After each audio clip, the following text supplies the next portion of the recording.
Welcome back to the deep dive.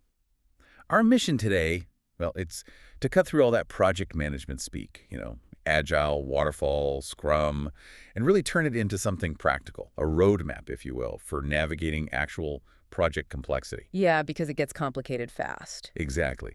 So if you're out there wrestling with maybe high uncertainty or requirements that just keep changing, or maybe you're just trying to figure out which method fits your specific, possibly kind of chaotic situation, Then this deep dive is definitely for you. we're aiming to move past just the dictionary definition. Definitely. The goal here is to pull together insights from all these sources we've looked at, to give you, the listener, a really solid grasp of not just the tools, but also the mindset, the structure, and crucially, the leadership you need when things get unpredictable. We're connecting the dots, right?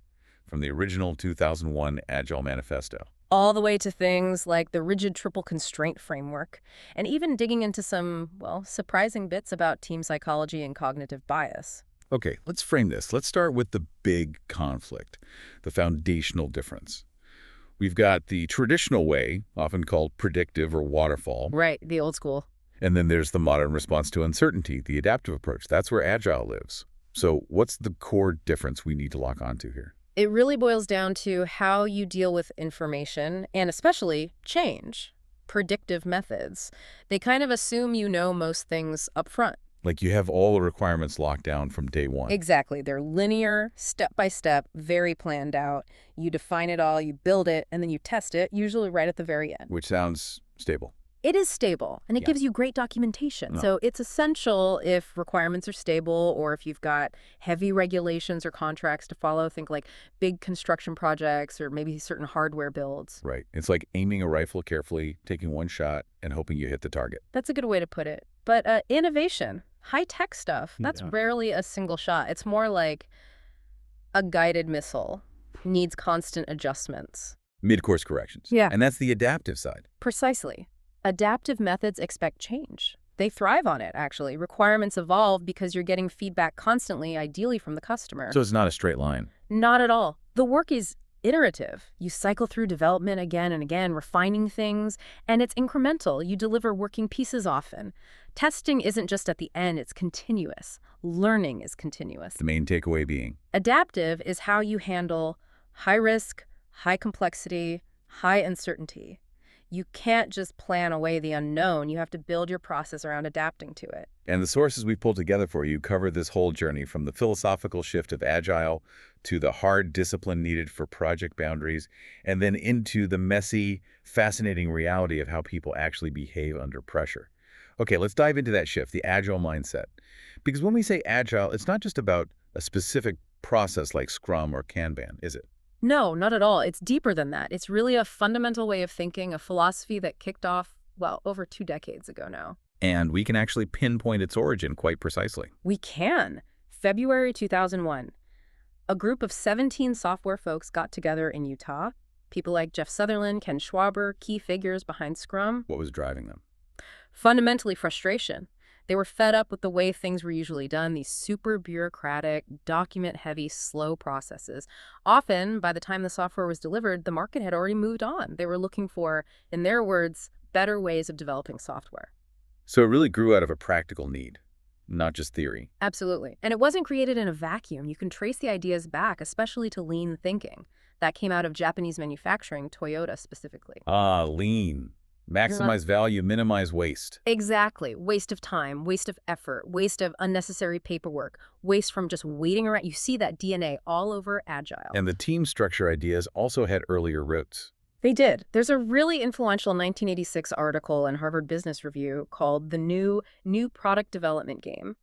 It talked about moving away from the old relay race model, where one team hands off to the next sequentially. Right, the siloed approach. Yeah, and moving towards integrated cross-functional teams. They use the famous rugby team analogy.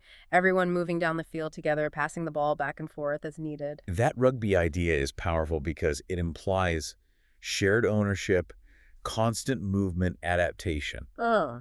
which really sets the stage for the 4 core values of the Agile Manifesto itself. It does, and it's so important to remember how these values are phrased. It's always valuing the thing on the left over the thing on the right. It's a preference, not an elimination. You don't throw out the stuff on the right entirely. Exactly. If you miss that subtlety, you miss the point of Agile.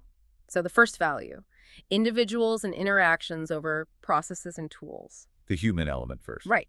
Processes and tools. Necessary, of course. But they shouldn't get in the way of people actually talking, solving problems creatively, understanding each other. So the minute your process stops a developer from just walking over and clarifying something with the product owner face-to-face, you've potentially broken this value. The people, their ideas, their collaboration, that has to be the priority. Okay. Value number 2. This one's very pragmatic. Working software over comprehensive documentation. This really shows those lean roots. Focus on the outcome. Yes. The real value is in the thing that actually works, the thing the customer can use. Documentation has its place, absolutely, especially in regulated fields.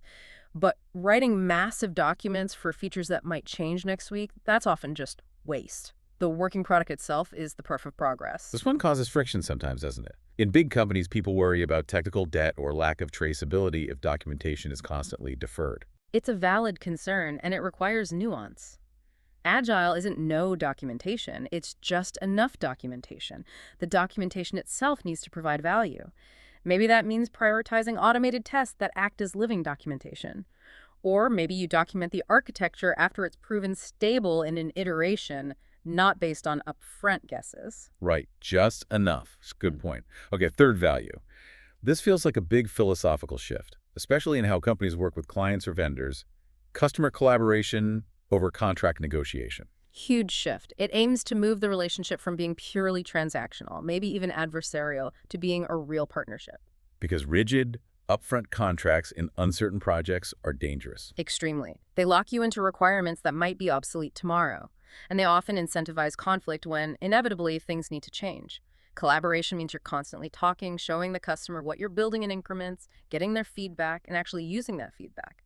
Changes become opportunities, not battlegrounds over contract clauses. And that flows naturally into the 4th value, which feels like the heart of the adaptive approach. Responding to changeover. Following a plan. This is the ultimate Agile statement, isn't it? The plan is vital as a starting point, hypothesis. But blindly sticking to the plan when reality or the market or a better idea comes along, that's just foolish. If a late change offers a significant competitive advantage or better meets the user's need, you embrace it. You adapt. So those are the 4 values, the core philosophy. But how does that translate into day-to-day actions? The manifesto also has 12 principles. Right. The principles put meat on the bones of the values. We probably don't need to list all 12, but let's hit the ones that really define what makes an Agile team tick, distinguishing it from just, doing waterfall but calling the phases sprints. Good idea. What's a key one? Principle number 1 is fundamental.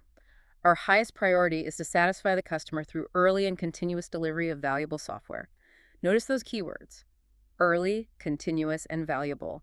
Just delivering something early isn't enough if it's junk. Okay, valuable output, delivered frequently. Makes sense. What else? Principle 7 directly challenges traditional ways of measuring progress. Working software is the primary measure of progress. This is massive. Yeah, because so many organizations still measure progress by what? Percentage of tasks completed on a Gantt chart? Budget spent? Documents signed off? Exactly. If that's how you're measuring, you're likely not truly agile. The focus has to be on tangible, functional results that the customer cares about. And collaboration needs to be intense, right? There's a principle about that. Principle 4. Business people and developers must work together daily throughout the project. Daily. That's designed to break down those silos we talked about, force that rugby team interaction. No throwing requirements over the wall. Precisely. And how should they collaborate? Principle 6 is specific. The most efficient and effective method of conveying information to and within a development team is face-to-face conversation. Getting people in the same room, or at least in a high-bandwidth virtual space. Minimize the delays and misunderstandings of email chains or long documents. Exactly. It minimizes that information decay risk we'll talk more about later. It prioritizes immediate feedback and shared understanding. Okay, what about preventing unnecessary work? Gold plating. That's Principle 10. Simplicity, the art of maximizing the amount of work not done, is essential. Be rigorous about asking, is this feature absolutely necessary to deliver the core value? If you can achieve the outcome with 80% of the bells and whistles, maybe you stop there for now. The rest might be waste. Focus on the essentials.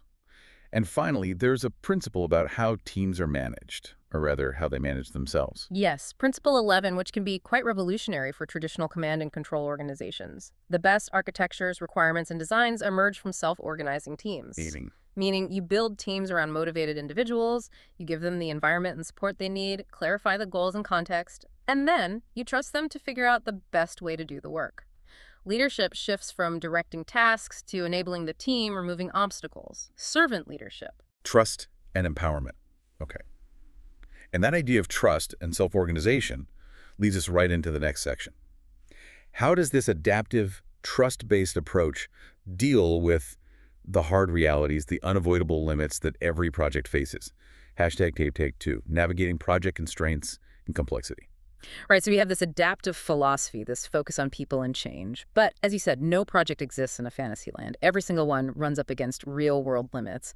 And that brings us to the classic framework, the triple constraint, or as everyone calls it, the iron triangle. Yes, the iron triangle. It's like the law of gravity for project management. You can't escape it. It lays out those three core interdependent elements: time, cost, and scope. Time being the schedule, the deadline, cost being the budget, the resources, and scope being what exactly gets delivered, the features, the requirements. Precisely. And the iron law part is the trade-off.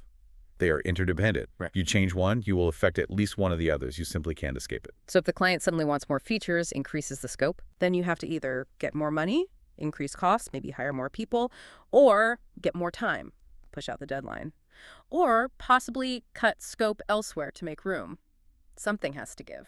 It's a constant balancing act. And it's inherently political too, isn't it? Yeah. Because different stakeholders always want to nail down different corners of the triangle. Absolutely. The customer often wants to fix the scope, I want all these features, and minimize cost. The finance department wants to fix cost and minimize time. The project manager is usually stuck in the middle, trying to negotiate those trade-offs constantly. That tension sounds tough enough with two main parties.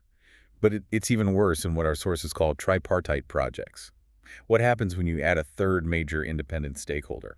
Oh, it multiplies the complexity exponentially. Think about a situation with a client, a main contractor, and then a powerful third party like a government regulator or maybe a primary funding agency. Why is 3 so much harder than 2? Because their core priorities almost never align perfectly. Let's take that example of building a big industrial plant. The client might prioritize SOAP, getting the maximum capability, and maybe long-term quality.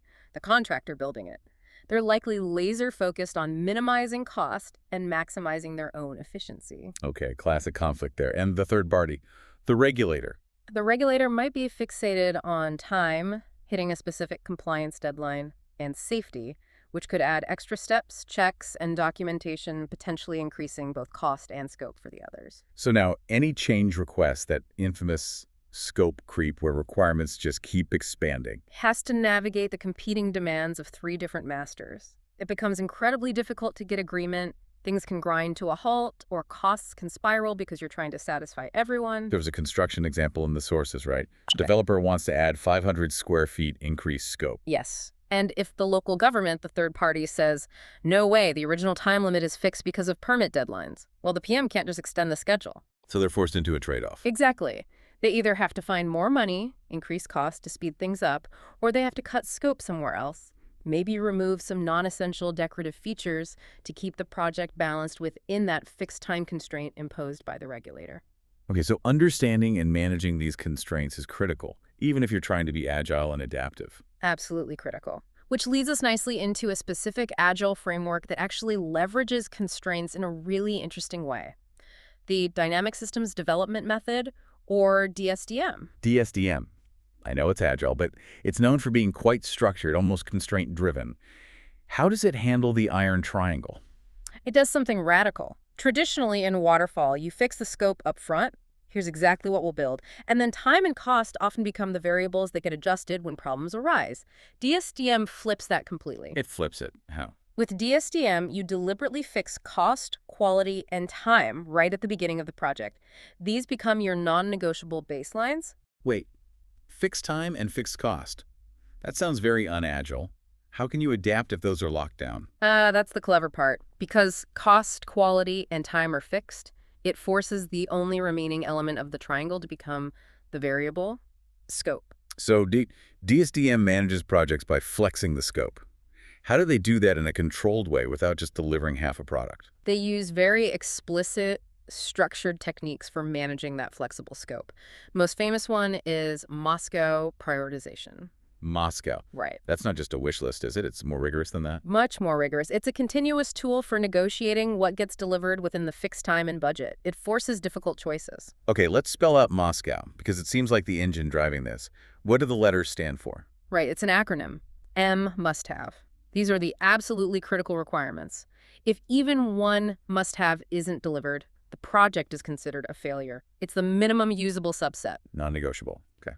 S, should have. These are important, add significant value, but the system could still function without them, maybe with a workaround for a while. Important, but not essential for launch. C, could have. These are desirable features, the nice-to-haves. They add some value, but the impact of leaving them out is small.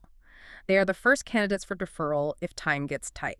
Good to have, but easily postponed. W won't have this time. These are features explicitly agreed not to be included in the current project increment or time box. It sets clear boundaries. Explicitly out. Got it.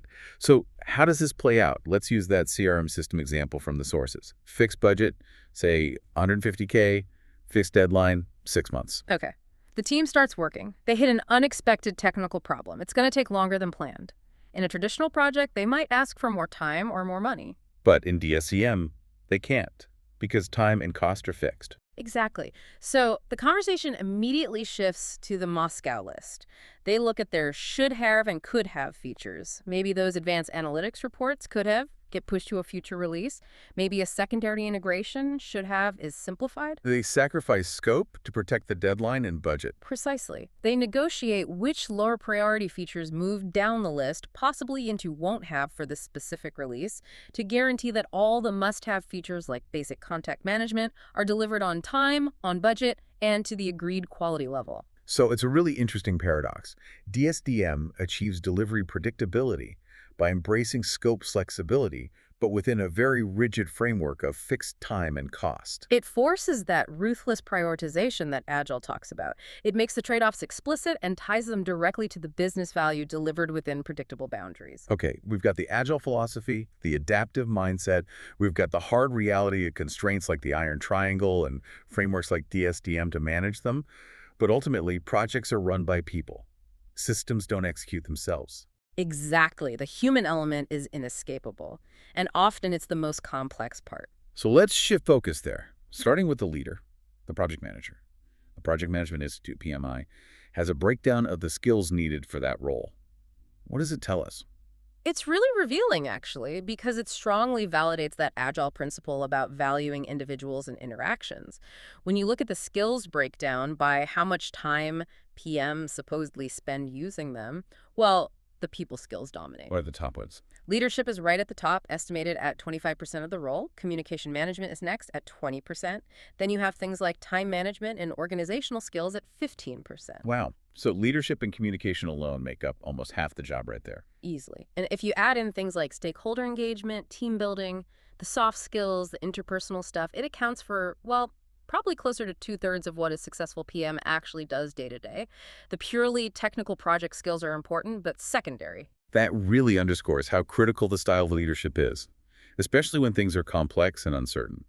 Which brings us to a classic theory about leadership effectiveness, Fiedler's contingency theory. Fiedler's work from the 60s is fascinating because it pushes back against the idea that there's one best way to lead.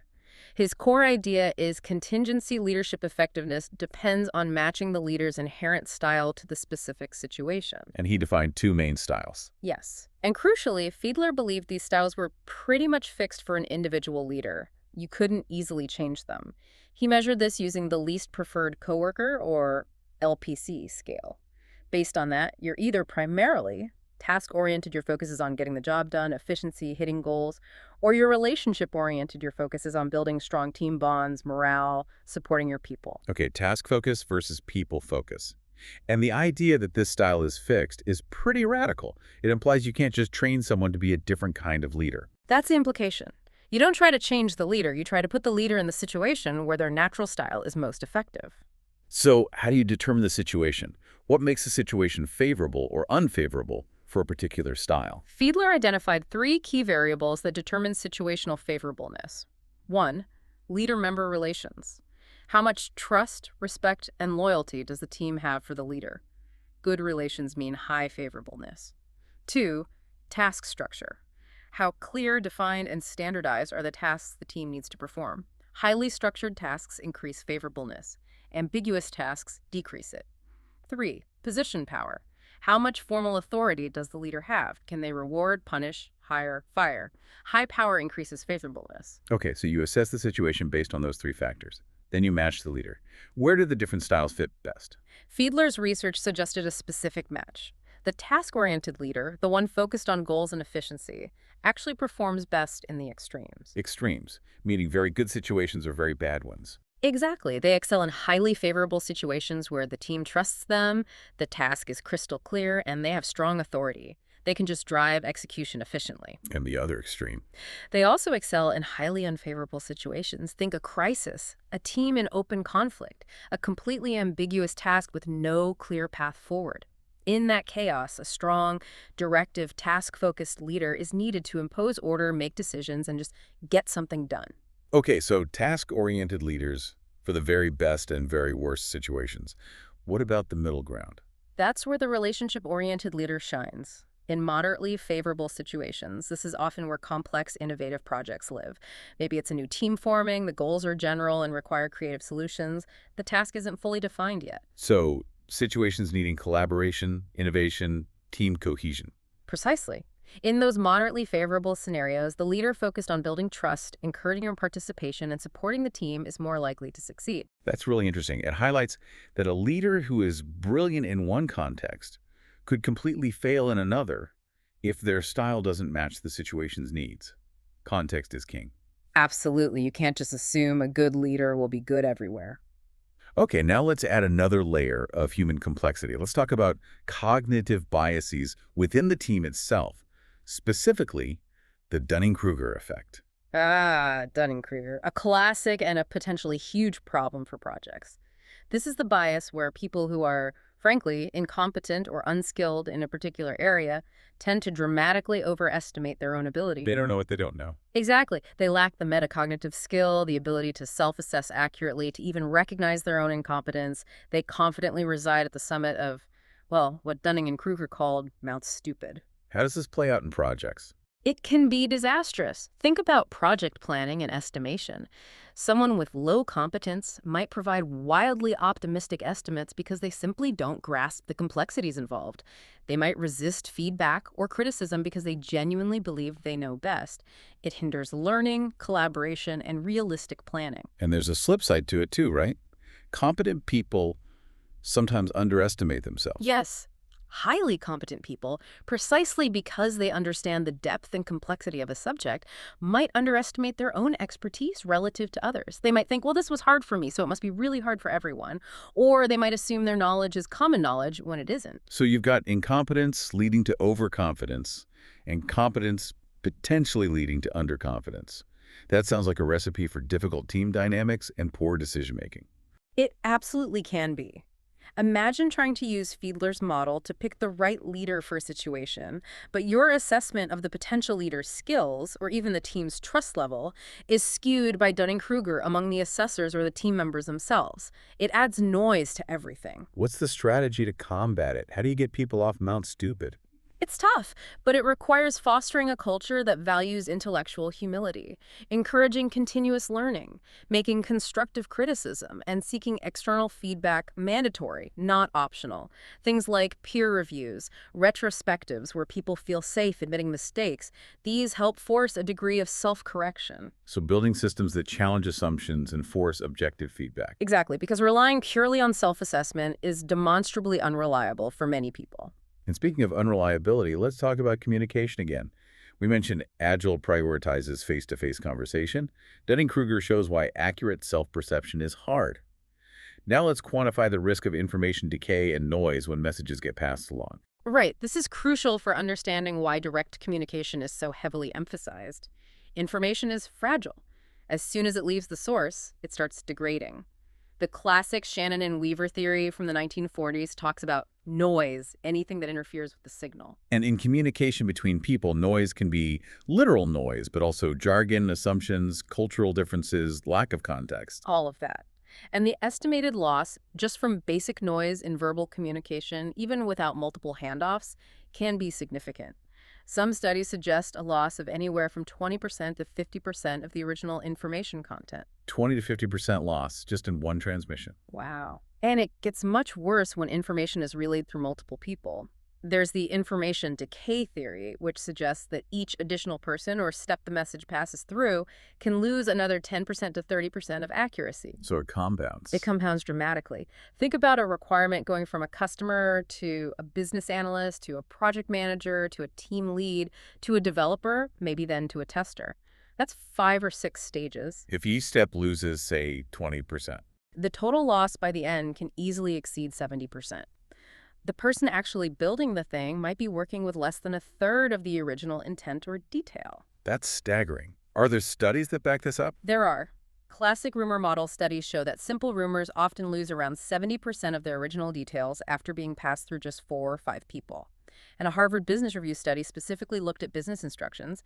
It found they lost 17% to 25% of accuracy at each single administrative level they passed down. Okay, this makes the case for Agile Principle #6 face-to-face conversation incredibly compelling from a purely risk management perspective. Absolutely. Minimizing the number of handoffs and using the highest bandwidth communication channel possible isn't just nice to have, it's a direct strategy to mitigate the very real, quantifiable risk of critical information getting lost or distorted.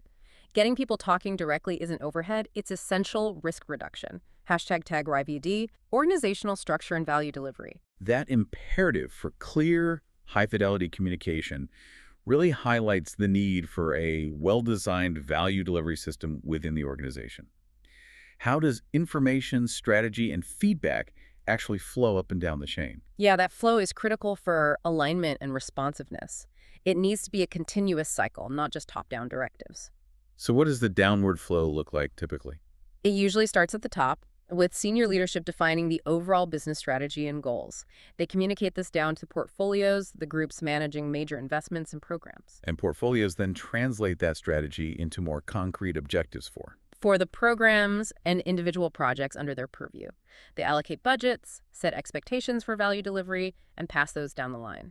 Ultimately, the project teams deliver the outcomes or products, which then go into operations. Okay, that's the strategy flowing down. But feedback needs to flow back up too, right? That's crucial for adaptation. Absolutely essential. The upward feedback flow is where the learning happens. Operations, the people using the system or dealing with the outcomes daily, need to relay feedback on performance, problems, and potential improvements back to the project teams. And the project teams report upwards. Yes, projects report their performance, risks, impediments, and maybe lessons learned back up to the program or portfolio level. The portfolios then synthesize this information, evaluate performance against strategic goals, and feed that assessment back up to senior leadership. So it's a loop. Strategy down, results, and reality back up. Exactly. And if that loop is slow, blocked, or full of distortion, that information decay we just talked about, the organization can't adapt effectively, strategy becomes disconnected from reality. Now, how this flow actually works in practice is heavily influenced by the company's basic organizational structure, and specifically, where the authority for projects lies. Let's start with the most traditional one, the functional organization. Right, the classic hierarchy. Think of departments organized by specialty. Engineering, marketing, finance, HR, etc. Communication flows vertically up and down within each silo. And project work in this structure. It can be challenging for cross-functional projects. Team members report primarily to their functional manager, for example, the head of engineering. That manager controls their assignments, performance reviews, and resources. A project manager in this structure often has very little formal authority over team members from other departments. They might coordinate, but they don't command. So, good for deep functional expertise, but potentially slow and siloed for projects that need collaboration across departments. That's the trade-off, which is why many organizations evolve towards matrix organizations. These are hybrids. Hybrids how? They try to combine the benefits of functional expertise with better project focus by formally sharing authority. Team members essentially have two bosses, their functional manager for technical standards, career development, and a project manager for the specific project tasks and goals. Two bosses sounds potentially confusing or conflict-ridden. It definitely can be. That's why we need to distinguish between the different types of matrix based on where the power balance lies. The first is the weak matrix. Weak, meaning the PM has less power. Exactly. In a weak matrix, it still feels a lot like a functional structure. The functional manager retains the primary control over resources and personnel priorities. The project manager role might be more of a project coordinator or expediter. They track progress, facilitate meetings, but they don't really have budget authority or strong directive power over the team. Okay, more administrative. Then there's the balance matrix. Here, the power is theoretically shared more equally. The project manager is officially recognized and has more project-specific authority, but they still have to constantly negotiate with functional managers for people's time and resources. There's often tension over priorities. Is the functional work or the project work more important this week? A constant negotiation. What about the strong matrix? This leans much more towards prioritizing the project. The project manager role is usually full-time, dedicated, and holds significant authority over the project budget, schedule, and even the work assignments of team members from different functions. There might even be a dedicated project management office supporting these PMs. The functional manager's role becomes more about providing technical expertise and ensuring long-term skill development. So weak, balanced, strong, representing increasing levels of PM authority within that shared structure. Precisely. And then you have the other end of the spectrum entirely, the project-based organization. Or a projectized organization. Here, the projects are the structure. Pretty much. The entire organization is structured around projects. Teams are formed specifically for a project, often collocated, and report directly to the project manager who has full authority. When the project ends, the team members are reassigned to a new project or might even leave the organization if it was a temporary setup. Very dynamic, very focused on delivery, but maybe lacks that long-term functional home base. That can be a downside, yeah. Continuity of standards or deep specialized knowledge can be harder to maintain.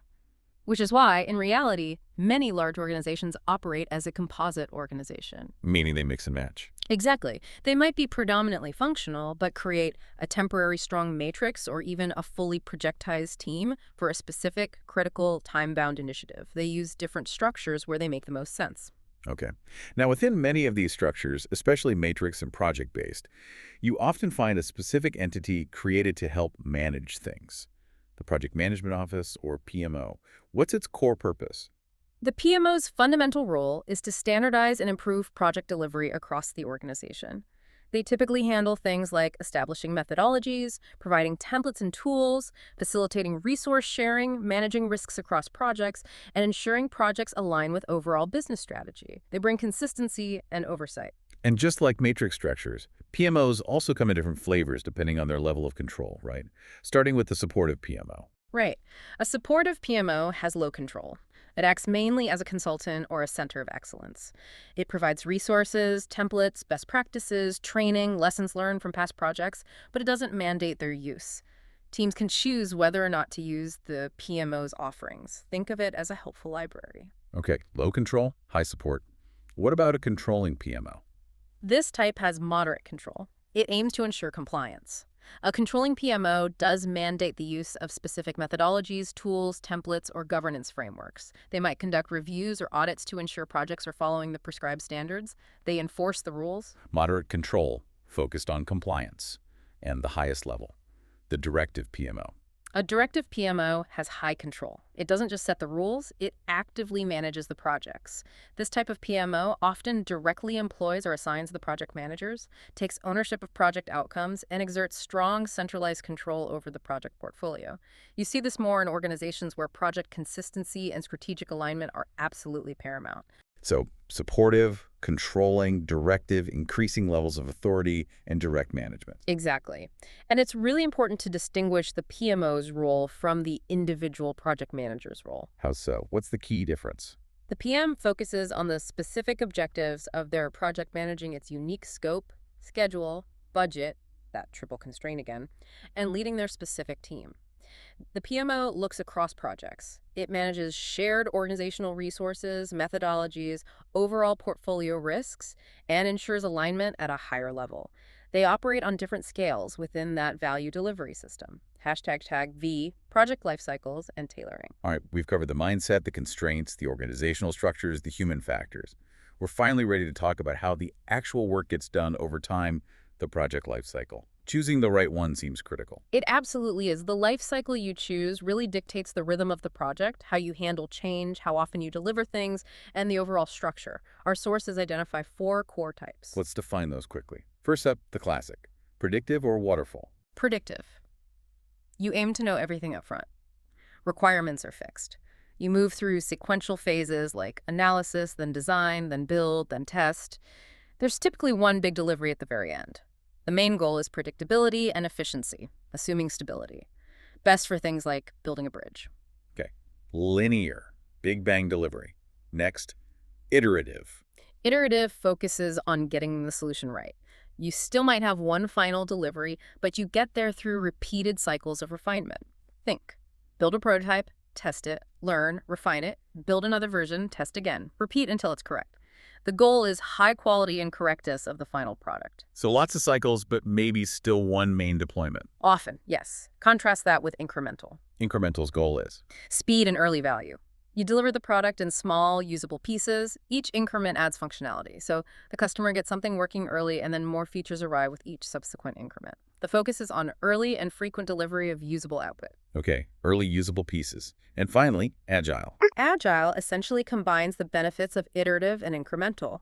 You work in cycles, like iterative, to refine the product and adapt to feedback, and you deliver working software frequently in small pieces, like incremental. The overarching goal is delivering the maximum possible customer value by continuously adapting and delivering useful increments. It's important to really nail the difference between iterative and incremental, isn't it? Because they sound similar. It's a crucial distinction. An iterative project might create 10 different internal prototypes over 6 months, refining the design perfectly, but the customer sees nothing usable until month 7. An incremental project might deliver a very basic but working feature in week 2, another piece in week 4, and so on. Each piece is usable, even if not fully polished yet. Agile aims for both refine and deliver usable stuff frequently. Got it. Iterative focuses on correctness via cycles. Incremental focuses on speed via frequent deliveries. Agile tries for both. Exactly. But here's the thing. In the real world, especially in larger, complex organizations, you very rarely find projects that are purely one of these 4 types. Most use a hybrid approach. Almost always. They tailor the approach, blending elements of different life cycles to best fit the specific risks, constraints, and organizational culture of that particular project. That makes sense. Let's talk about some common hybrid models. One you mentioned earlier, crucial for regulated industries, is agile development with predictive rollout. Right. This is really common where you have high uncertainty in the creation phase, but high certainty needed in the deployment phase. You use agile sprints, iterations, fast feedback for the messy, unpredictable part of developing the product, figuring out requirements, building the core tech. Lots of learning and adaptation there. Yes, but once the product is developed and stable, the release or rollout process might need to be strictly controlled and sequential, a predictive approach. That pharmaceutical example fits perfectly here, right? It's the classic case. Drug discovery, initial trials that's often highly adaptive. Scientists follow the data, change hypotheses, run experiments in cycles. Huge uncertainty. But once they think they have a viable drug, the process of getting it approved by regulatory bodies like the FDA or EMA is incredibly rigid and predictive. Fixed stages, massive documentation, zero deviation allowed, waterfall for the submission. Exactly. You use Agile for the innovation, predictive for the compliance, and rollout. Okay, what's another common hybrid? You might see the reverse, predominantly predictive with Agile components. Think about a huge project, like implementing a massive new ERP system across a global company. Lots of big, stable pieces there. Right. The core infrastructure setup, the data migration strategy, the main security framework, these might be planned and executed using a largely predictive approach because they're complex, expensive to change, and need careful sequencing. But some parts are less certain. Exactly. Maybe the design of a specific user interface for the finance team, or integrating a brand new reporting module based on evolving user needs. Those specific high uncertainty components could be developed using agile iterations within the larger predictive framework. You get targeted flexibility where you need it most. Okay, embedding agile sprints inside a waterfall plan. What about the opposite? Mostly agile, but with some predictive bits. That's common too, predominantly agile with a predictive component. Here, the default way of working is agile sprints, backlogs, daily stand-ups, customer demos. But certain external factors might impose fixed, non-negotiable constraints. Like what? Maybe there's a hard deadline for a regulatory filing. Or perhaps the team depends on a component delivered by an external vendor, and that vendor has a fixed delivery date. Or maybe a specific complex integration requires a period of very careful sequential planning. So the team runs agile sprints for 90% of the work, but that specific vendor dependency or regulatory submission is managed with a mini waterfall schedule nested within the overall agile flow. Precisely. You adapt the approach to handle the specific constraints you can't control. It all comes down to deliberately choosing and tailoring the approach. What are the key factors, the variables you consider when making that choice? Several key things drive the decision. Probably the biggest one is the level of innovation and requirements certainty. How new is this? How well do we understand what needs to be built? Exactly. If you're building something truly novel or the market needs are changing rapidly, you absolutely need an adaptive, agile, iterative, incremental approach. High uncertainty demands flexibility. If you're building something well understood with stable requirements like that standard office building again, predictive is usually more efficient. Makes sense. What else? Ease of change. How costly or difficult is it to make changes once work has started? If changes involve, say, tearing down concrete walls, you lean towards predictive methods that discourage late changes. If changes involve rewriting software code, which is relatively easy, adaptive methods that embrace change are much more suitable. Physical versus digital constraints. Got it. Then there's the safety and regulatory environment. If you're building flight control software, a medical device, or systems for financial trading, the need for rigorous documentation, traceability, and compliance often pushes you towards more predictive structures, at least for the overall governance and verification phases, even if parts are developed iteratively. You need that bulletproof audit trail. The stakes are too high for ambiguity. Correct. And finally, don't forget funding and schedule pressures. Is there intense pressure for an early minimum viable product, MVP, to test the market or secure the next round of funding? That strongly favors incremental or agile to get something out quickly? Is funding uncertain or arriving in phases? That might also push you towards delivering value incrementally. #outro. Wow. Okay, we've covered a lot of ground. From the core philosophy of Agile, through the hard realities of constraints and organizational structures, the complexities of human leadership and bias, right down to choosing the right life cycle. It's clear that successfully navigating complexity isn't about blindly following one single method, is it? It's not agile versus waterfall. No, it seems much more nuanced. It's about finding that right balance for your specific context. Balancing the need for control, understanding the iron triangle, having good governance, maybe using DSDM's discipline with that radical adaptability and focus on value that comes from the Agile Manifesto. And realizing that true success seems to hinge heavily on empowered teams. Really clear, high-fidelity communication, and creating a culture where continuous learning is actually possible. Okay, let's try to synthesize this, especially thinking about the human element, which seemed really critical throughout.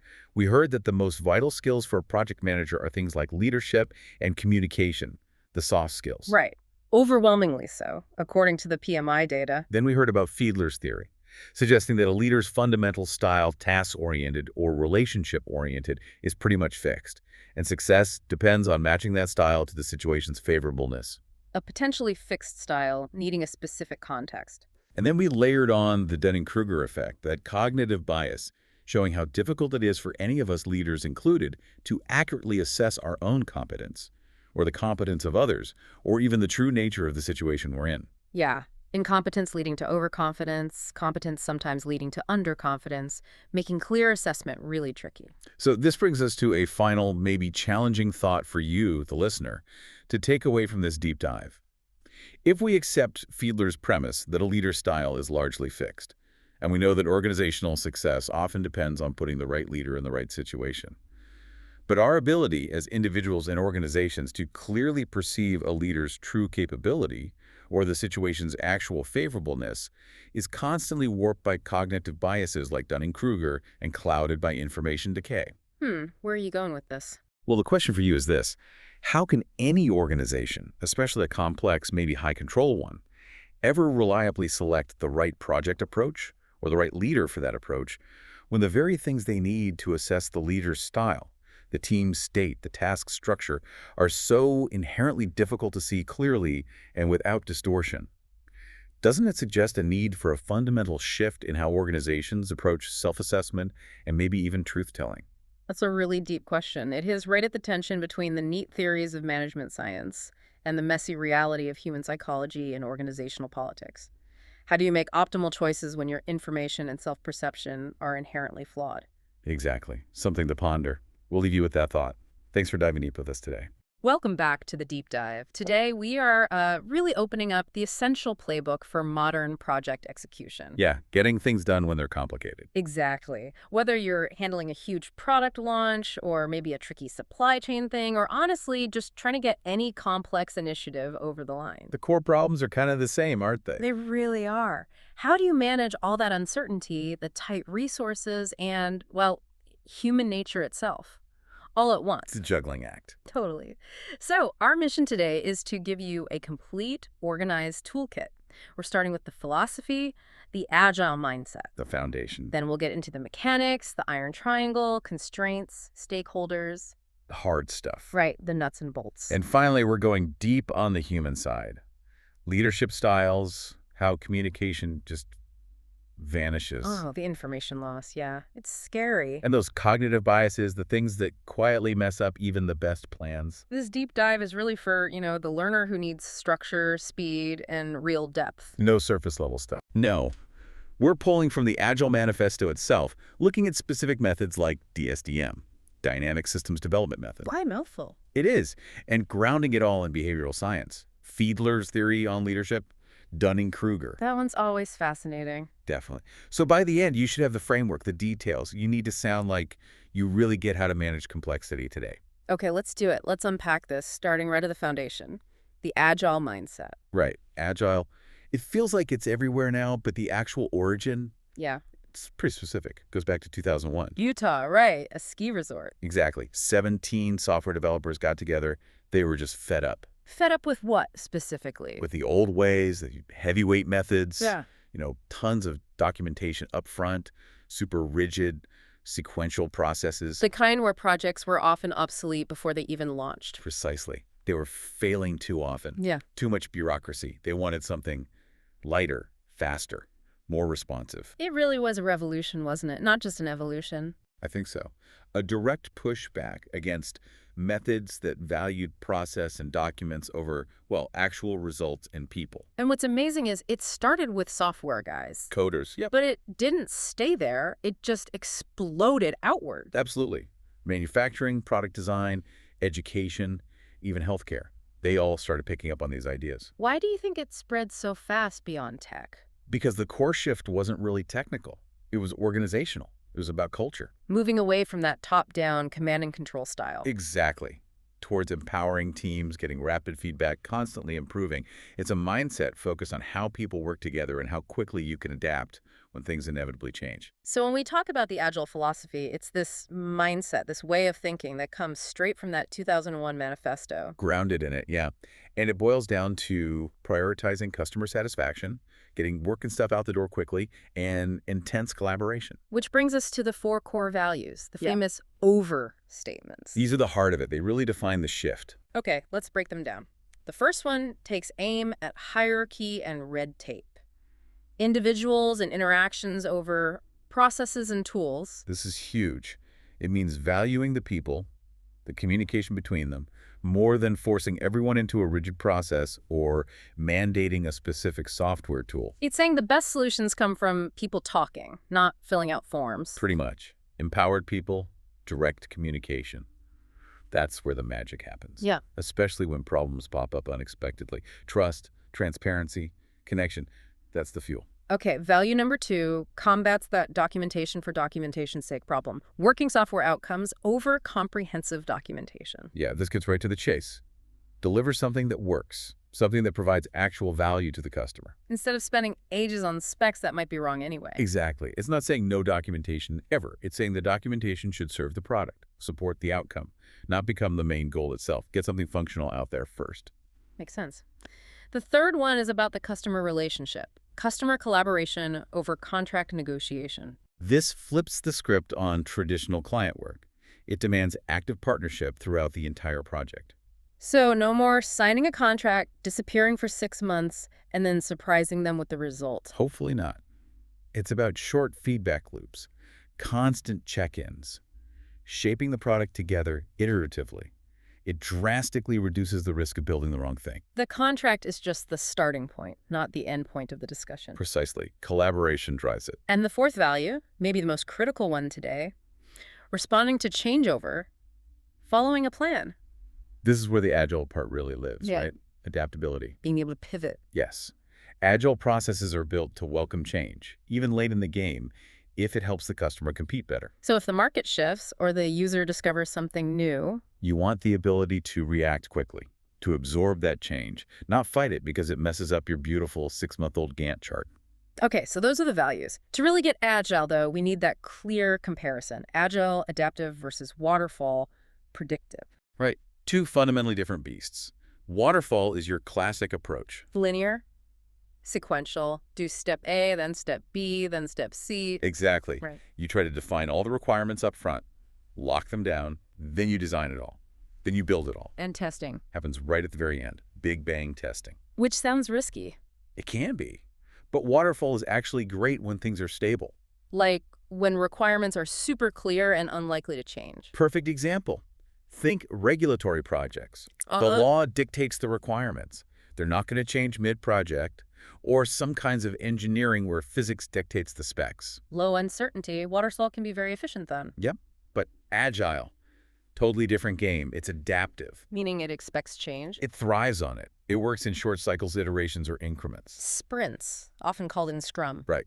And requirements aren't fixed up front. They evolve based on feedback from each cycle. And testing is continuous. All the time. They'll- Built into every cycle. Right. This makes Agile perfect for innovation, for complex problems where you don't know the answer up front. Or anywhere you need constant input from stakeholders to make sure you're building the right thing. Exactly. It's about exploring, learning, and reducing risk by finding out what works early and often.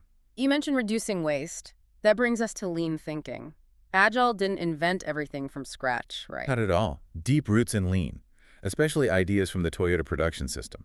What were the key lean concepts Agile borrowed? 3 main ones, I'd say. First, value focus. Obsessively asking, does this actually add value for the customer? If not, why are we doing it? Cut out the fluff. Basically. Yeah. Second, small batch sizes. Deliver working stuff in small, frequent chunks. Why is that better than one big delivery? Faster feedback. If you're slightly off course, you find out after 2 weeks, not 6 months. And it dramatically reduces the risk of a huge, high-stakes launch failing completely. Makes sense. And the third lean principle. The big one, waste elimination. Constantly looking for and removing anything that doesn't add value. In manufacturing, that's obvious scrap metal defects. What's waste in knowledge work, like software or project management? Good question. It's things like waiting time, waiting for approvals, waiting for information. It's context switching, making people jump between 5 different projects. It's partially done work just sitting there, not delivering value. Handoffs, delays. All that stuff. Agile methods like Scrum with its sprints or Kanban with its flow focus are designed to surface and tackle this kind of waste. Okay, you mentioned Kanban. It's more than just sticky notes on a board, right? Oh, much more. Kanban comes directly from lean. It means visual signal or card. It's a method for managing workflow. And it aligns with Agile philosophy. Perfectly. It emphasizes transparency. Everyone sees the work and the bottlenecks. It focuses on smooth, continuous flow. And the key mechanism in Kanban. Work in progress limits. WIP limits. This is crucial. Limiting how much work can be in any one stage at a time. Exactly. It forces the team to finish things before starting new things. This directly attacks the waste of context switching and half-done work. It improves flow dramatically. And it's often seen as an easier way to start with Agile. Yeah, because the principle is start where you are now. You don't have to throw out your current process entirely. You visualize it, put WIP limits on it, and start improving from there. Very powerful. Okay, so we've got the agile mindset, adaptability, collaboration, value focus, but that philosophy has to operate in the real world with real constraints. Absolutely. You can't just wish constraints away. So before we manage them, let's get super clear on what a project actually is. The Project Management Institute, PMI, has a nice layered definition. Right. It's more than just a bunch of tasks. First, critically, a project is a temporary endeavor. Meaning it has a definite start and a definite end. Yes. This is what separates it from ongoing operations like running the help desk or manufacturing the same product line forever. Projects end. Okay, second point. It creates something unique. A unique product, service, or result. Even if you've done similar things before, like building another house. Yep. That specific house on that specific lot for that specific client, maybe with slightly different materials or regulations, it's unique in its context. It's customized. Got it. Temporary, unique. What else? It's a value-generating initiative. It's undertaken for a reason to deliver some kind of benefit. Tangible, like profit, or intangible, like improved brand image. Both. But there has to be an intended value aligned with stakeholder goals. If it doesn't deliver value, it fails, even if it's on time and budget. And structurally, how does it happen? It unfolds as a multi-phased process. Mm. PMI typically defines 5 process groups: initiation, planning, execution, monitoring and controlling, and closing. A life cycle to manage the chaos. Exactly. Provides structure and control points. And throughout that life cycle, it's operating within boundaries. The constraints. This is where the rubber meets the road. Scope, time, cost, and often quality is included or implied. Which brings us directly to the big one. The triple constraint or the iron triangle? The classic model. Time, cost, scope. These 3 are inherently linked. You can't change one without impacting at least one of the others. Let's break them down. Time, what does that encompass? Duration, obviously. The schedule. Deadlines. It involves techniques for managing that schedule. Like Gantt charts, milestones. And more sophisticated stuff like the critical path method, CPM. Explain CPM quickly. How does that help? CPM identifies the longest sequence of dependent tasks in your project. That sequence determines the absolute shortest time the project can possibly take. So any delay on that specific path Delays the entire project finish date.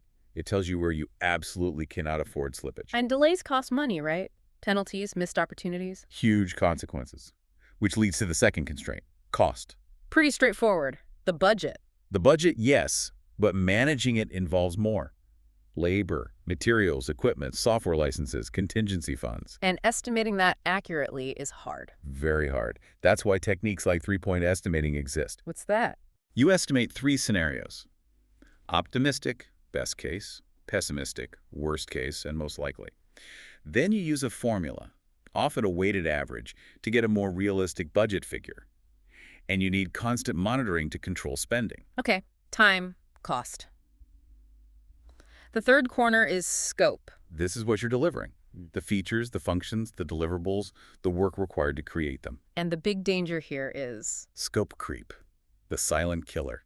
uncontrolled changes or additions to the scope after the project starts. Exactly. Stakeholders always think of new must-haves halfway through. If you don't control it, your time and cost constraints get blown out of the water. Because everyone wants more, faster, and cheaper, which is impossible. Pretty much sums up the challenge. Now, you mentioned this gets way harder with multiple powerful stakeholders, tripartite projects. Yeah, think of a situation with 3 main players who have fundamentally different goals. Like who? Give an example. Okay, classic one. A large infrastructure project. You've got the client, maybe a government agency, who wants maximum functionality and public benefit, scope focus. You've got the contractor doing the building, who is laser focused on finishing under budget to maximize their profit, cost focus. Okay, client wants scope, contractor wants low cost. Who's the third? Could be a regulatory body, an environmental agency maybe. Their priority is compliance, safety, following procedures meticulously, which often takes extra time. Time focus or maybe quality compliance focus. Wow, okay, so you have built-in conflict. Client pulling for scope, contractor for cost, regulator potentially slowing things down for compliance. Exactly. They're pulling the iron triangle in 3 different directions. Yeah. Managing that requires really explicit governance, clear roles, shared KPIs sometimes. KPIs that try to balance those competing interests. Yeah, like maybe the contractor's bonus isn't just tied to cost savings, but also to hitting key regulatory approval milestones on time. You have to build mechanisms to force alignment, otherwise it's constant fighting. That inherent conflict really highlights the core idea of the triple constraint. It's a system of trade-offs. You cannot escape it. Let's walk through those specific trade-offs. Okay, what happens if you need to shorten the schedule? Time versus scope. If you need to finish faster and you can't magically get more money, you must reduce the scope, deliver fewer features, simplify the design, cut something out. Unless you can get more money. Right. Which brings us to time versus cost. If you need to finish faster but keep the same scope, you have to throw money at it. Overtime pay, hiring more people, expedited shipping for materials. All of the above. You're adding resources, cost, to compress the schedule, time. Okay, and the last pairing, cost versus scope. What if the budget gets cut mid-project? Painful choices. Yeah. If your cost ceiling comes down and you can't extend the deadline, you have to cut scope. You prioritize the absolute essential features and eliminate the nice-to-haves to fit the new, smaller budget. It forces ruthless prioritization. It absolutely does. Let's make this concrete with that real-world construction example. Remind us of the setup. Okay, project is a 2,000 square foot retail store. Original constraints, 6 months duration, $300,000 budget. Clear. Clear. Huh. Then what happens? Midway, the developer, the client, comes in. I need an extra 500 square feet. Big scope increase. Okay, alarm bells. What does the contractor say? They estimate that adds 2 months to the schedule and costs an extra $50,000. So the original 6 months, $300K is now out the window. Needs to be 8 months, $350K to accommodate the scope increase. That's the initial assessment. But now let's add the tripartite complexity. The local government steps in. The regulator. Right. And they say, nope, you must finish in the original 6 months because we have major road work scheduled. Right after that depends on you being done. Ouch. So time is now fixed. Non-negotiable 6 months. Exactly. The project manager is now squeezed. Time is fixed. The client wants the extra scope, 500 SQF gate. What are the options? Well, they could try to get the extra $50K cost approved to maybe crash the schedule, hire extra crews. They could try, but let's say the developer says, I can't authorize the extra $50,000. Cost is also fixed at $300K. So now time is fixed, cost is fixed. The only thing left to give is Scope. Even though the client wants the extra 500 SQ feet, if they can't pay more and can't take longer, they can't have it. Worse, to meet the original deadline with the original budget, they might even have to cut features from the original 2,000 SQ food plan. like using cheaper materials, Yes, it simpler designs, less landscaping. Precisely. They have to make scope adjustments reductions to make the fixed time and cost constraints work. It becomes a zero-sum game, a tough negotiation forced by the fixed constraints. That scenario where time and cost become fixed, that's the perfect lead-in to DSDM, Dynamic Systems Development Method. It really is. DSDM is an agile framework, but it comes at the constraint problem from a very different angle. Developed in the UK, right, back in the 90s. Yeah, pre-Agile Manifesto, actually, but very much in the same spirit. It came from people in rapid application development, RAD, who saw that while iteration was good, businesses need predictability, especially around deadlines and budgets. They were tired of the iron triangle, always meaning time and cost went out the window. Pretty much. They saw that as the primary source of project failure and business frustration. So what's the fundamental DSDM philosophy shift? How does it flip the traditional view of constraints? It's radical. Traditional PM often implicitly or explicitly treats scope as fixed or most important. We must deliver these features. Time and cost then become the variables that have to adjust. Okay. DSDM completely inverts that. It says time, cost, and quality are fixed, non-negotiable. Wait, time and cost and quality are fixed. What's left? Scope. Scope becomes the primary variable that must be adjusted to meet the fixed constraints. Okay, fixing time and cost, I get that for predictability. But fixing quality, too, isn't that unusual? And how do you enforce fixed quality? That's the genius of it and why it's not just doing waterfall faster.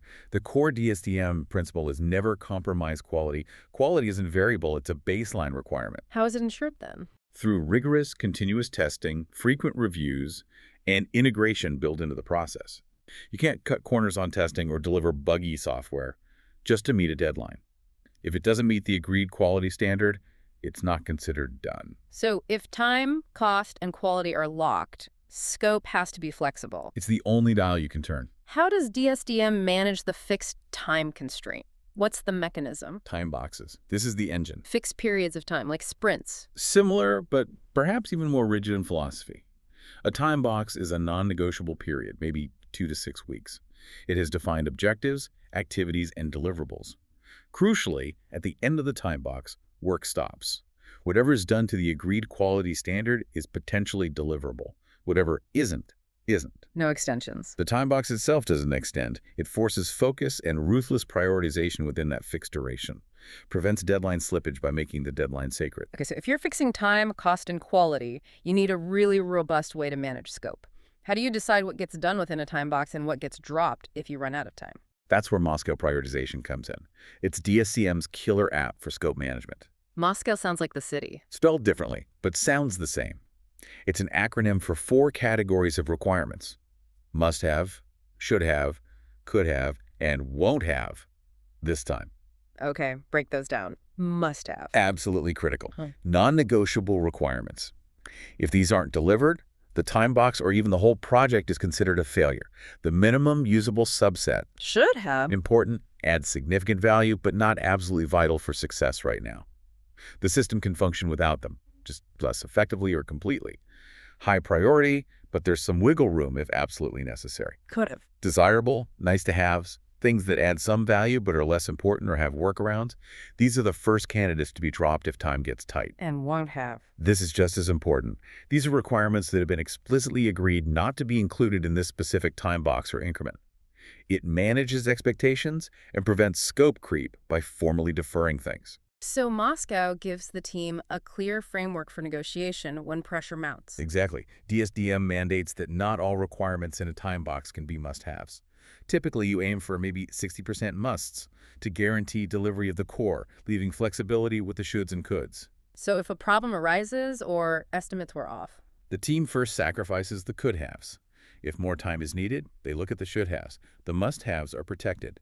This ensures that something valuable, the core functionality, is always delivered within the fixed time and budget. It shifts the conversation from when will it be done to what can be done by the deadline. Precisely. It delivers predictability by managing scope dynamically. Let's apply this. The DSDM tripartite example, a CRM system. Yep. Who are the players? Okay, we have the client, business unit wanting the CRM, the software firm building it, focus on cost profit, and the end users, sales team who need it to be usable and functional. Constraint. Fixed budget, $150K. Fixed timeline, 6 months. Quality standard system must be stable, secure, and meet core data integrity requirements. How does DSDM tackle this? The PM sets up, say, 3 2-month time boxes. Fixed duration, fixed budget allocation per time box. And they use Moscow from the start. Absolutely. Requirements are gathered and prioritized using Moscow. Must-haves might be basic contact management, lead tracking, basic reporting. Should-haves could be email integration. Could-haves might be advanced predictive analytics features. Won't-haves might be mobile app access for this phase. Okay, now let's say during time box 2, the client gets excited and requests a complex new integration with the finance system. It wasn't planned. The team immediately assesses it using Moscow. Where does it fit? Let's say they determine it's valuable but not essential for the core CRM function right now. They classify it as a could-have. What happens then? Since the time box deadline is fixed and they're already working on musts and shoulds, this new could-have is immediately deferred. Put on the backlog for a potential future time box if budget and time allow later. So the team stays focused on delivering the original musts and shoulds for time box 2. Exactly. They deliver the working contact management and lead tracking, musts, and maybe the email integration, should, by the end of the 2 months, meeting the quality criteria. The could-have analytics and the new finance integration don't derail the schedule or budget. Scope creep managed. Predictability achieved. That's the power of fixing time, cost, and quality, and having a rigorous mechanism like Moscow to flex the scope. Okay, we've got agile values, we've got constraints like the iron triangle, and methods like DSDM to manage them, but none of this works without the people, especially the project manager. Right. Ultimately, projects are delivered by humans, managed by humans. Let's shift focus to the PM's role. PMI actually breaks down the essential skills by percentage of effort, and the results are kind of surprising. They really are. It shatters the myth of the PM as just the super organized admin or the technical guru. So what's the single biggest chunk of their effort, according to PMI? Leadership, a full 25%. That's the top priority. And what does leadership mean here? Not just telling people what to do. No, it's much broader. Inspiring the team, influencing stakeholders, making tough decisions, navigating conflict, building vision, the people stuff. Okay, 25% leadership. What's next? Highest. Communication management takes up 20% of their effort. Makes sense given everything we've discussed. ensuring information flows, roles are clear, expectations are managed. Crucial, especially in complex projects with many stakeholders or distributed teams. After communication. Then you get into more traditional PM skills, time and organizational skills at about 15%. Risk management, strategic thinking, problem solving, they cluster around 10% each. So the top three, leadership, communication, organization, make up 60% of the job right there. Yep.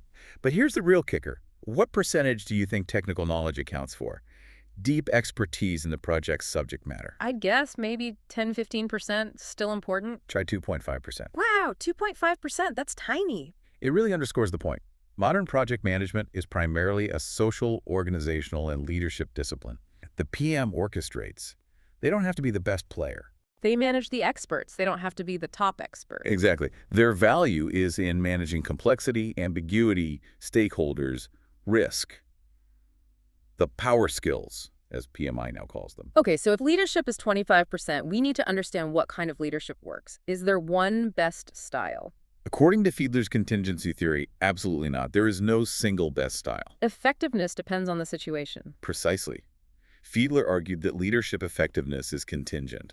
It depends on the match between the leader's natural style and the specific context, the situational favorableness. How did Fiedler measure leadership style? Using the least preferred coworker, LPC scale. Bit of a strange name, but basically asks leaders to think about the one person they worked least well with and rate them on various attributes. And what do the scores mean? A low LPC score means you rate your least preferred coworker very negatively. This indicates a task-oriented leader. You prioritize getting the job done above all else, even relationships. Okay, and a high score. A high LPC score means you rate even your least preferred coworker relatively positively. You can separate task performance from personality. This indicates a relationship-oriented leader, someone who prioritizes team cohesion, morale, and interpersonal harmony. So task-oriented, low LPC versus relationship-oriented, high LPC. Yeah. What determines the situational favorableness? Fiedler identified three factors. 1, leader-member relations. How much trust, confidence, and respect does the team have for the leader, good or poor? 2, task structure. Is the work clear, well-defined routine? Or is it ambiguous, creative, unstructured, high or low structure? and 3, Position power. How much formal authority does the leader have? Can they hire, fire, reward, punish? Strong or weak power? Okay, so those three factors combine to make a situation highly favorable, moderately favorable, or highly unfavorable for the leader. Right. And Fiedler found that different leader styles excel in different conditions. Where does the task-oriented low LPC leader do best? In the extremes, they excel in highly favorable situations. Meaning good relations, clear task, strong power. Exactly. Everything's aligned, just execute efficiently. Task focus works great. But they also excel in highly unfavorable situations. Like a crisis. Poor relations, unclear task, weak power. Yes. When everything's falling apart, the team needs clear, direct, task-focused direction to get through the chaos. No time for hand-holding. So the relationship-oriented high LPC leader fits best where? In the middle ground. Moderately favorable situations. What does that look like? Maybe relations are okay, but the task is complex and unstructured. Or the task is clear, but the team is new and doesn't trust the leader yet. Or the leader has weak formal power. So situations needing collaboration, innovation, team building. Exactly. The people-focused style helps build trust, encourages participation, handles ambiguity better, and fosters the relationships needed to navigate moderate complexity. The key takeaway for a PM then is self-awareness and flexibility. Totally. Know your natural tendency, low or high OPC, assess the situation, favorable, moderate, unfavorable, and adapt your approach. Don't be a one-trick pony. Okay, let's circle back to that 20% of the PM's job, communication management. Because the data on information loss in communication is, well, it's terrifying. It really is. It shows why just telling people things is nowhere near enough. Basic information theory, like Shannon and Weaver's work, points to significant loss even in simple exchanges. How much loss are we talking? Studies suggest that in purely verbal communication, you can lose 20% to 50% of the message's accuracy or detail between just the sender and the immediate receiver. Half the message gone just in one hop. Potentially, especially with complex information. And it gets worse with each step. That's the information decay theory. Right.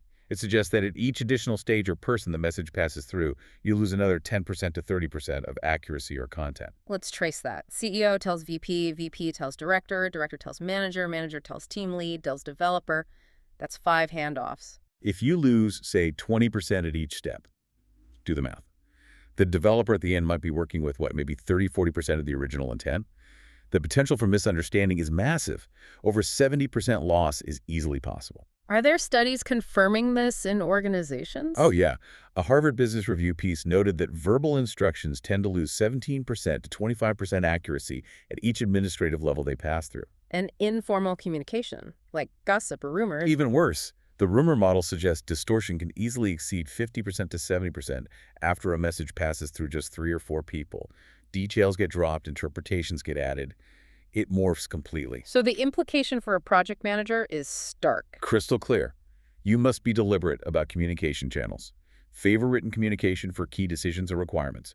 Use visual tools like Kanban boards for transparency. Have regular structured check-ins like daily stand-ups, document agreements. It's not about creating bureaucracy. It's about mitigating the inherent massive risk of information decay. It's project survival. Beyond communication failures, there are the internal biases we all have. Let's talk about a big one for teams. The Dunning-Kruger effect. Dunning-Kruger. So important, so often misunderstood. Published in 1999, right? It's about the gap between how good we think we are and how good we actually are. At its core, yes. But it has 2 key parts. First, it describes people with low confidence in a particular area. The incompetent individuals. Not only do they lack the skills, but crucially, they also lack the metacognitive ability. The ability to think about their own thinking, to recognize their own incompetence. They don't know what they don't know. And because they don't know what good performance looks like, they tend to massively overestimate their own ability. This leads to that peak of Mount Stupid on the Dunning-Kruger graph, high confidence despite low skill. And they can't recognize competence in others either. Often not accurately, no, because they lack the framework to judge it properly. How does this play out on a project? Oh, disastrously. You get wildly optimistic estimates from junior team members who don't understand the complexity. Yeah, I could build that in a week. Yeah. When it's really a month's work. They're not lying. They genuinely believe it. Often, yes. They lack the expertise to see the hidden pitfalls. It also leads to difficulty accepting feedback or criticism. Because they think their work is already great. Exactly. They can't easily recognize their mistakes or learn from more competent peers. And what about the other side of the coin? Highly competent people. Dunning and Kruger found the opposite effect there. Competent individuals understand the nuances, the complexities, the edge cases. They know how much they don't know. Which leads them to underestimate their own relative competence. They kind of assume that tasks they find easy are easy for everyone. So they might lack confidence or not speak up as forcefully. Potentially. They might be less assertive in pushing back against the overconfidence of less competent colleagues, assuming, oh, maybe they know something I don't. The impact on a team sounds corrosive, bad decisions, friction, blocked learning. It really is. It undermines realistic planning, effective collaboration, and continuous improvement. So what can a PM do? How do you mitigate the Dunning-Kruger effect on your team? It's tough. Requires active management. First, foster a culture of psychological safety where it's okay to say, I don't know, or ask questions. Make learning acceptable. Yes. Second, implement objective feedback loops. Rely on data, on actual outcomes, not just self-assessments. Use peer reviews, code reviews, demos. Ways to get external validation or correction. Right. Third, encourage continuous learning and skill development.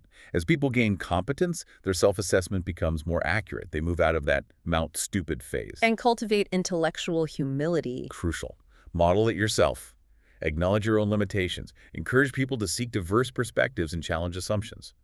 If someone consistently resists feedback or overestimates their abilities, the PM needs to address it carefully, recognizing it might stem from this cognitive bias, not just arrogance. #outro. Okay, what a journey. This deep dive really covered the spectrum, didn't it? From the high-level philosophy. The Agile values, yeah. Yeah. Adaptability, collaboration, focusing on outcomes. Through the hard realities of the triple constraint, time, cost, scope, that constant balancing act. Understanding those trade-offs is fundamental. You can't have it all. And seeing how different methodologies try to manage those constraints, like DSDM, flipping the script to fix time, cost, and quality. And using Moscow to ruthlessly prioritize scope. bringing predictability by embracing scope flexibility. Success really seems to hinge on balancing those rigid external constraints with the messy, unpredictable human element. Absolutely.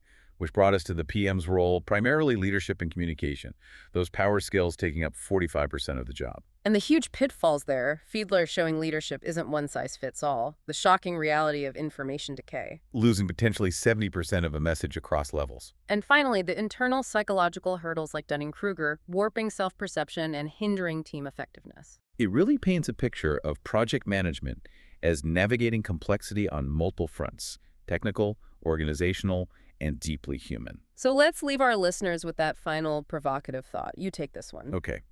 So think about the Agile principles. Two key ones are continuous attention to technical excellence and good design enhances agility. And at regular intervals, the team reflects on how to become more effective, then tunes and adjusts its behavior accordingly. Continuous improvement, reflection, and adaptation, core Agile tenets. Exactly. But now consider the Dunning-Kruger effect. If individuals or even a whole team lack the competence to accurately assess their own skills and performance, If they're stuck on Mount Stupid, how can they genuinely engage in that reflection? How can they identify what needs improving? How can they recognize technical excellence, or the lack thereof, in their own work or processes? if you don't know you're doing poorly, you can't fix it. Precisely. So the provocative thought is this. Is the Dunning-Kruger effect this fundamental inability for the unskilled to recognize their own lack of skill the ultimate silent killer of Agile adoption and continuous improvement? Is the greatest barrier to adaptability not external market changes, but the internal psychological barrier of organizational self-deception, preventing teams from truly seeing where they need to adjust? Food for thought. Thanks for that deep dive. My pleasure. Welcome back to the Deep Dive. Our mission today is really getting under the hood of organizational value. We're not just scratching the surface looking at, the usual success metrics. No, this is more like an organizational autopsy, wouldn't you say? Exactly. Examining those critical skills, the behavioral science side of things, and that foundational structure. The scaffolding. Yeah, the scaffolding that, determines if a project delivers value or just sort of fizzles out. Into entropy. Yeah. So this deep dive brings together hard data.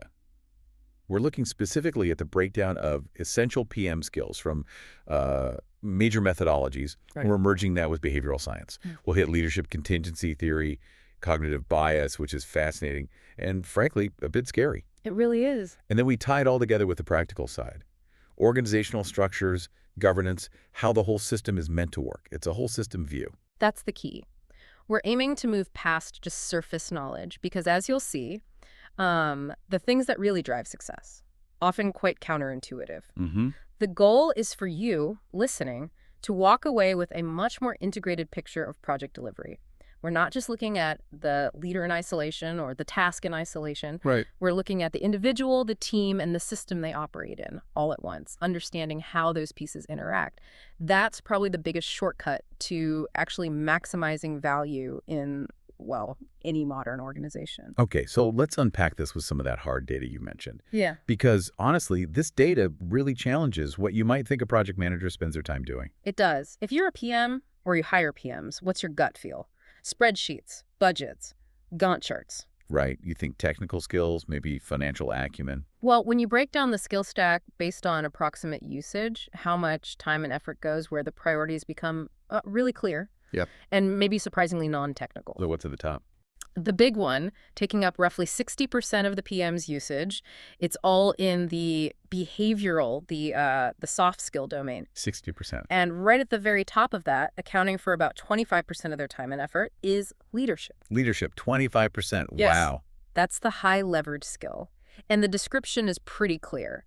It's about inspiring the team, motivating them, making decisions, dealing with conflict before it blows up. Conflict resolution, yeah. And crucially, building trust. If a PM fails on the leadership front, it doesn't matter how perfect the schedule looks on paper. Team just won't deliver. Exactly. Commitment plummets, productivity tanks. Okay, so leadership is huge. What's next? Following right behind that, and this really confirms the PM's role as like the central communication hub, is communication management. That's clocking in at about 20% usage. Another big chunk. So that's nearly half the job just on leadership and communication. Pretty much. And that 20% reflects just how vital it is to manage expectations across all the different stakeholders, keeping that information flowing constantly. Keeping everyone on the same page. Right. It's how you maintain clarity about roles, who does what, and hopefully head off some of those political battles that can completely derail things. Okay. And what makes up the rest of that initial 60%? Rounding out that critical block is time and organizational skills. That comes in at about 15% usage. Okay. So this is the scheduling, the task organization. Oh, yeah. That's the core logistics. Defining the schedule, organizing the sequence, managing dependencies. It's obviously vital for hitting deadlines, no question. Sure. But you can see how the skills we just mentioned, leadership and communication, they really set the stage. They often determine whether anyone even takes the schedule seriously or feels committed to following it. That breakdown is really interesting. It definitely reframes the role away from just managing tasks. Right. But, okay, what about the other 40%? Where do those maybe more traditional PM skills fit in? Well, they fall quite a bit lower, which suggests maybe more of an oversight or delegation function rather than deep hands-on work. So you've got risk management and strategic thinking, both sitting around 10% usage each. Still important, medium to high priority. Absolutely. Planning for what could go wrong, making sure the project actually aligns with the bigger organizational goals, adding that strategic value, that's crucial. I'm problem solving. Also around 10% usage. Analytical and problem-solving skills. Finding creative solutions when things inevitably go off track. Medium priority, generally. Right. But here's where I think the data gets, as you said, maybe a bit provocative. Let's look at the hard skills, the quantifiable stuff. Budget management, how much? Only about 5% usage. 5%, okay. And the lowest ones. This is where it gets wild. Yeah, technical knowledge, just having a basic grasp of the industry or the tech involved, and resource management, assigning people, equipment, both clock in at a tiny 2.5% usage each. 2.5%, that feels almost dangerously low. I mean, if the PM isn't the technical expert, how do they even know if the technical lead is, pulling the wool over their eyes? It's a valid concern. Does this data suggest that modern PM is just sort of outsourced all the numbers and the tech details? That's exactly the implication you can draw. Look at that split, 60% on people and context versus only 5% financial and 2.5% technical. It fundamentally reframes the PM role as primarily a high-leverage facilitator. A facilitator. Right. The organization isn't paying the PM to be the best coder or the chief accountant. There are specialized roles for that. Okay. The PM manages the people in the context. They align motivations, they manage expectations, they create that frictionless environment. Where the actual experts can do their jobs effectively. Precisely. So if your organization is demanding that the PM spends, say, 30% of their time buried in code or deep in spreadsheets, you're arguably misusing their most valuable skills. You're wasting that 60% potential. Exactly. They're there to manage the intersections, the human element, not necessarily the deep technical or financial weeds. Okay, so if the PM is primarily a people manager, a facilitator, and leadership is that massive 25% chunk of the job, how should they lead? What does effective leadership even look like in this context? Well, for a really influential perspective that honestly still holds a lot of water today, we have to go back a bit to the 1960s and Fred Fiedler's contingency theory. Fiedler, okay, contingency, what's the core idea? The core idea was pretty radical for its time. Fiedler argued that leadership effectiveness isn't about being some kind of universally great, charismatic leader. Like a one-size-fits-all approach? Exactly. He said effectiveness is entirely contingent, hence the name on the match between the leader's inherent fixed style and the specific situation they're facing. So it's about the fit. It's all about the fit. Fiedler basically said, stop trying to train people to be something they're not. Start putting the right person in the right situation. Okay, that assumption of a fixed leadership style sounds pretty critical. How did he define those styles? He broke it down into two main types. First, you have task-oriented leaders. These are the folks focused relentlessly on getting the job done, hitting the goals, completing the tasks. Output is king. Got it. Focused on the what's. Right. Then you have relationship-oriented leaders. Their priority is building strong interpersonal connections, providing support, making sure the team feels good, maintaining harmony. Focused on the who and how, maybe? Sort of, yeah. More about the team dynamics and well-being. So how did Fiedler measure which style someone inherently was, if it's fixed? This is where it gets interesting. He developed something called the Least Preferred Coworker Scale, or LPC scale. Least preferred coworker. Okay. How does that work? It's almost like a psychological test. You asked a leader to think about the one person they worked with that they liked working with the least, the most difficult colleague they've ever had. Okay. Slightly awkward exercise. Maybe a little. Then they have to describe that person using a series of bipolar adjectives like pleasant versus unpleasant, friendly versus unfriendly, tense versus relaxed. So, describing the person you least liked working with tells you about your leadership style. How? Because it reveals your underlying motivation when things get tough or when someone isn't performing well. Think about it. If a leader describes that least preferred difficult colleague in relatively favorable terms, gives them a high LPC score, what does that say?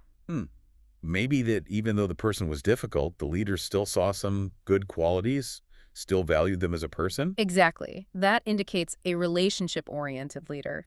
Even when performance is poor, their core drive is relational. They still seek connection and see the person behind the poor performance. Okay. And the opposite. If they describe that difficult person very negatively, give them a low LPC score, they are task-oriented. Because It suggests that once the coworker failed at the task, the relationship aspect became irrelevant or negative.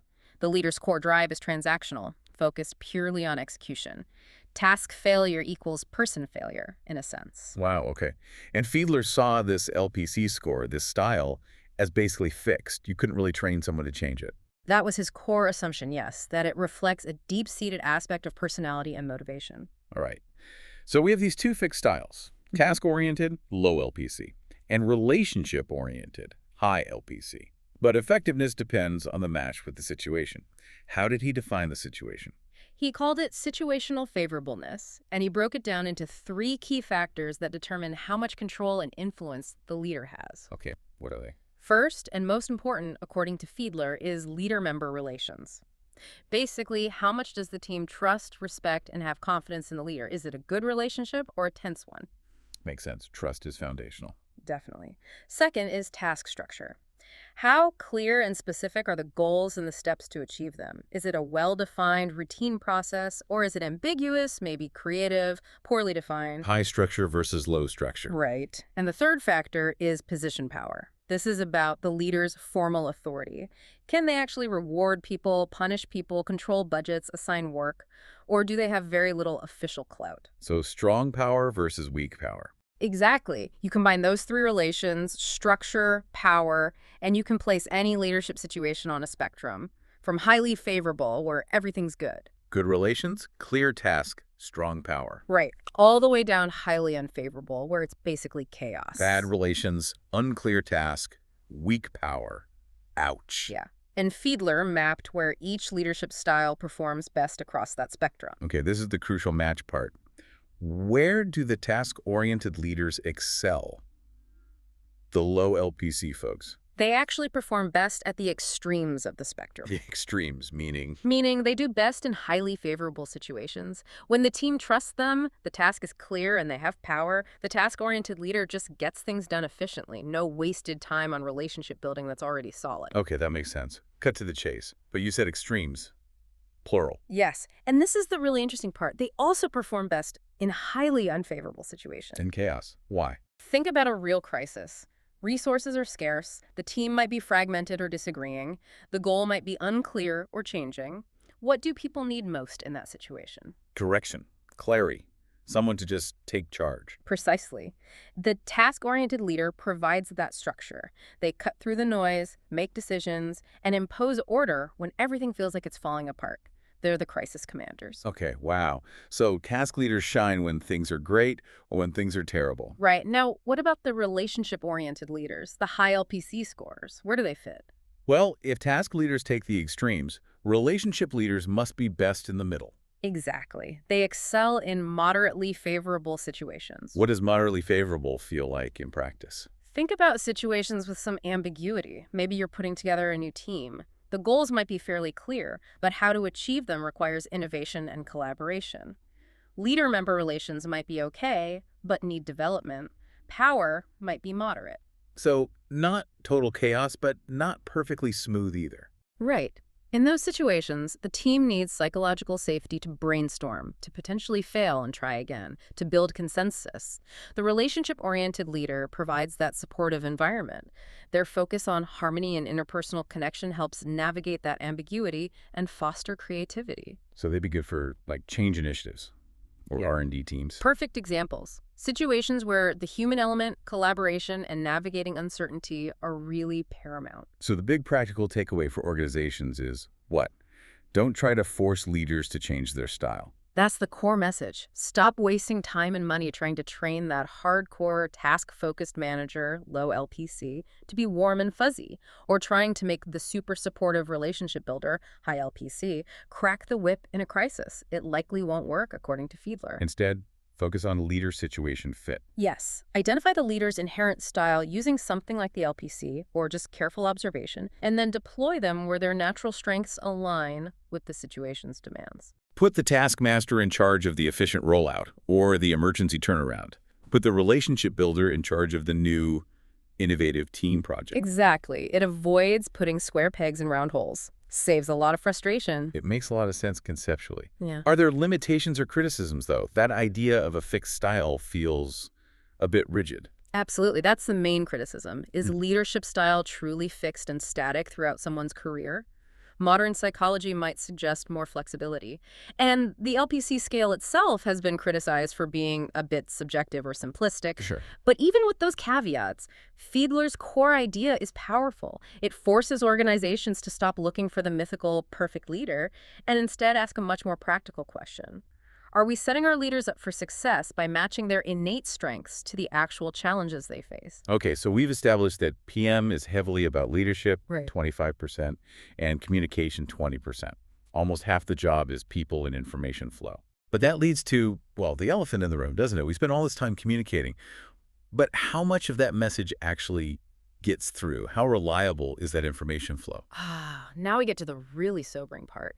The data on information loss during communication is, well, it's frankly alarming, especially for organizations that rely on information moving up and down a hierarchy. How bad is it? Communication is incredibly fragile. It suffers from what communication theorists like Shannon and Weaver called noise, anything that interferes with the message. Like actual background noise or bad phone lines or just not paying attention? All of that. And just looking at purely verbal communication, studies suggest that loss due to this kind of noise can range anywhere from 20% to 50% or even more at a single step. 50%. So half the message might be lost or misunderstood just between me talking to you right now. Potentially, yes. The recipient might only grasp half the intended meaning right off the bat. Wow. Okay. And that's just one step. What happens in a typical company where a message goes from, say, the CEO, down to a VP, to a director, to a manager, and finally to the team doing the work? That's like 4 or 5 steps. And that's where information decay theory comes in, and it paints an even bleaker picture. Oh, great. This theory suggests that, on average, you lose somewhere between 10% and 30% of the information's accuracy or content at each additional stage it passes through. Each stage. Why? People filter things based on their own priorities. They interpret things through their own lens. They summarize. They omit details they think aren't important.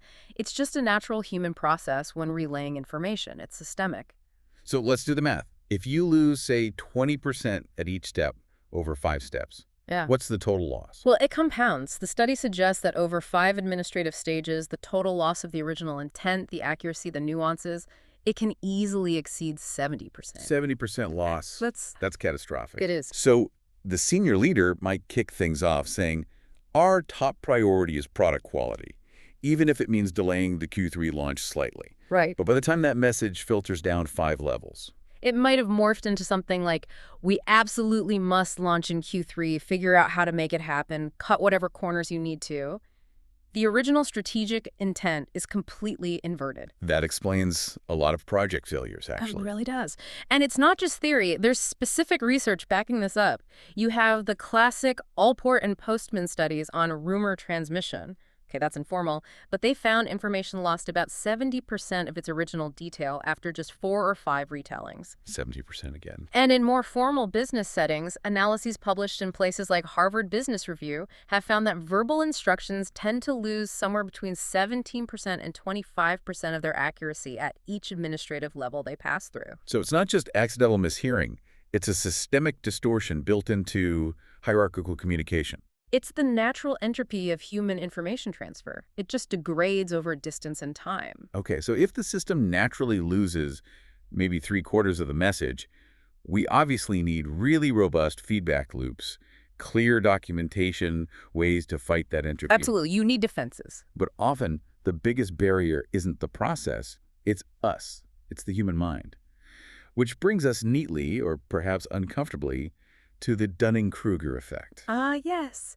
Dunning-Kruger, a classic cognitive bias identified back in 1999 by David Dunning and Justin Kruger. And it's basically about people not being very good at judging their own competence, right? That's the gist. It describes this fundamental mismatch between how competent people think they are and how competent they actually are, an inability to accurately self-assess. How does it work? Because it seems to affect people differently based on their actual skill level. Exactly. Let's break down the mechanism, because it's subtle but has huge implications in organizations. The problem for the incompetent individual, someone lacking skills in a particular area, is what Dunning and Kruger called a dual deficit. Dual deficit. Yes. First, they lack the necessary skills to perform well. Second, and this is the crucial part, they also lack the metacognitive ability, the ability to think about their own thinking, to even recognize their lack of skill. So they don't know what they don't know. And they don't know that they don't know it. Precisely. This leads them to grossly overestimate their own performance and knowledge. They're often highly confident, but wrongly so. And critically, because they can't recognize competence in themselves, they often fail to recognize genuine competence in others either. Oh, that's dangerous. So their confidence completely outstrips their capability. They might make bad decisions and aggressively defend them because they genuinely don't see the flaws. Exactly. This can easily lead to that HIPPO effect we sometimes see, the highest paid person's opinion dominating decisions, even if that person lacks the specific expertise needed for that particular problem. And if that HIPPO is suffering from Dunning-Kruger, they're not only wrong, but they're blind to the fact they're wrong and dismissive of experts who are right. It's a perfect storm for bad decision-making, shielded from reality by confidence and authority. Now, look at the flip side, the competent individual. Okay, what happens with them? Well, because they are competent, they understand the complexities, the nuances, the vastness of the subject. They know how much there is to know. Right, they're aware of the unknowns. Exactly. And because they know how much they don't know or how much expertise is required, they often underestimate their own ability relative to others. So they think, this was hard for me, so it must be hard for everyone, or everyone must know this stuff. Pretty much. They might assume their hard-won knowledge is common, leading them to be less assertive, maybe less likely to speak up or push their correct viewpoint. Wow. So the incompetent are overconfident and loud, and the competent are underconfident and quiet. That sounds like a recipe for disaster in a team or organization. It can be. Think about the impact on project delivery, especially when you combine it with that 70% information decay we just talked about. If the people making poor decisions are overconfident and unable to see their mistakes, and the competent people are hesitant to challenge them, and the communication system is losing most of the original message anyway, you get this self-reinforcing cycle of failure. Dunning-Kruger just pours fuel on the fire of information decay. It makes it almost impossible to course correct. Accepting constructive criticism would be really hard if you genuinely believe you're already doing great. Exactly. It hinders learning, it hinders growth, both for the individual and the organization. So how do we fight back against this? Against Dunning-Kruger? It's not easy, but it requires conscious effort. First, continuous learning. Actively seeking out what you don't know is the first step to recognizing the boundaries of your knowledge. Acknowledging ignorance is the beginning of wisdom. Something like that, yeah. Second, seeking objective feedback. You can't rely solely on self-assessment. You need to actively ask for honest, critical feedback from diverse sources, peers, subordinates, clients, to get a reality check on your performance. That takes courage. It does. And finally, cultivating intellectual humility. Recognizing that true mastery is rare, that complex topics require ongoing effort, and being willing to admit when you're wrong or don't know something. So self-awareness, basically. Self-awareness is the only real antidote. It's the foundation for breaking that cycle of overconfidence and actually improving communication and decision-making. Okay, so we've got fragile communication, rampant information decay, potentially biased decision makers.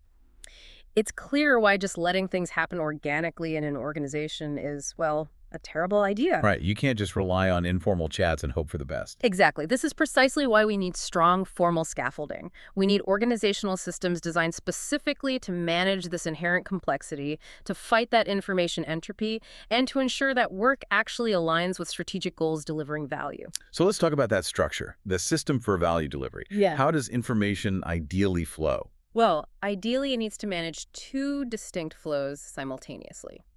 First, there's the downward flow. Think of this as the strategic direction, often shown as, say, black arrows in a diagram. Okay. Where does it start? It starts right at the top. Senior leadership defines the overall strategic goals for the organization. We want to increase market share in this sector, or we need to improve customer satisfaction. The big picture why? Exactly. That mandate then flows down to the portfolio level. Portfolios are collections of programs and projects grouped together to achieve those strategic objectives. They prioritize investments. So the portfolio decides which projects get funded to meet the strategy. Right. Then the portfolio communicates the desired outcomes and expectations down to the individual programs and projects. This ensures that every task being done by the team on the ground should, in theory, trace back directly to a high-level strategic goal. So the downward flow is about telling people what to do and why it matters strategically. Makes sense. What's the other flow? Just as vital is the upward feedback flow. You can think of this as the reality check, often shown as maybe light gray arrows flowing back up. Where did that start? It starts at the bottom, with operations, the day-to-day business, relaying feedback on performance, process issues, customer responses back to programs and projects. Okay. Then the projects report their status, their progress, any risks or issues back up to the portfolio level. How are we doing against the plan? Exactly. And finally, the portfolios aggregate this information and provide evaluations on overall performance, maybe return on investment, back up to senior leadership. So the upward flow ensures the strategy isn't just happening in a vacuum. It provides the data to see if things are actually working on the ground and allows for adjustments. Precisely. It ensures the whole system stays strategically aligned and responsive to reality. It's a continuous loop. Okay, so that's the ideal flow. But that system has to operate within a specific organizational structure. Our sources talk about different types based on how authority is handled. Right. Yes. The structure dictates how that flow actually happens and who has power. The most traditional is the classic functional organization. The old school hierarchy. Silos. Pretty much. You're grouped by specialization engineering, marketing, finance, etc. Communication flows vertically, up and down within each silo. Authority rests firmly with the functional manager. What's the good and bad of that for projects? It's very efficient for routine, specialized work within a department, but it's terrible for projects that require cross-functional collaboration. Each department does its piece independently, often leading to integration problems, delays, and finger-pointing. Loyalty is to the department, not the project. Okay, what's the opposite extreme? That would be the project-based organization. Here, the entire structure revolves around specific projects. So the project is the organization, essentially. For its duration, yes. The project manager typically has high, sometimes almost total authority over the project. Team members from different functions report directly to the PM for that project. Resources are dedicated, often co-located. Sounds great for big, focused efforts, like building a plane or something. Exactly. It's optimal for large, complex, time-sensitive projects where project loyalty is paramount. But it can be inefficient for organizations with lots of smaller, ongoing departmental tasks, and career paths for functional specialists can become unclear. Right. So most companies probably try to find a middle ground. They do. And that leads us to the matrix organization. This is the hybrid approach that tries to share authority between the functional managers and the project managers. Ah, the matrix. I feel like this is where things get complicated. Often described as confusing or causing conflict. It certainly can. It requires a lot of communication and negotiation. The core idea is shared authority, but how it's shared defines the three main types of matrix. Okay, what are they? First, you have the weak matrix. This structure leans heavily back towards the functional organization. How so? The functional manager still holds most of the power, especially over budget and resources. The project manager role is often part-time and acts more like a coordinator or an expediter. So they chase people up, facilitate communication, but don't have much real authority to make people do things. Pretty much. They coordinate across functions but don't really direct the work. Loyalty still resides mainly with the functional department. Okay, then what's the balanced matrix? This is where the tension is most obvious. The organization formally recognizes the importance of the PM role, but authority is deliberately shared between the PM and the functional manager. This sounds like the infamous two bosses problem. That's exactly what it creates. A team member, say a software engineer, reports to their engineering manager for things like performance reviews, salary, career development. Right, their functional home. But they also report to one or more project managers for their day-to-day tasks, project priorities, deadlines. Who do they listen to when priorities conflict? Good question. It requires constant negotiation between the PM and the functional manager. The PM often doesn't have full control over the project budget or resources, making influence and political skill absolutely critical. Sounds dreadful. It can be, but it tries to balance functional excellence with project focus. Okay, and the third type? The strong matrix. This structure tilts the balance of power significantly towards the project manager. How does that look? The PM role is usually full-time. They often have considerable authority over the project, including budget control, and may even have dedicated administrative staff. Team members, while still having a functional home, feel a much stronger pull towards the project goals. So this starts to resemble the project-based organization more closely. It does. Functional managers still exist, managing standards and people development, but the PM drives the project execution much more directly. And I suppose many large companies might use a mix of these. Definitely. That's called a composite organization. They might be primarily functional, but spin up a special project team that operates like a strong matrix for a critical initiative. They blend structures to fit the need. Okay, so regardless of the specific structure, functional, matrix, project-based, dealing with all this complexity, and especially fighting that 70% information decay we talked about, seems to demand some kind of central oversight or standardization. Absolutely. And that brings us to the role of the Project Management Office, or PMO. The PMO, sometimes loved, sometimes not so loved. Yes, they can be seen as bureaucracy. But conceptually, the PMO is an organizational structure created specifically to combat that entropy and improve project delivery consistency. What's its main job? Its primary function is standardization. It works to standardize governance processes across projects. It facilitates the sharing of resources, methodologies, tools, templates, and expertise.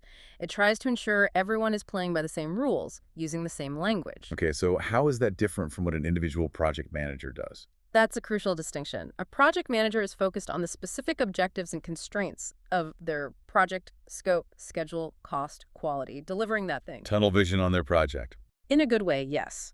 The PMO, however, operates at a higher level, maybe portfolio-wide or enterprise-wide.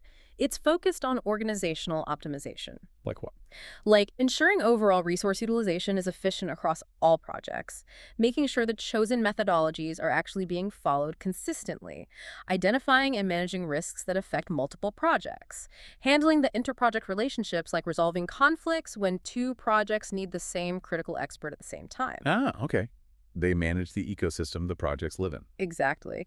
And they often look at major program changes or strategic alignment, which is a much broader view than a single project team typically has. You know, connecting this back, given the Dunning-Kruger effect and that terrifying 70% information decay, the PMO starts to sound less like bureaucracy and more like a necessary defense mechanism. I think that's precisely the right way to view it. We can't just trust informal communication or individual, potentially biased assessments to keep dozens or hundreds of projects aligned with strategy, especially when information degrades so easily. The PMO provides that objective framework, the standards, the oversight, to counteract the natural human and systemic failings. That's the idea. It's resisted because it imposes rules, but those rules are often the antidote to chaos and information loss. Okay, and PMOs aren't all the same, right? They have different levels of power or control. Correct. They generally fall into three categories based on their degree of control over projects. What are they? First is the supportive PMO. This type has the lowest level of control. It acts primarily as a consultant. So they offer help, but don't enforce anything. Pretty much. They provide templates, best practices, training, maybe historical information from past projects. They function mainly as a resource or knowledge repository. Okay, what's next? The controlling PMO. This type has moderate control. They still provide support, but they also require compliance with certain standards. How do they enforce it? They might mandate the use of specific methodologies, tools, or templates. They might conduct regular project reviews or audits to ensure the standards are being followed. They try to drive conformity. Okay, more teeth in the supportive one. And the last type. The directive PMO. This type takes the highest level of control. They don't just oversee projects, they actively manage them. So the project managers might actually report into the PMO. Yes, exactly. The directive PMO often assigns the project managers and takes direct ownership of project execution and success. This provides the tightest control and alignment with organizational strategy, essentially managing projects directly on behalf of the organization. Okay, so we have the overarching system, the organizational structures, the governance from the PMO. Yeah. Let's pivot now to the actual execution. What are their critical functions needed day to day to actually deliver the project, beyond just the core PM role? Right. Success relies on several key functions being performed well, often by different people supporting the project. One absolutely vital function is to provide business direction and insight. This sounds like the voice of the customer or the business sponsor. Exactly. This role is responsible for defining, clarifying, and continually prioritizing the project requirements, or maybe the product backlog in an agile context. Based on what? Based on evolving business value, market needs, dependencies, risks, they ensure the team is always working on the most valuable thing from a business perspective. In adaptive environments, this function is crucial for that continuous feedback loop, making sure the product stays relevant. So this isn't the PM writing requirements. It's the business stakeholder defining the value and the priorities. Precisely. Then, of course, you need the function to apply expertise. The specialists. Yes, providing that deep, specialized knowledge, whether it's technical, scientific, legal, strategic, whatever the project needs. And they might be involved all the time or just brought in occasionally. It varies. An architect might be embedded full-time. A legal expert might only be needed for specific compliance checks or contract reviews. But accessing that expertise when needed is critical. Okay, what else? Another crucial function is to facilitate and support. This is really about maintaining the health and productivity of the team environment. How so? This role focuses on promoting collaboration, helping the team build consensus, resolving interpersonal conflicts constructively. Getting people to work together smoothly. Yes, and actively removing roadblocks or obstacles that are slowing the team down. It's about ensuring the team can stay focused on creating value without getting bogged down in friction or bureaucracy. Sometimes the PM does this, sometimes it's a Scrum Master or an Agile coach. Makes sense. Keep the engine running smoothly. Right. And finally, there's the essential function of coordination and oversight. And our sources really stress that this goes beyond just tracking tasks during delivery. What else does it include? True oversight extends after the project is technically closed. It includes benefit realization activities, actually measuring and verifying that the intended business value, the reason you did the project in the first place, was achieved. Did it actually deliver the ROI we expected? Exactly. And it also includes sustainment activities, ensuring the project's output is properly integrated into ongoing operations, maintained, and supported. A project isn't truly successful if its benefits aren't realized and sustained long after the ribbon cutting. That's a really important point. Success isn't just go live. Not at all. Now, performing all these functions effectively, especially given that information decay we keep coming back to, relies heavily on managing knowledge within the organization. Okay, how do we categorize knowledge in this context? We generally talk about two essential types. First is tacit knowledge. Tacit, meaning implied, unspoken. Right. This is the knowledge that's really difficult to articulate, write down, or transfer easily. It's embedded in people's experiences, intuition, skills, memory, judgment. It's the seasoned engineer's gut feeling about a potential design flaw based on years of experience they can't easily explain. Okay, hard to capture. Very. The other type is explicit knowledge. This is the knowledge that is clearly apparent, easily codified, shared, and stored. Like? Think official documents, process manuals, technical specifications, organized databases, project reports, lessons learned archives, things you can write down and share formally. So a key goal for organizations, especially given information fragility, must be to try and convert critical tacit knowledge into explicit knowledge whenever possible. Absolutely. If you can capture successful strategies, best practices, or key insights, explicitly document them, share them. You protect that knowledge from being lost when someone leaves or getting distorted in that verbal chain. It's another defense mechanism against entropy. Okay, so we have the functions, the knowledge. Yeah. The final piece seems to be choosing how to actually build the thing, the execution method itself. Right. And that choice depends heavily on the nature of the project's deliverables, the specific verifiable outcomes you're trying to produce. The deliverables dictate the best development approach and the overall project lifecycle. Can you quickly define those terms? Sure. A deliverable is just a tangible or intangible result, a report, a piece of software, a completed building phase that can be verified. The development approach is the method you use to create those deliverables, like waterfall or agile. The project lifecycle is the series of phases the project goes through from start to finish, and the cadence is the rhythm or frequency of your deliveries within that lifecycle. Got it. So what are the main development approaches we see? They exist on a spectrum, mainly defined by how stable the requirements are and how much uncertainty is involved. At one end, you have the predictive approach. This is the classic waterfall model. Exactly. You use this when the requirements are well understood and defined upfront, unlikely to change much. Uncertainty is low. Changes, if they happen, are managed through very formal, strict control processes. And how does delivery typically happen? The key feature is usually a single delivery at the very end of the project. Think large construction projects, developing a new drug, building a bridge. You plan everything up front and deliver the finished product once. Rework is incredibly expensive or impossible. Okay, what's the other end of the spectrum? That's the adaptive approach, which most people associate with agile methodologies. When would you use this? This is ideal when requirements are not well understood up front, when they're expected to evolve, or when the environment is changing rapidly. Uncertainty is high. So you expect change and build a process around it? Precisely. Work is done in short, iterative cycle sprints, for example. You build a small piece, get feedback from stakeholders, adapt the plan, and build the next piece. Continuous feedback is key. And delivery? Delivery is typically incremental or continuous. You release smaller pieces of working functionality frequently, allowing stakeholders to get value sooner and provide input along the way. Think software development, new product innovation, marketing campaigns. Okay, predictive for stability, adaptive for change. Is there a middle ground? There has to be, right? Many complex projects need both. That's the hybrid approach. Mixing and matching. Essentially, yes. You might use a predictive approach for the parts of the project that are stable and well-defined, maybe regulatory compliance aspects, or procuring major infrastructure. Things you need to lock down early. Right.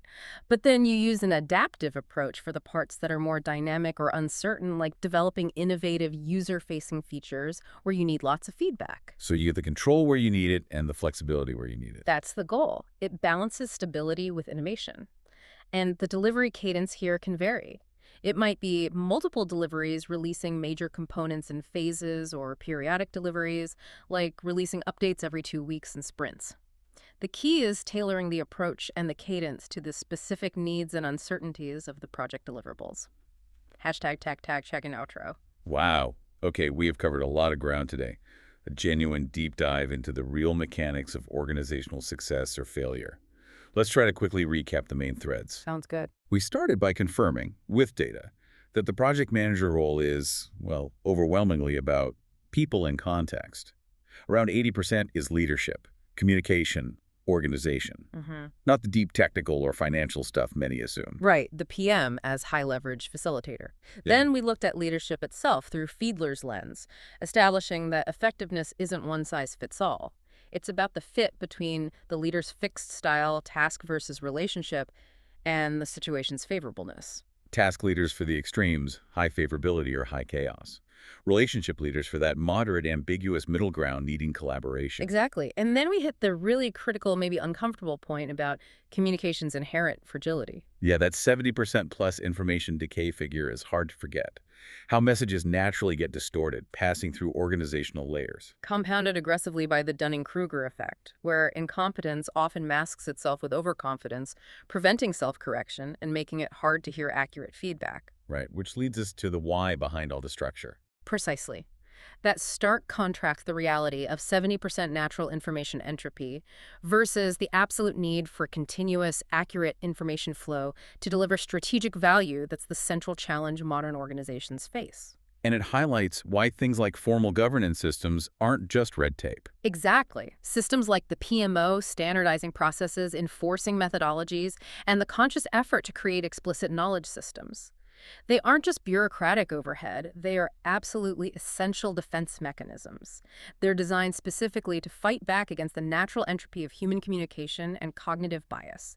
They are, in effect, the organizational firewalls against chaos and strategic drift. That's a powerful connection. The structure exists because the informal human systems are inherently unreliable at scale. That's the core takeaway. So, as you, our listener, reflect on all this, here's a final provocative thought to mull over. Think about a major project failure you've witnessed, maybe one you were involved in. Looking back now with this framework in mind. Was the root cause really a technical glitch or a missed requirement, something related to that tiny 2.5% technical skill slice of the PM role? Or was it more fundamentally a failure in leadership situation fit? Was the wrong style of leader trying to navigate a crisis or foster innovation? Or perhaps most insidiously, was it a catastrophic, systemic 70% plus loss of information accuracy? Did the strategic intent simply evaporate somewhere between the executive suite and the delivery team, compounded by unchecked biases? Which of those factors, technical, leadership fit, or information integrity, truly deserves more of your attention and preventative effort going forward in your own context? Something to consider. Thank you for joining us on the Deep Dive. We'll see you next time. Welcome back to the Deep Dive. We're the ones who wade through all that dense research, so, well, you don't have to. Today, we're getting into something pretty fundamental. The very architecture of how modern work gets done. We're talking project management life cycles. And our mission for this deep dive is pretty critical. We want to go beyond just, the basic definitions. We're aiming to give you a really solid, detailed grasp of the four main project life cycles. That's predictive, iterative, incremental, and then the big one, the adaptive approach, Agile. And crucially, we'll spend some real time digging into how, and maybe more importantly why, organizations pick the right approach, or maybe the right blend. We'll trace the roots and the core ideas behind that Agile mindset, which, let's face it, seems to be everywhere in innovation today. Because projects, they're absolutely not one size fits all, are they? Not at all. When you hear those terms flying around, waterfall, Scrum, maybe Kanban, what does that actually mean on the ground? For speed, for managing risk, for actually delivering something useful to a customer. We're going way past the buzzwords today. We want to unpack the methodologies, especially how they help you tackle uncertainty. Because especially when you're talking tech or, big organizational shifts, uncertainty, that's pretty much the only thing you can count on. That's absolutely the heart of the matter in the sources we looked at. Yeah. The fundamental challenge in modern project management is getting that life cycle tailored just right. It has to fit the specific context, how complex is the project, what are the non-negotiables from stakeholders, and critically, how much uncertainty are you actually dealing with? You just can't treat building, say, a bridge where the requirements are pretty fixed, low uncertainty, the same way you treat designing, a brand new AI algorithm. That's high uncertainty. Right, different problems, different tools. Exactly. And our sources, mostly the PMBOK guide and the Agile Practice Guide, they give us a good baseline. They basically break down the universe of approaches into four main buckets. You've got the traditional plan-heavy predictive way. Then there's the iterative method, which is really focused on learning as you go. After that, the incremental method, that one's all about speed and getting usable stuff out fast.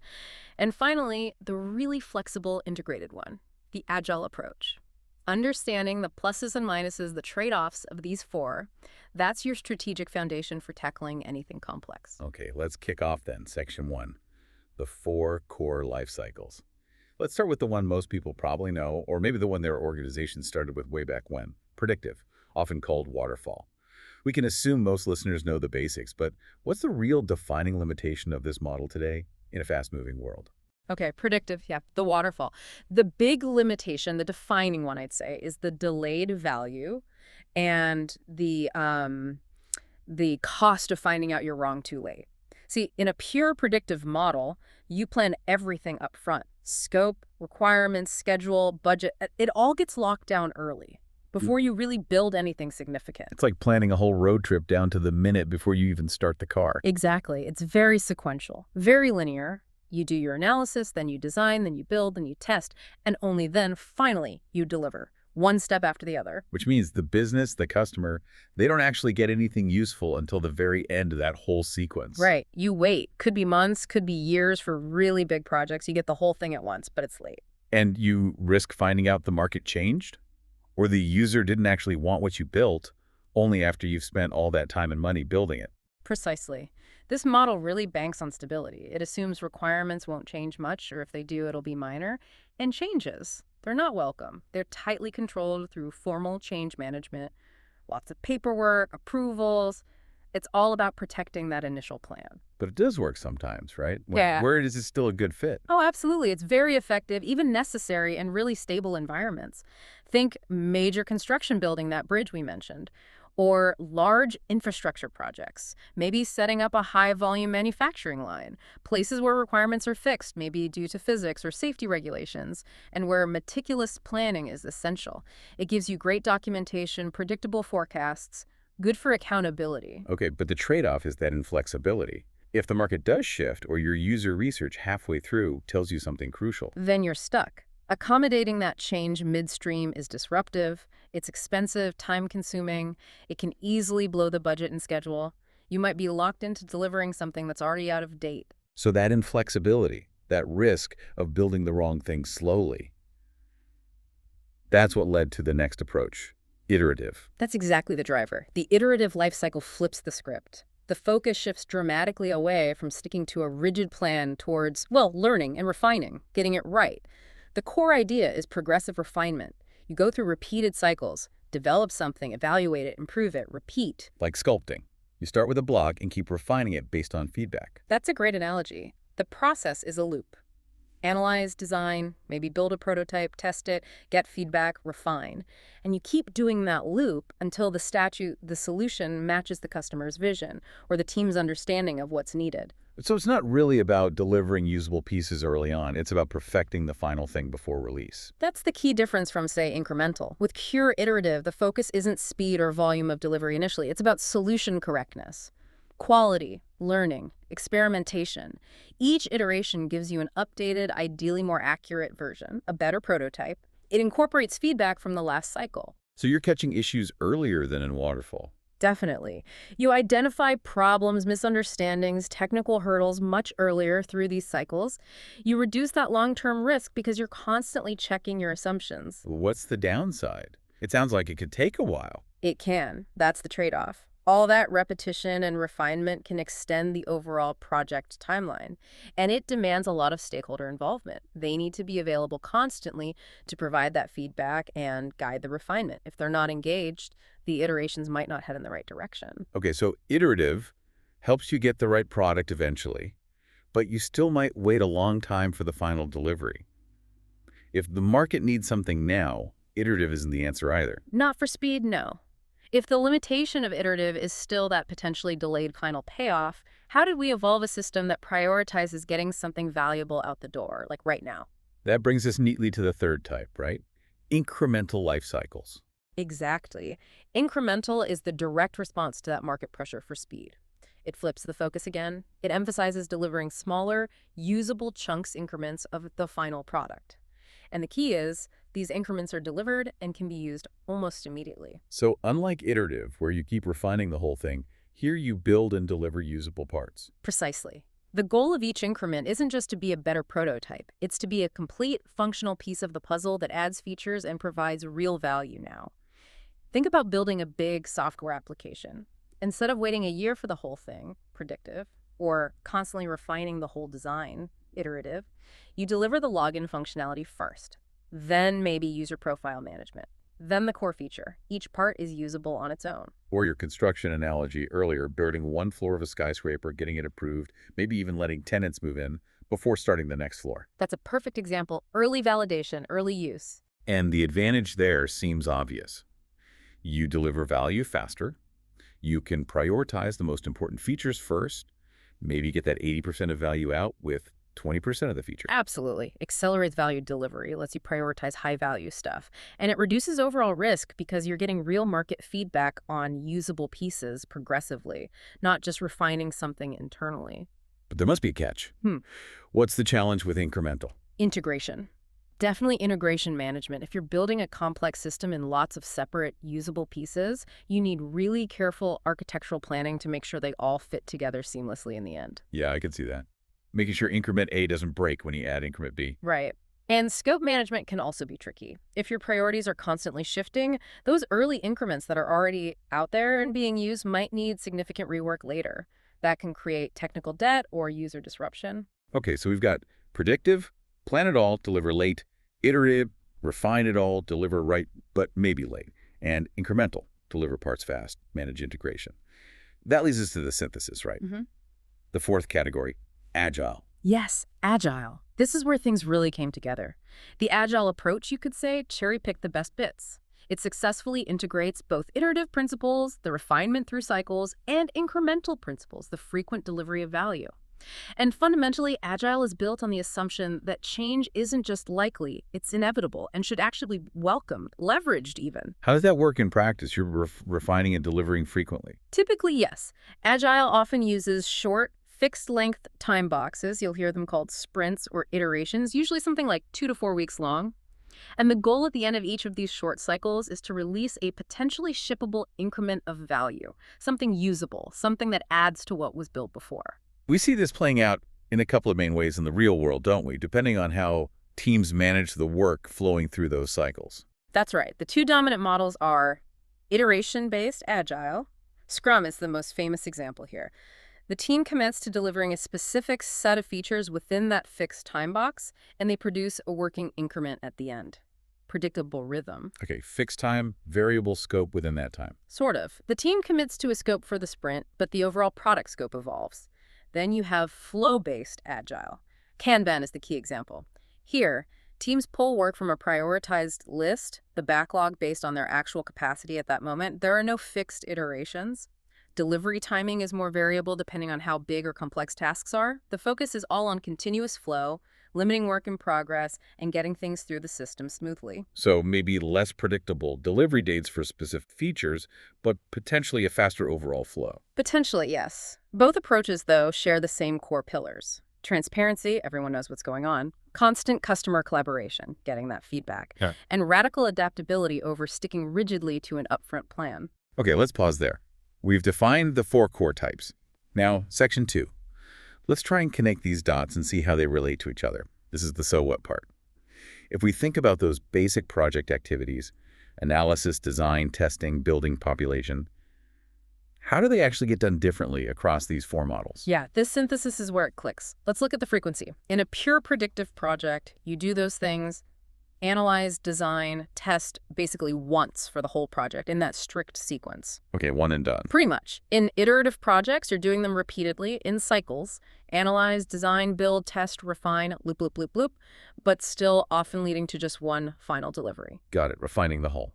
Then incremental. You do those activities, analyze, design, build, test once per increment. You complete a usable chunk, then you move to the next chunk and repeat the sequence for that new piece. Right, sequential chunks. And finally, Agile. Here, you're doing those activities repeatedly, but within those short time-boxed cycles, like sprints. And each cycle produces a small, usable, value-adding delivery. So the frequency of both the activities and the deliveries tells a big story about when the business actually sees a return. That's probably the most critical distinction for business strategy. Predictive and often pure iterative models, they push value realization way out to the end. You wait. Incremental and agile. They're all about frequent, smaller deliveries. That means you start realizing business value much earlier.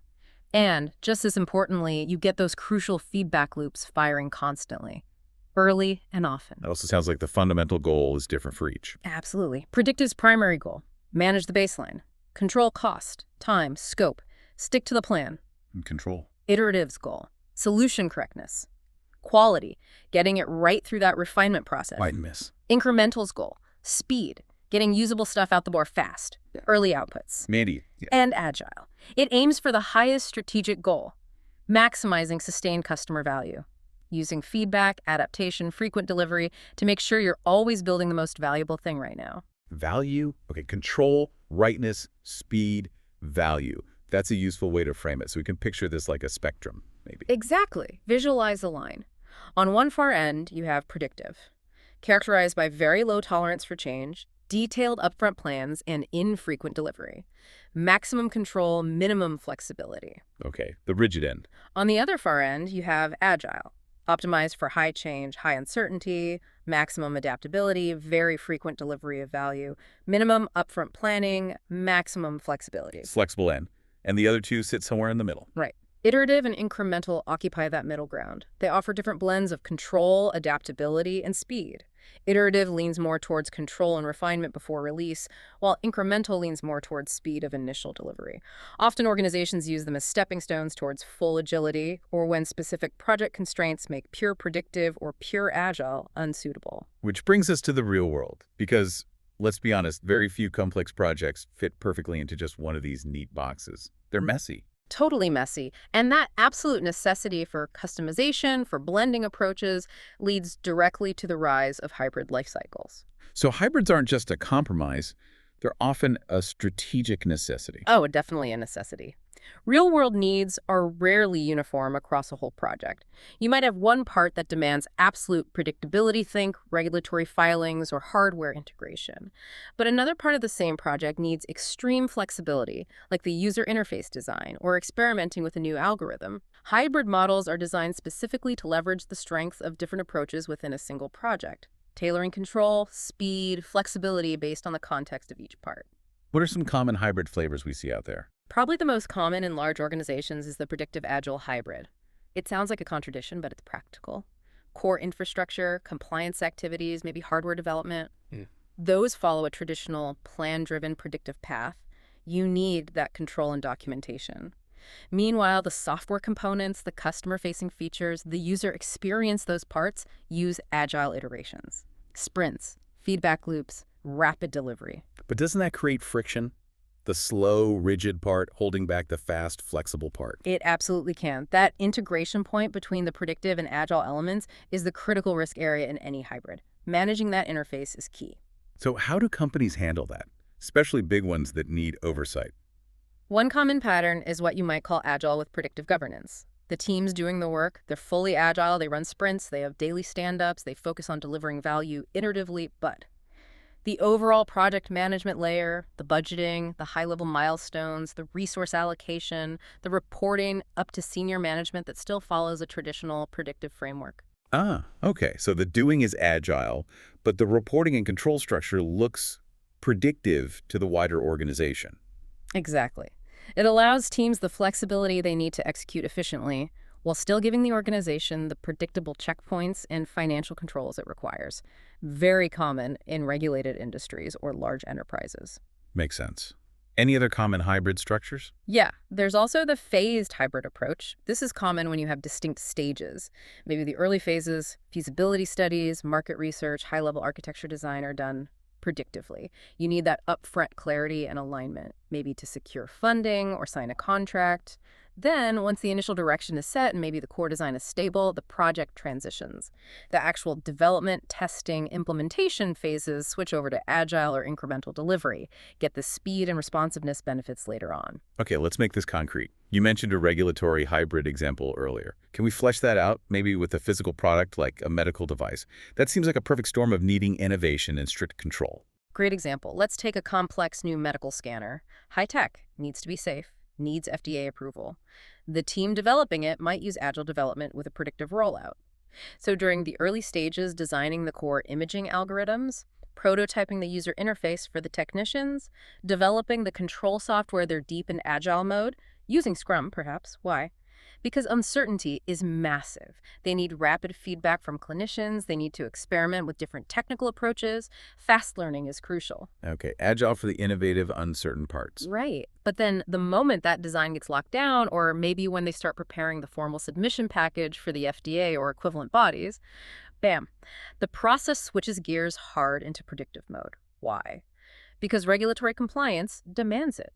You need a fixed, documented, auditable sequence, specific tests run in a specific order, detailed documentation for every step, formal sign-offs. You can't iterate on your FDA submission package. It has to be planned, executed precisely, and verified against that plan. So the innovation happens fast using Agile, but the final manufacturing, quality assurance, and regulatory approval process is rigidly controlled and predictive. Exactly. You get the best of both worlds strategically. You maximize your speed of innovation and learning when uncertainty is high, and you ensure the required level of control, safety, and compliance for the critical, high-stakes phases. That balancing act is really the essence of modern, complex project strategy. Okay, this is hugely helpful. Now for Section 3, the really practical bit. If I'm sitting here needing to start a new project, how do I actually choose the right approach? Which life cycle or which hybrid blend is the best bet?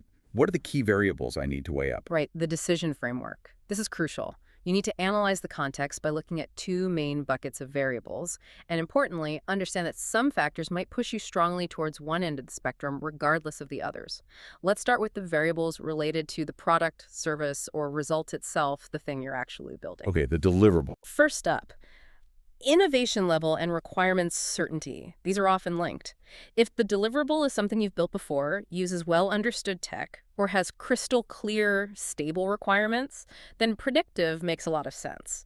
Detailed upfront planning works well there. But if you're dealing with high innovation, if requirements are fuzzy, likely to change, or you expect them to emerge as you learn more, maybe a totally new software platform or a disruptive business model, then you need an adaptive approach like Agile, or at least iterative. Why need?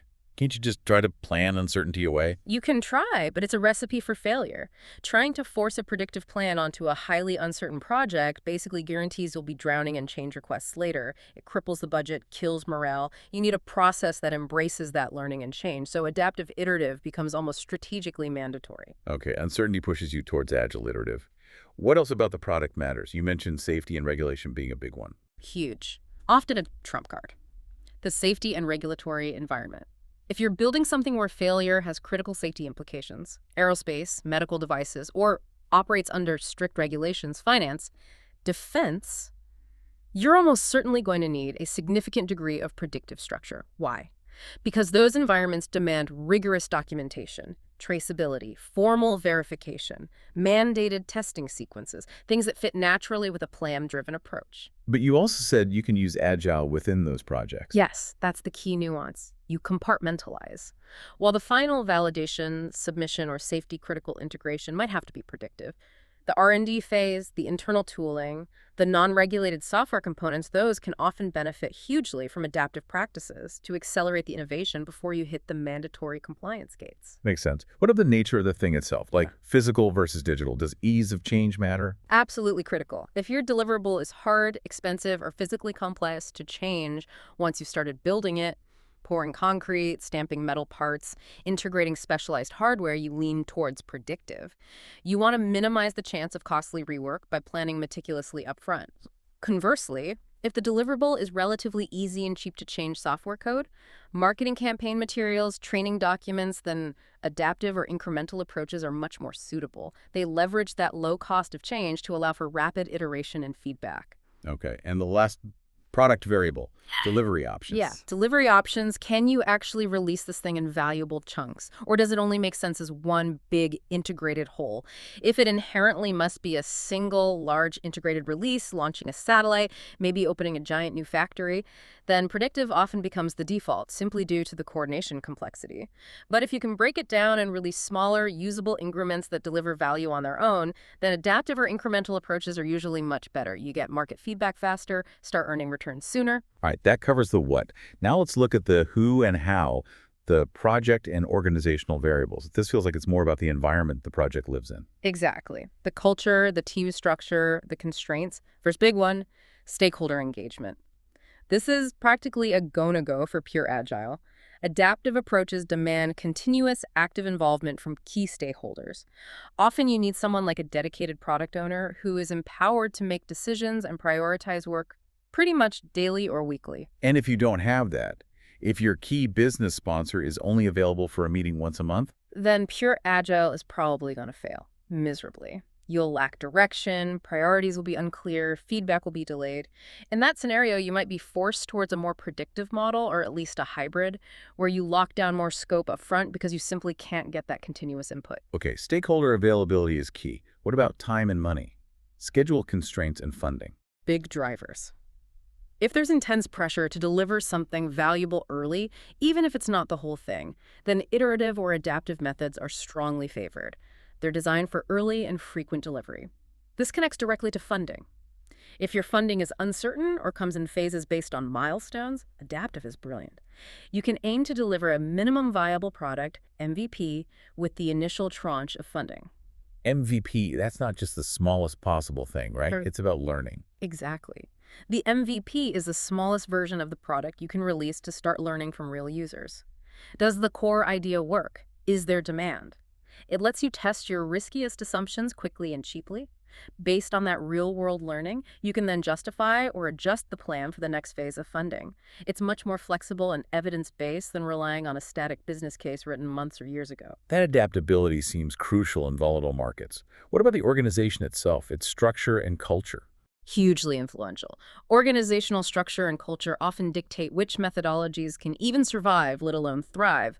Generally, flatter, more flexible organizational structures, where teams are empowered to make decisions quickly, they support adaptive approaches well.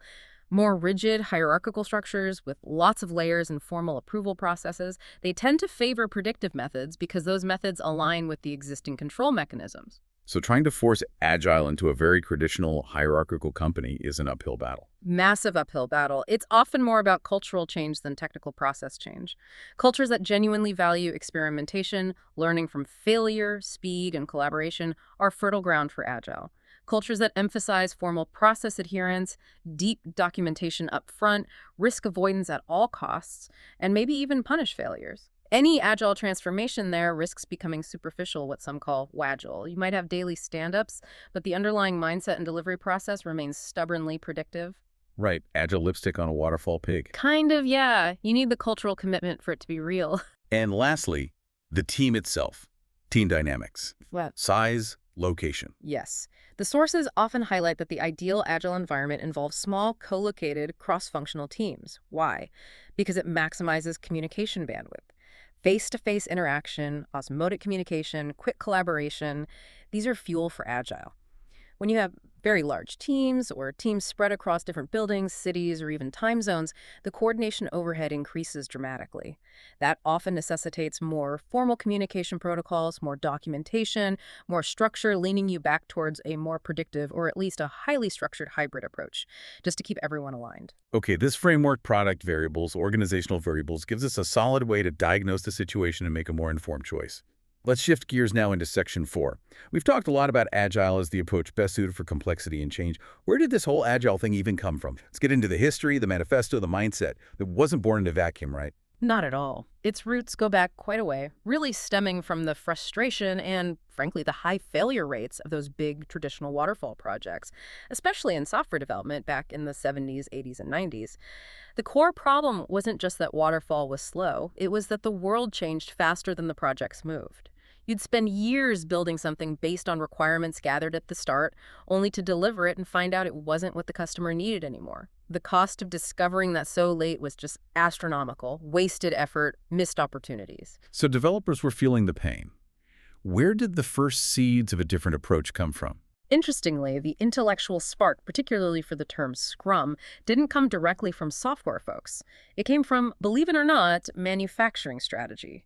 Back in 1986, two Japanese academics, Hirotaka Takuchi and Ikujiro Nonaka, published a landmark article in the Harvard Business Review. It was called The New Product Development Game. And in it, they argued that the old sequential relay race style of product development was broken.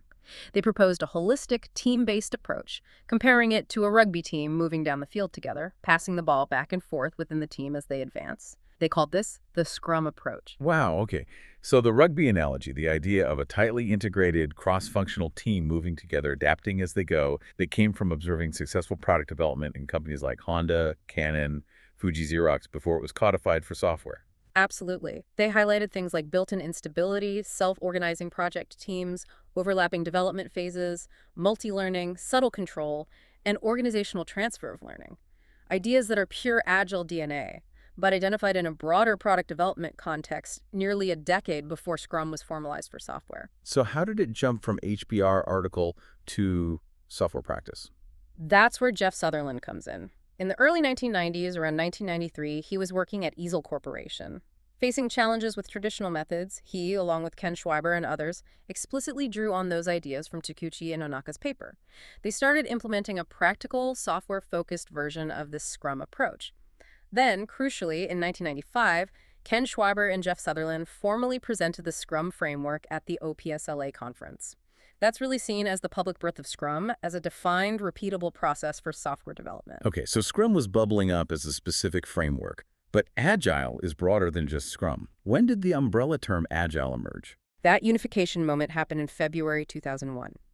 17 independent-minded software developers, thinkers, methodologists, people who had created or were proponents of various lightweight methods like Scrum, Extreme Programming, XP, Crystal, FDD, they all got together at a ski resort in Snowbird, Utah. Their goal wasn't to invent yet another methodology. It was to find common ground. What were the shared values and principles that underpinned all their different approaches, all of which were reacting against the heavyweight, documentation-driven waterfall processes? And the outcome was the Agile Manifesto. Exactly, the Manifesto for Agile Software Development. And it's absolutely vital to get the distinction right here. Agile is the umbrella. It's the philosophy, the mindset.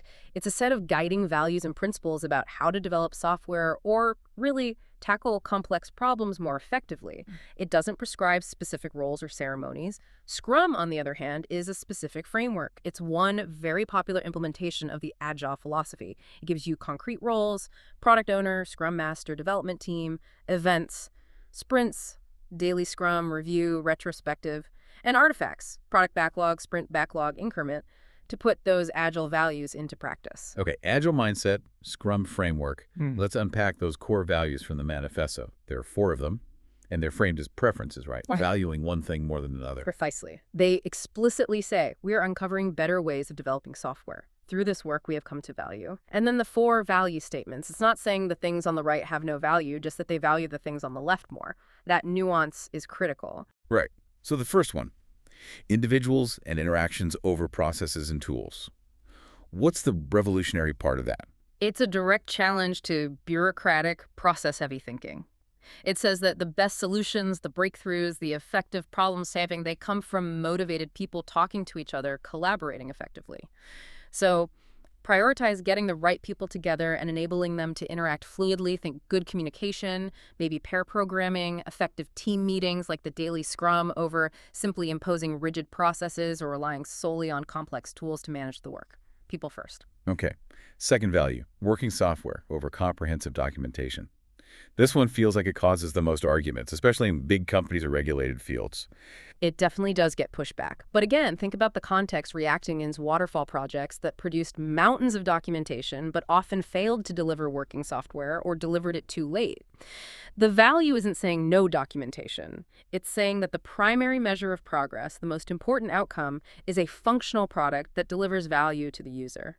Spending excessive time on documentation that doesn't directly contribute to that working solution or that gets outdated quickly is seen as waste. So documentation should be just enough, supporting the goal of working software, not an end in itself. Exactly. Lean documentation. Documentation as a means, not an end. The working product is the ultimate proof of progress. Third value, customer collaboration over contract negotiation. This shifts the whole supplier-client relationship, doesn't it? Fundamentally, the traditional model often involved detailed contracts negotiated up front, sometimes leading to an adversarial relationship where both sides try to protect themselves based on the contract's fine print when changes inevitably arise. Agile values constant collaboration with the customer, treating them as a partner, involving them throughout the process, getting their feedback and sprint reviews, having the product owner actively prioritize the backlog. The goal is to build trust and work together to adapt the product to their evolving needs, rather than being locked into rigid, outdated contractual terms. Okay, partnership over contracts. And the final value, maybe the most defining one for the mindset, responding to changeover, following a plan. This is the heart of adaptability. It doesn't mean you don't plan in Agile. You absolutely do, constantly, sprint planning, release planning. But it means you recognize that plans are hypotheses, especially early on. The value lies in the ability to respond effectively when you learn something new, when the market shifts, when a better technical approach emerges. Embracing change as an opportunity to make the product better, rather than viewing change solely as a problem that disrupts the sacred upfront plan. Using those iterative cycles and feedback loops to adjust course intelligently. So those 4 values set the philosophical direction, but they're quite high level. How do they translate that into more concrete guidance? That's where the 12 principles behind the Agile Manifesto come in. They provide more specific, actionable guidance on how to live those values day to day. We probably don't need to list all 12, but what are some of the really key ones that capture the essence? Okay, definitely the first one. Our highest priority is to satisfy the customer through early and continuous delivery of valuable software. That encapsulates the focus on value and frequency. Another crucial one. Welcome changing requirements, even late in development. Agile processes harness change for the customer's competitive advantage.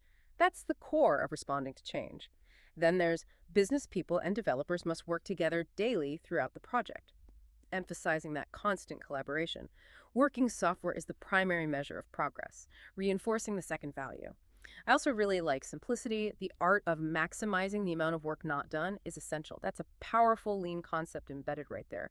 Avoid gold plating, focus on what's truly needed now. And finally, the principle about reflection. At regular intervals, the team reflects on how to become more effective, then tunes and adjusts its behavior accordingly. That's the engine for continuous improvement, the retrospective in Scrum. Those principles really flesh out what it means to operate with an agile mindset. Okay, section 5. Let's talk about why this all matters today and how it connects to other related ideas. We established Agile is good for uncertainty. But why specifically has it become so dominant in areas like tech, R&D, new product development? What makes it work so well there? It works because those domains are inherently complex and uncertain. You often don't know the perfect solution up front. Requirements will emerge, technology will change, market needs will shift. Agile is tailor-made for that reality. It doesn't try to pretend uncertainty doesn't exist, it embraces it. It uses short cycles, rapid feedback, and continuous adaptation as its core mechanisms for navigating that complexity. It's fundamentally a learning process applied to delivery. And what are the tangible business outcomes people see when they successfully adopt Agile? The big ones usually cited are faster time to market. Because you're delivering valuable increments frequently, you get functionality out to users much sooner than waiting for one big bang release. Higher customer satisfaction. Because the customer is involved throughout, providing feedback, shaping the product, they're much more likely to get something that actually meets their needs. And, counterintuitively to some, reduced risk. How? Because you gain visibility early and often. Technical problems, wrong assumptions about user needs, market shifts, they surface within weeks, not months or years. This allows you to pivot or fix things when the cost of change is still relatively low. You avoid betting the farm on one big, long-shot project. That sounds like it requires a very different style of leadership and team structure compared to the traditional top-down command and control model often seen with predictive projects. Absolutely. You can't really do Agile effectively within a purely command and control structure. It requires a significant shift toward servant leadership. Leaders in an Agile environment focus less on directing tasks and more on enabling the team. Their job is to provide the vision, remove impediments, shield the team from distractions, coach them, and foster an environment where the team can do its best work.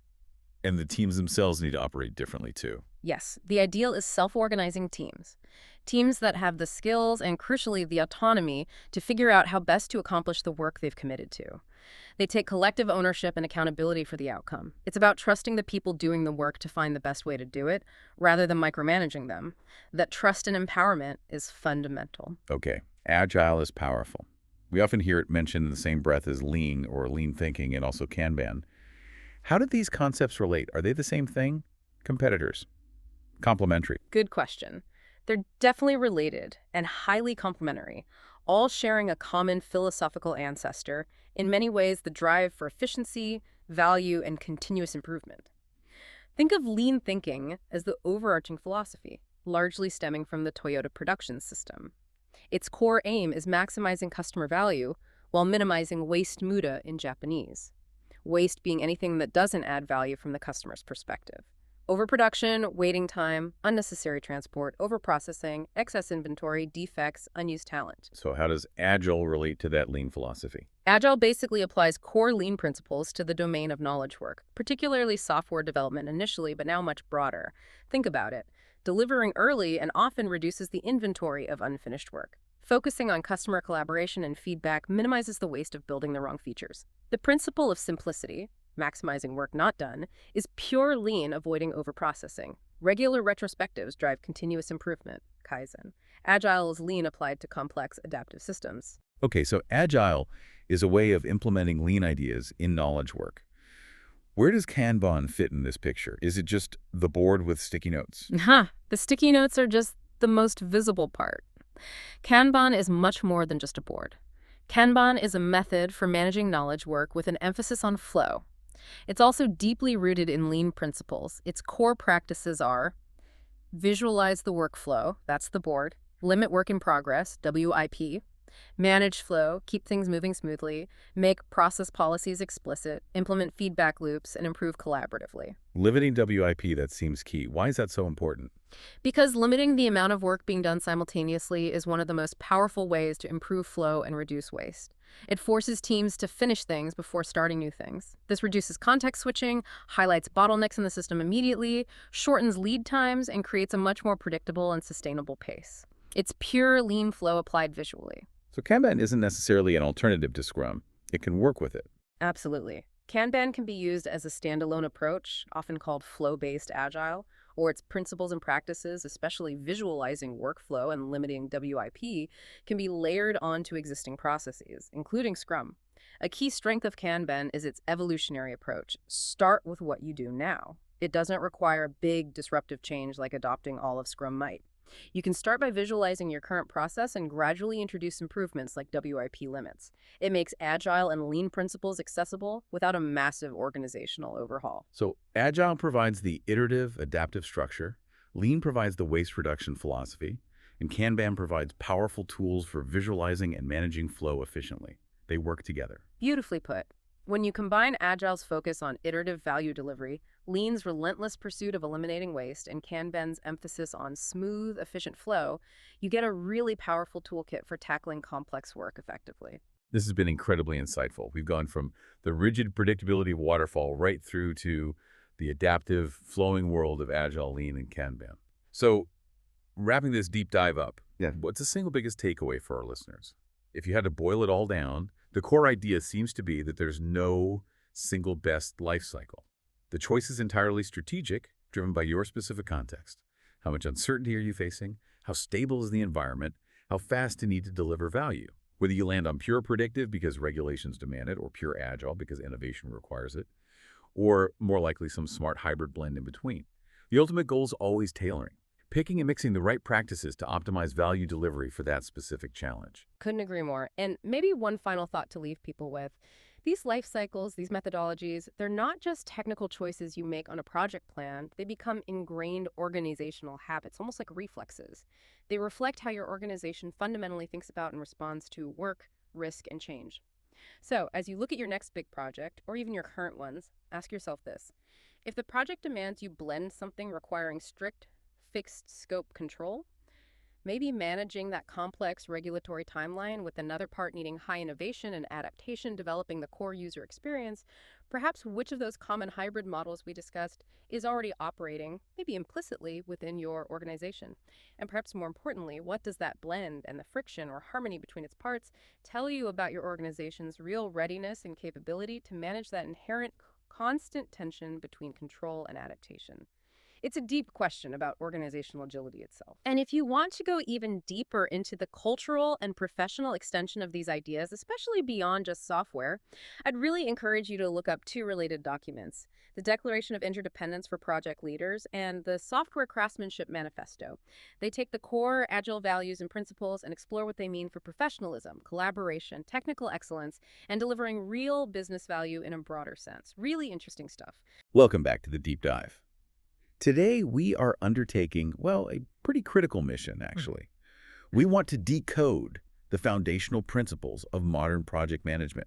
We're moving past the buzzwords, Right. diving deep into the engine room, really, of rapid, iterative product development. We're talking agile philosophy, specifically that highly structured Scrum framework. And how it connects, how it shares DNA with lean concepts like Kanban. Exactly. And for you, the learner out there, this deep dive is just essential because, well, the rules of Scrum, they seem deceptively simple. Deceptively simple, yeah. But the cultural shift required, that's profound. Our sources, they don't just give definitions. Right. They really reveal the internal tension points, the friction, and that critical behavioral compass, the values that you absolutely have to embrace for this framework to actually work. So our goal today is to extract the core insights, the function of those unique accountabilities, the discipline that's enforced by time boxes, and the underlying cultural bits. Yeah, the why. We want you to walk away, not just knowing the steps, but why they matter.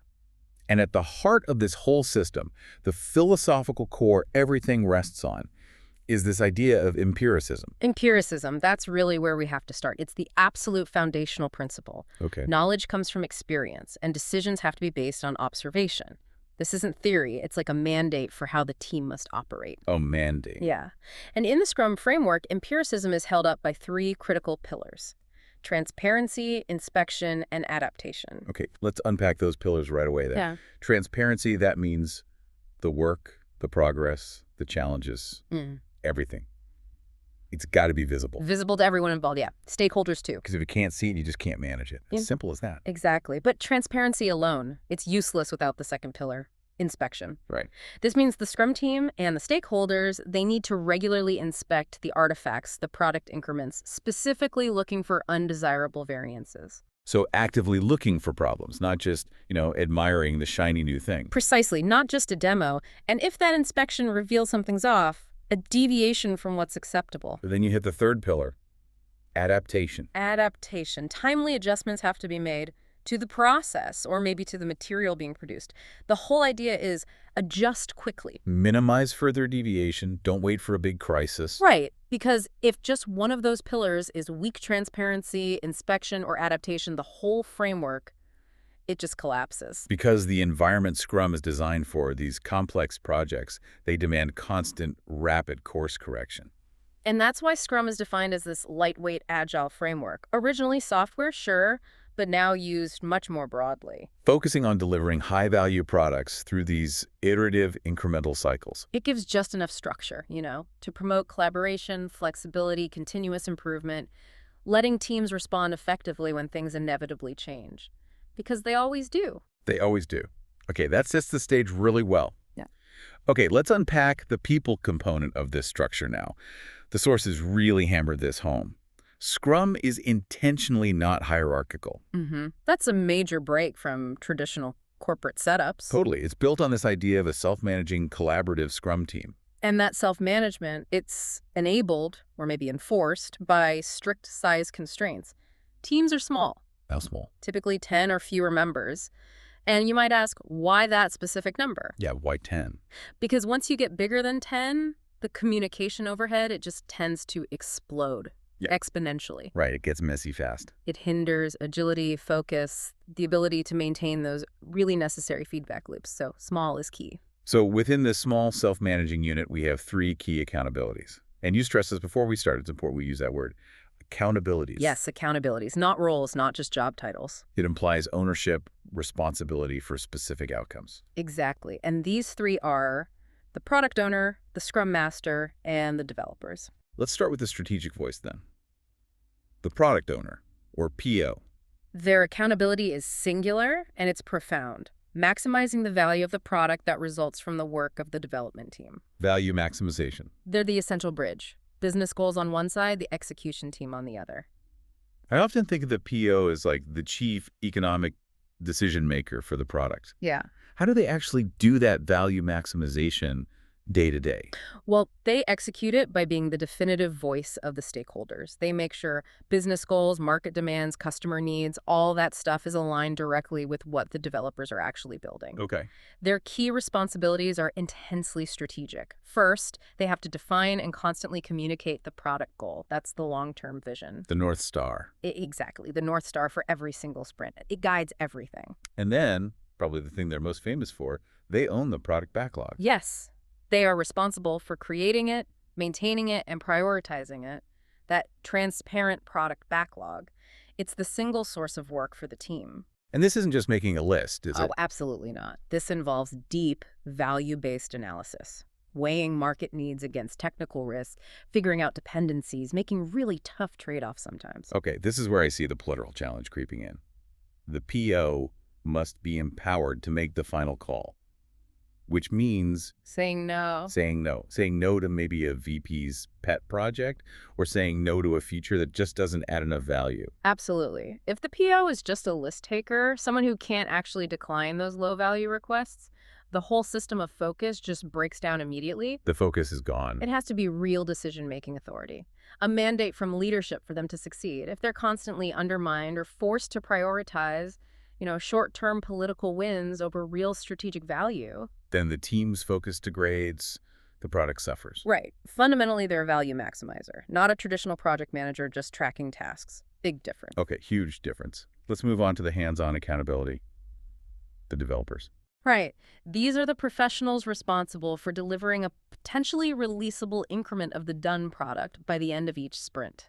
And we need to be clear here, developers isn't just coders, right? No, absolutely not. It includes all the necessary specialists, engineers, sure, but also designers, testers, data scientists, operations folks.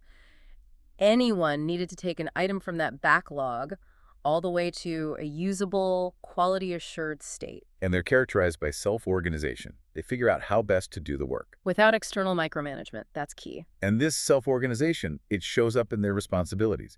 They're the ones creating the sprint plan and the detailed sprint backlog. They define how they'll achieve the sprint goal. They're not being told what to do task by task or how to do it. They commit to technical excellence, sticking rigorously to that definition of done, DOD, for quality assurance. Yes, the DOD is critical.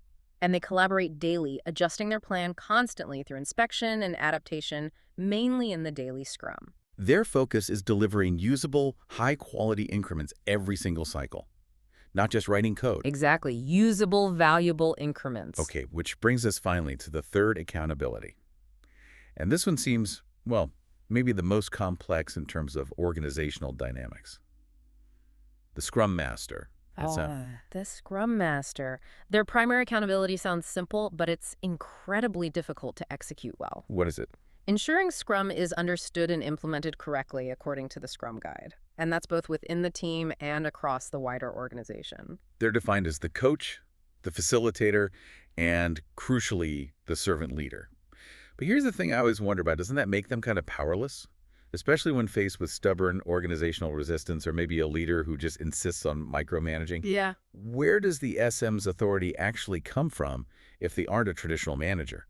That's the central paradox, isn't it? Their authority doesn't come from hierarchy. It's derived from their expertise, their influence, and the clarity of the Scrum framework itself. So influence, not command. They lead by serving, coaching the team in self-management, making sure the environment is actually conducive to high performance. So, practically speaking, how does this servant leadership actually show up? What do they do? Well, several critical things. First, coaching the team in self-management and cross-functionality, helping them solve their own problems, not just giving directives. Okay. Second, they support the PO, helping with backlog management, refinement, making sure the PO is maximizing value effectively. Makes sense. Third, they're the guardians of the rhythm, facilitating all the Scrum events effectively, and this is often critical, making sure they stick to their time limits. No endless meetings. Ah, the time box enforcer. Okay. And the most visible duty, maybe the one requiring the most courage sometimes. Removing impediments. Removing impediments and protecting the developers from those external distractions. Exactly. They act like a protective shield, letting the team focus, but their role goes beyond just the team. Right. You said across the organization. They have to be agents of organizational change, promoting Agile adoption, helping stakeholders understand this new way of interacting, helping management spot and fix those anti-patterns that just undermine agility. So the SM isn't truly successful unless the entire organization starts thinking more empirically. Pretty much, yeah. It's a big ask, but that's the goal. Okay, we've established the who. Now let's get into the how, which seems driven by a really strict rhythm and discipline. The sources put huge emphasis on Scrum events being strictly time-boxed. Huge emphasis. And it's not just about scheduling meetings neatly. No. No. Time boxing is the engine. It's what enforces empiricism and discipline. It forces focus. It minimizes those endless, unnecessary discussions. It creates essential regularity. So if a discussion about, say, a feature is just dragging on and on. The time box forces a decision, or at least a decision to defer it. It prevents analysis paralysis. It stops discussions extending indefinitely, which, let's be honest, is one of the biggest time wasters in complex projects. Yeah, death by meeting. Okay. And the ultimate container for all this disciplined work is the sprint. The sprint, the core event, the constant heartbeat of the system. It's a fixed cycle. Always 1 month or less. And its duration has to stay consistent. Let's say you choose 2 weeks. Then every sprint is 2 weeks. Why is consistency so important? Predictability. That fixed cadence lets the team and the stakeholders quickly anticipate the next chance for inspection and adaptation. Everyone knows the rhythm. And the key rule here, you mentioned it briefly, is stability. Once that sprint starts. No changes allowed that would jeopardize the sprint goal. That stability is absolutely sacred. Why sacred? It protects the developers. Yeah. Protects them from scope creep, from constant distractions. A new sprint kicks off immediately after the previous one ends, keeping that continuous delivery rhythm going. And if you do allow scope changes mid-sprint? You immediately erode the team's ability to commit, to focus, and ultimately to succeed. You break the promise of the sprint goal. We mentioned cancellation is possible, but it sounds like a really big deal. It should be treated as catastrophic. A major disruptive event. Only the product owner has the authority to cancel a sprint. And only if. Only if the sprint goal becomes completely obsolete. Maybe a massive market shift, a huge change in company strategy, something really fundamental. Because it means throwing away all the planned effort. And often the partially completed work, too. It results in significant waste. So, yeah, very rare, very disruptive. Okay, so the whole cycle kicks off with sprint planning. This is where the commitment really gets forged. Right. Planning has to define 2 key things. What can be delivered, that's the sprint goal, and how the team plans to achieve it. And it's time-boxed, too. Yep, up to 8 hours for a 1-month sprint. You scale it down proportionally for shorter sprints, maybe 4 hours for 2 weeks. That time box forces rigor in preparation and selection. You can't just wander in. Walk us through what actually happens in sprint planning. Okay. The PO presents the highest priority items from the product backlog. They explain the market value, the context of the product goal. Then the developers take ownership. They decide what they can take on. They select the items they believe they can complete within the sprint. And importantly, they decompose them. They break them down into smaller, more granular tasks, often aiming for tasks of 1 day or less. And that becomes... That collection of selected product backlog items plus their plan for delivering them forms the detailed sprint backlog. And the outcome is that shared commitment. A shared commitment to the specific sprint goal, aligning the what from the PO and the how from the developers. Okay, so the plan is set, work starts. Then we hit the daily scrum. The daily scrum, shortest, most frequent event, strictly 15 minutes, every single working day, same time, same place usually. Now, this is a really crucial concept to get right, isn't it? What it isn't. Absolutely. The daily scrum is emphatically not a status report. Not for management, not even for the Scrum Master. Okay, so if the CEO or a project manager wanders in and starts asking everyone, what did you do yesterday? What will you do today? That's a classic anti-pattern. Assigned Scrum isn't understood. If it becomes a status report, it completely loses its effectiveness as a self-management tool for the developers. So what is its purpose then? It's a focused planning and synchronization session, led by the developers for the developers. Okay. Its purpose is for them to inspect their progress toward the sprint goal and adapt their plan for the next 24 hours. They coordinate their work, identify any potential roadblocks or dependencies, and adjust the sprint backlog as needed. And the Scrum Master's role here? Is mainly to ensure the developers hold the meeting, stay focused on the sprint goal, and respect the 15-minute time box.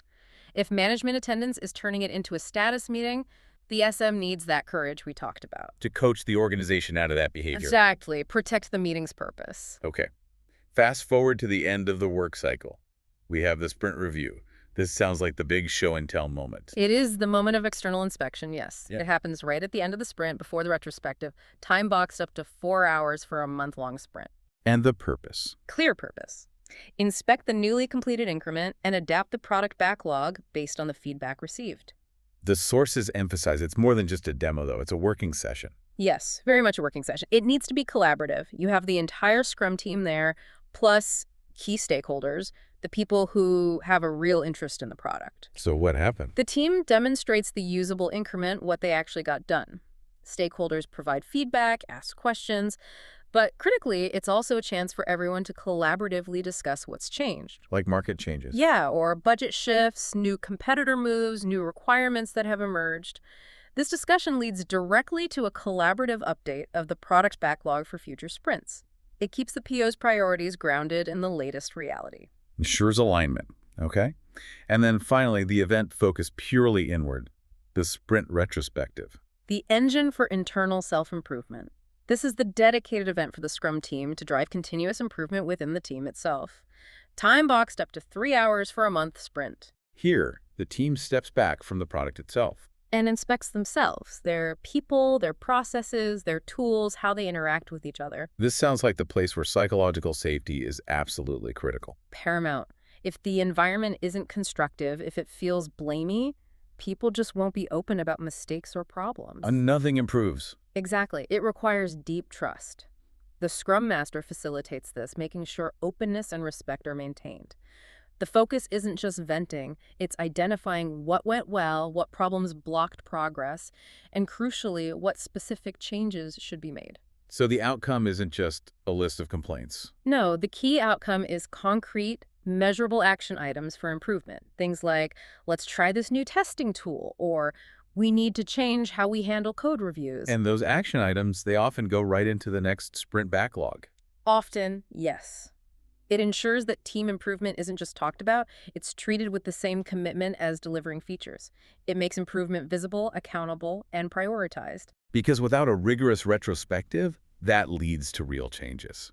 The team is just doomed to repeat the same mistakes, which completely violates that third pillar, adaptation. We've really stressed how transparency is non-negotiable in Scrum. And the artifacts, these are the mechanisms that actually enforce that visibility, right? Exactly. The artifacts are designed specifically to maximize transparency. They make the work and the value tangible, visible, So you can inspect them. enabling rigorous inspection and then informed adaptation. And the modern Scrum Guide really emphasizes something important here. Each of the 3 core artifacts has an associated commitment. Commitments, what do they do?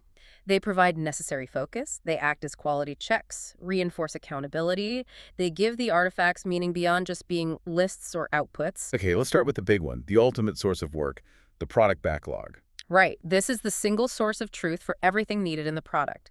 It's dynamic, it's ordered, managed, and prioritized by the product owner. And it has to be transparent. Absolutely. Accessible to all stakeholders. It contains features, bugs, technical work, enhancements, everything competing for the team's finite capacity. And its commitment is the product goal. Yes, the product goal. This serves as the long-term strategic objective for the product. It's what the whole product backlog is aiming towards. So the items in the backlog. They exist solely to move the team closer to achieving that product goal. This commitment stops the backlog just becoming this endless, unprioritized wish list. It grounds everything in a unifying purpose. It answers the fundamental question, why are we even building this thing? Got it. Okay, next we narrow the focus down to the sprint backlog. The sprint backlog. This is a critical commitment, but it's owned entirely by the developers. Not the PO. No. It's the subset of items they selected from the product backlog for the current sprint, plus their detailed plan for delivering that work. It represents the developer's best estimate and their plan for this fixed period. And the commitment here is the sprint goal. The sprint goal, that single unifying objective for the sprint we talked about in sprint planning. Give me an example again. Okay, so instead of committing to just delivering items A, B, and C, the team commits to a goal, like enable users to successfully complete the checkout process. Ah, okay. Why is that goal structure so powerful? Because it gives the developers flexibility. If they hit an unexpected technical roadblock with item A, they have the courage and the leeway to adapt the how. Meaning the detailed tasks in the sprint backlog. Right. They can adjust those tasks while still maintaining focus on the why achieving that checkout goal. So if they didn't have the sprint goal, they'd just be trapped by the original task list, even if it turned out to be inefficient or blocked. Exactly. The sprint goal enables true self-management and adaptation within the boundary of the sprint. It provides focus and flexibility simultaneously. Okay. Finally, the ultimate tangible output, the increment. The increment. This is the usable, concrete outcome of the sprint. It's the sum of all the completed, quality-assured work from the current sprint integrated with the work from all prior sprints. And it has to be usable, potentially releasable. Yes, potentially releasable. Whether the product owner actually chooses to release it at that moment is a separate business decision, but the increment itself must be in a state where it could be released. And the commitment here sounds like maybe the most fundamental quality gate of all. The definition of done, DOD. The DOD, absolutely fundamental. It's that shared understanding across the team of the quality standard that must be met for any piece of work to be considered done. And this standard isn't usually negotiable, is it? Generally not within a sprint, no. It typically encompasses crucial technical processes, things like passing all automated tests, completing peer code reviews, successful integration with the main code base, maybe security checks, documentation updates. This feels like the place where teams often face pressure to cut corners. It is. Huge pressure sometimes. If you skip a step in the DoD, say, you skip writing unit tests, just to hit a deadline, what's the immediate consequence? You created technical debt. Immediate technical debt. And that undermines the entire framework over time. An increment, or even a part of an increment that doesn't meet the DoD, cannot legitimately be counted as part of the product's progress. It's not done. So the DoD acts as this massive check. A check on the team's commitment, their discipline, their courage. It forces them to be transparent about incomplete work or poor quality work. And for more sophisticated setups, maybe with multiple specialty teams, Like design, security, infrastructure. their individual quality standards all have to be integrated into one single comprehensive definition of done for the product as a whole. It has to scale. Okay, we've meticulously gone through the mechanics, the time boxes, the artifacts. But, as we said right at the start, the sources really stress that just doing the steps mechanical Scrum is basically doomed. Doomed to fail, or at least severely underperform. You can follow all the rules perfectly and still end up delivering chaos or very little value. Which is why the 5 Scrum values were eventually added to the guide. That's the absolutely crucial pivot point here. The rules are like the scaffolding, but the values, they are the culture. These were explicitly introduced to counter those teams just treating Scrum like a checklist, Yeah. going through the motion. Without adopting the essential mindset. Exactly. These values form the ethical compass for the team. They foster the trust, the psychological safety, the accountability that you absolutely need for true self-management to work. Okay, let's dive into them, starting with commitment. Commitment. This means dedication to achieving the sprint goal and the overarching product goal. But crucially, it also means mutual support for team members. So it's not just committing to working X number of hours or committing to delivering an exact scope no matter what. No, it's a commitment to the collective objective. A really practical example. Maybe developers stepping outside their usual specialist role to help a teammate who's struggling with a tricky integration problem. Why? To ensure the team meets the sprint goal collectively, even if it means redistributing workload temporarily. That's commitment in action. Okay, next up, courage. Courage. This is the courage to do the right thing, to address the tough problems head-on, to change direction when needed, and importantly, to engage in courteous disagreement. Courage sounds like the lubricant for adaptation. It really is. It includes the courage, say, to admit in the daily scrum, hey, I'm stuck, or I think the sprint goal is at risk. Instead of hiding it. Right. It means the product owner having the courage to tell a powerful stakeholder, actually, that request doesn't align with our product goal right now. And maybe most importantly, it's the courage to uphold that definition of done. Even when that's the hard decision. Especially when it's hard. Even if it means the team might miss a forecast or reports less progress than someone wants to hear. Okay, the third value is focus. Focus. Pretty straightforward conceptually. Prioritizing the work of the sprint above everything else, maximizing progress towards the sprint goal, minimizing distractions. How does this translate practically? It means protecting the team's time and energy. If the team is constantly being pulled into random external meetings or fighting fires unrelated to the sprint goal, their focus is shattered. And the sprint goal is jeopardized. Absolutely. And this is where that Scrum Master role as protector becomes so vital. They need to act as the shield against that organizational chaos and interruption, help the team maintain focus. Makes sense. Fourth value, openness. Openness. We talked about transparency with artifacts, but this is broader. It's about being open about the work, yes, but also about capabilities and challenges. So not just showing the backlog, but being honest about problems. Yes. Openness requires the team, and the stakeholders too, to be transparent about progress and about the inevitable impediments and struggles. If a developer hides a critical integration issue for 3 days hoping they can fix it silently, The team loses 3 days of potential adaptation time. exactly. And openly discussing mistakes and failures, especially in retrospectives, is a huge part of this value. It builds resilience and learning, not blame. Okay. And finally, the fifth value, respect. Respect. This is really the foundation for self-management. It means respecting your fellow team members as capable, independent professionals, valuing their diverse expertise, trusting their judgment. How does respect show up in practice? It ensures that during disagreements, maybe in a sprint review about priorities or in a retrospective about process, all voices are actually heard. Decisions get made based on what's best for the product or the team, not just based on who's the most senior or the loudest. Active listening, valuing different perspectives. This whole cultural framework, it brings us right back to the Scrum Master, doesn't it? They have to embody these values, especially through servant leadership. We touched on it, but let's go a bit deeper now. Yeah, servant leadership, popularized by Robert K. Greenleaf. The core idea is that the leader's primary motivation isn't power or control, it's serving the needs of others. Serving the team's needs. The growth, the well-being, the ultimate success of their teams.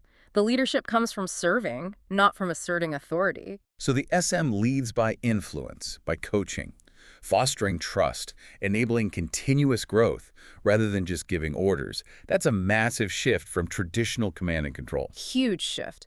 And it requires specific characteristics. Key ones are empathy and listening. The SM really has to understand the specific context, the challenges the team is facing, and provide tailored support, not just generic agile dogma. They also need to be masters of stewardship. Yes, stewardship. Ensuring the Scrum principles are properly understood and applied, protecting the integrity of the framework. And often this means coaching the organizational leadership on why these rules and values actually exist and benefit them. Okay, let's tackle that tension point again. How does the SM, without formal authority, actually handle, say, a micromanaging department head? Yeah. They can't just order them to stop. No, they can't. They rely on foresight, influence, and coaching. The SM doesn't usually confront the manager directly saying, stop micromanaging. Instead, they coach by showing the data. Yeah, the impact. Maybe reduced velocity, increased cycle time, a drop in team morale that correlates with the micromanagement. They frame the problem as an impediment that's blocking the organization's goals, not just annoying the team. Making it about outcomes, not just behavior. Exactly, and often guiding leaders to find solutions themselves. For instance, the SM might suggest, perhaps you could get the transparency you need by attending the sprint review, but let's keep the daily Scrum focused for the developer's planning. Finding alternative ways to meet the manager's need for information without disrupting the team's flow. So the SM is essentially a change agent, driving improvement by tackling these cultural anti-patterns that really erode agility and self-management. Absolutely. They coach the PO on effective backlog refinement. They shield the developers from arbitrary deadlines. They encourage psychological safety and experimentation in retrospectives.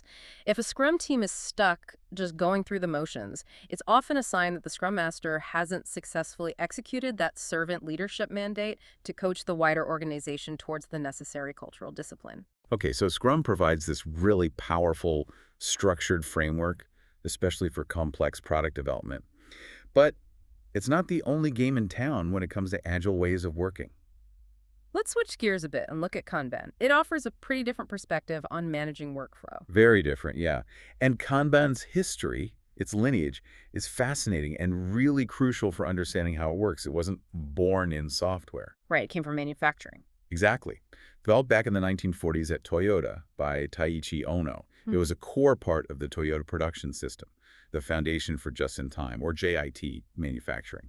JIT producing only what's needed when it's needed. Precisely, to drastically cut down on wasteful inventory and delays. And then later, people like David J. Anderson adapted Kanban for knowledge work, for software, IT, that sort of thing, in the early 2000s. But they kept that original intent, right? Yeah. Visual flow management. Right. They absolutely did.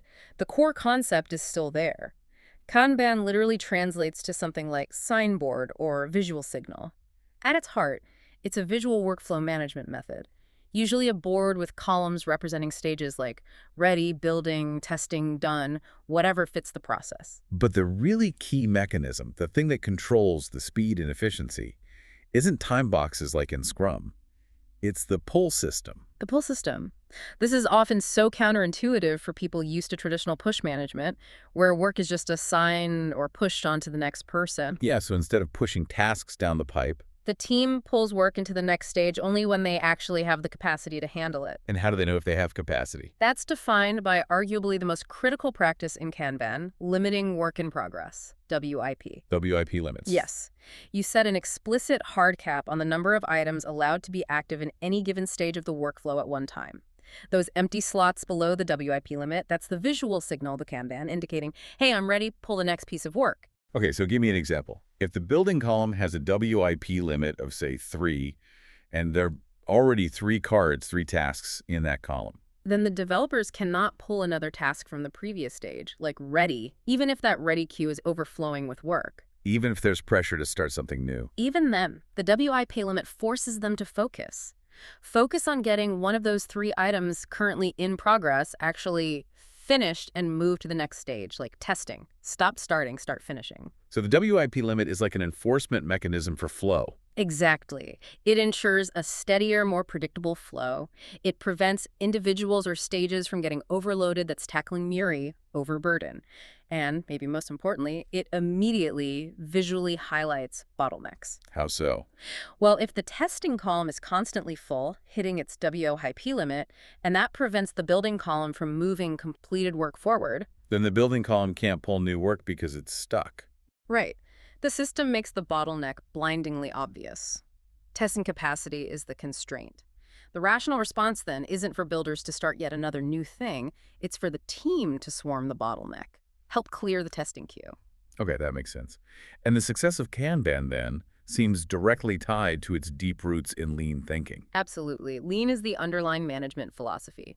Kanban is more like the method, the tool set. Lean's focus, coming straight from the Toyota production system, is about maximizing customer value while relentlessly minimizing the use of resources, eliminating waste. Which brings us to those famous 3 M's of waste from lean.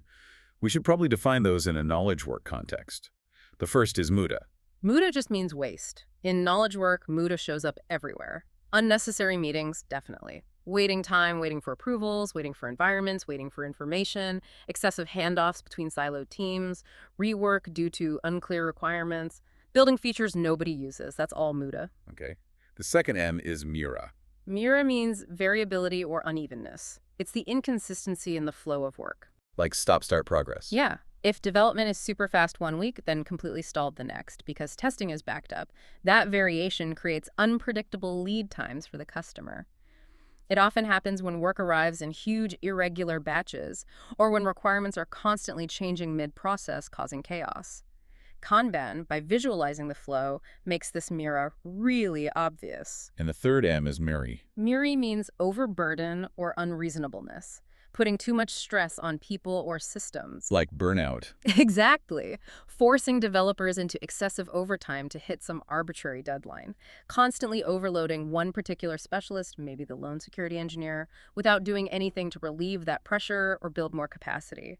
MURI directly leads to burnout, mistakes, poor quality, and ultimately more muda and mura. And Kanban's WIP limits are the primary tool to fight MURI. Yes, they are a direct countermeasure to prevent overburdening the system and the people within it. So just to summarize that connection, lean provides the overall philosophy to find value, eliminate waste, and Kanban provides the practical visualization and flow management tools, especially WIP limits, to actually operationalize those lean principles. Perfect summary. Now, when we compare this flow-based Kanban approach back to iterative Scrum, both are definitely aligned with core Agile values like adaptability and frequent delivery, But their mechanics are profoundly different. worlds apart in some ways. Scrum relies on those fixed time-boxed iterations, the sprints. It mandates specific roles and specific ceremonies. It manages complexity through creating these predictable, short cycles of planning, doing, and inspecting. Whereas Kanban focuses on continuous flow and delivery. Right. It adopts a more evolutionary approach. There's no fixed iteration length by default. No mandatory roles are prescribed by Kanban itself. You start with what you have.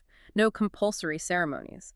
Kanban aims to start with your existing process, visualize it, and then incrementally improve it by applying WIP limits, managing flow, and making policies explicit.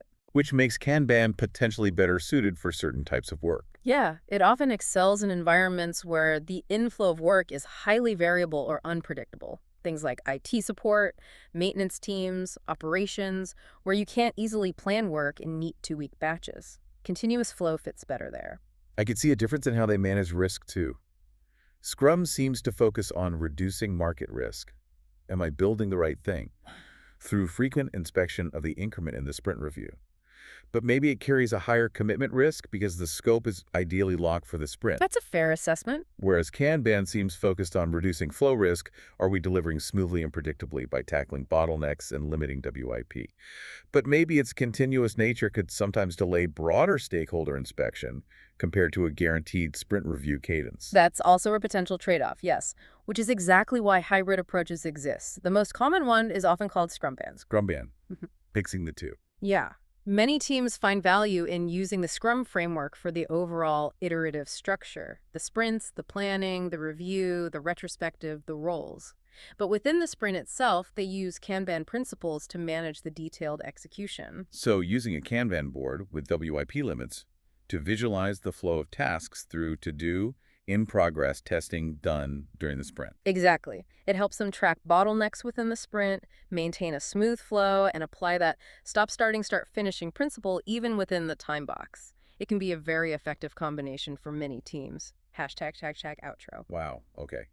That has been a genuine deep dive. We've covered the philosophical roots in empiricism, the really disciplined structure of the Scrum events and artifacts, and the absolutely critical role of those cultural values. Yeah, and the core insight, the main thing we really hope you internalize from all this is that true Agile success, it's defined way more by cultural discipline than by just mechanically following a process. Right. Process adherence isn't enough. Scrum thrives because of its 3 pillars: transparency, inspection, adaptation.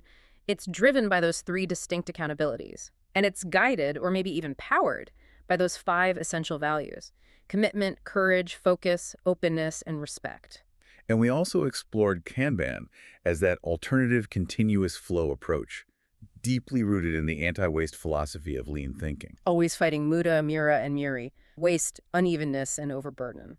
Ultimately, though, it feels like the real functionality, the effectiveness of both Scrum and Kanban hinges on the integrity of their core commitments. Absolutely. Things like the strategic product goal, the tactical sprint goal, and perhaps most fundamentally, that non-negotiable quality promise embodied in the definition of done. And this is where the philosophical ideas and the really hard practical challenges collide, isn't it? The ultimate test of an Agile team isn't really how many features they crank out or how fast they code. No, it's whether they have the courage to uphold their commitment to their definition of done. Especially when external pressures are mounting. Pressure from a client, from a VP, from a looming, maybe arbitrary deadline. Pressure that screams for a compromise on quality.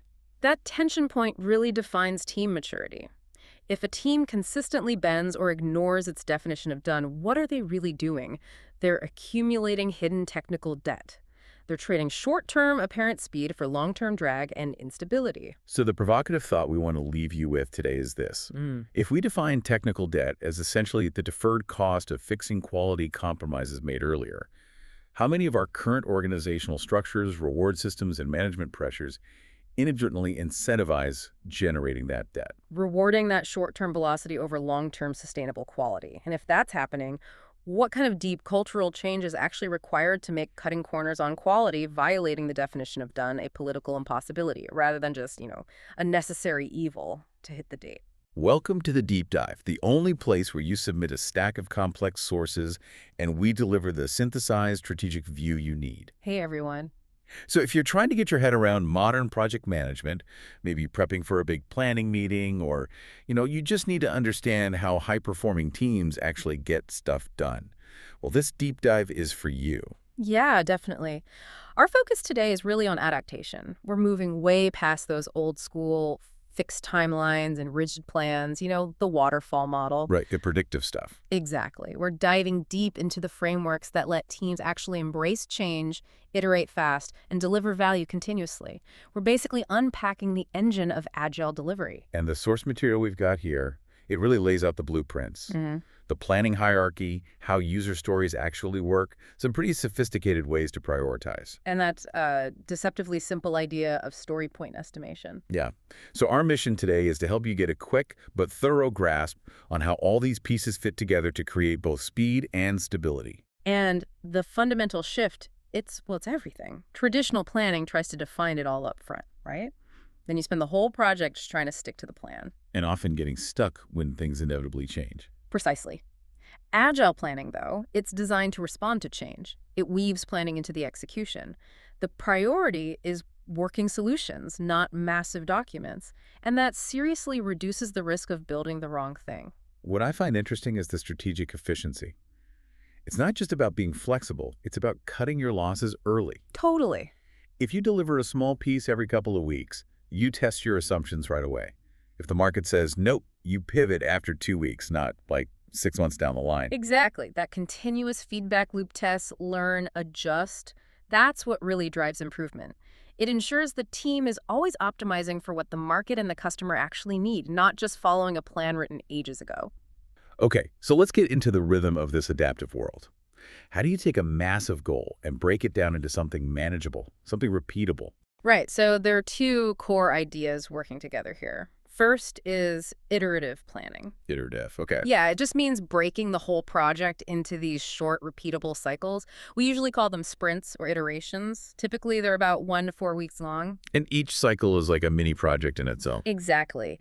Each one includes planning what you're going to do, actually doing the work, showing it to stakeholders for review, and then stepping back to refine the process for the next cycle. It builds in continuous progress. Gotcha.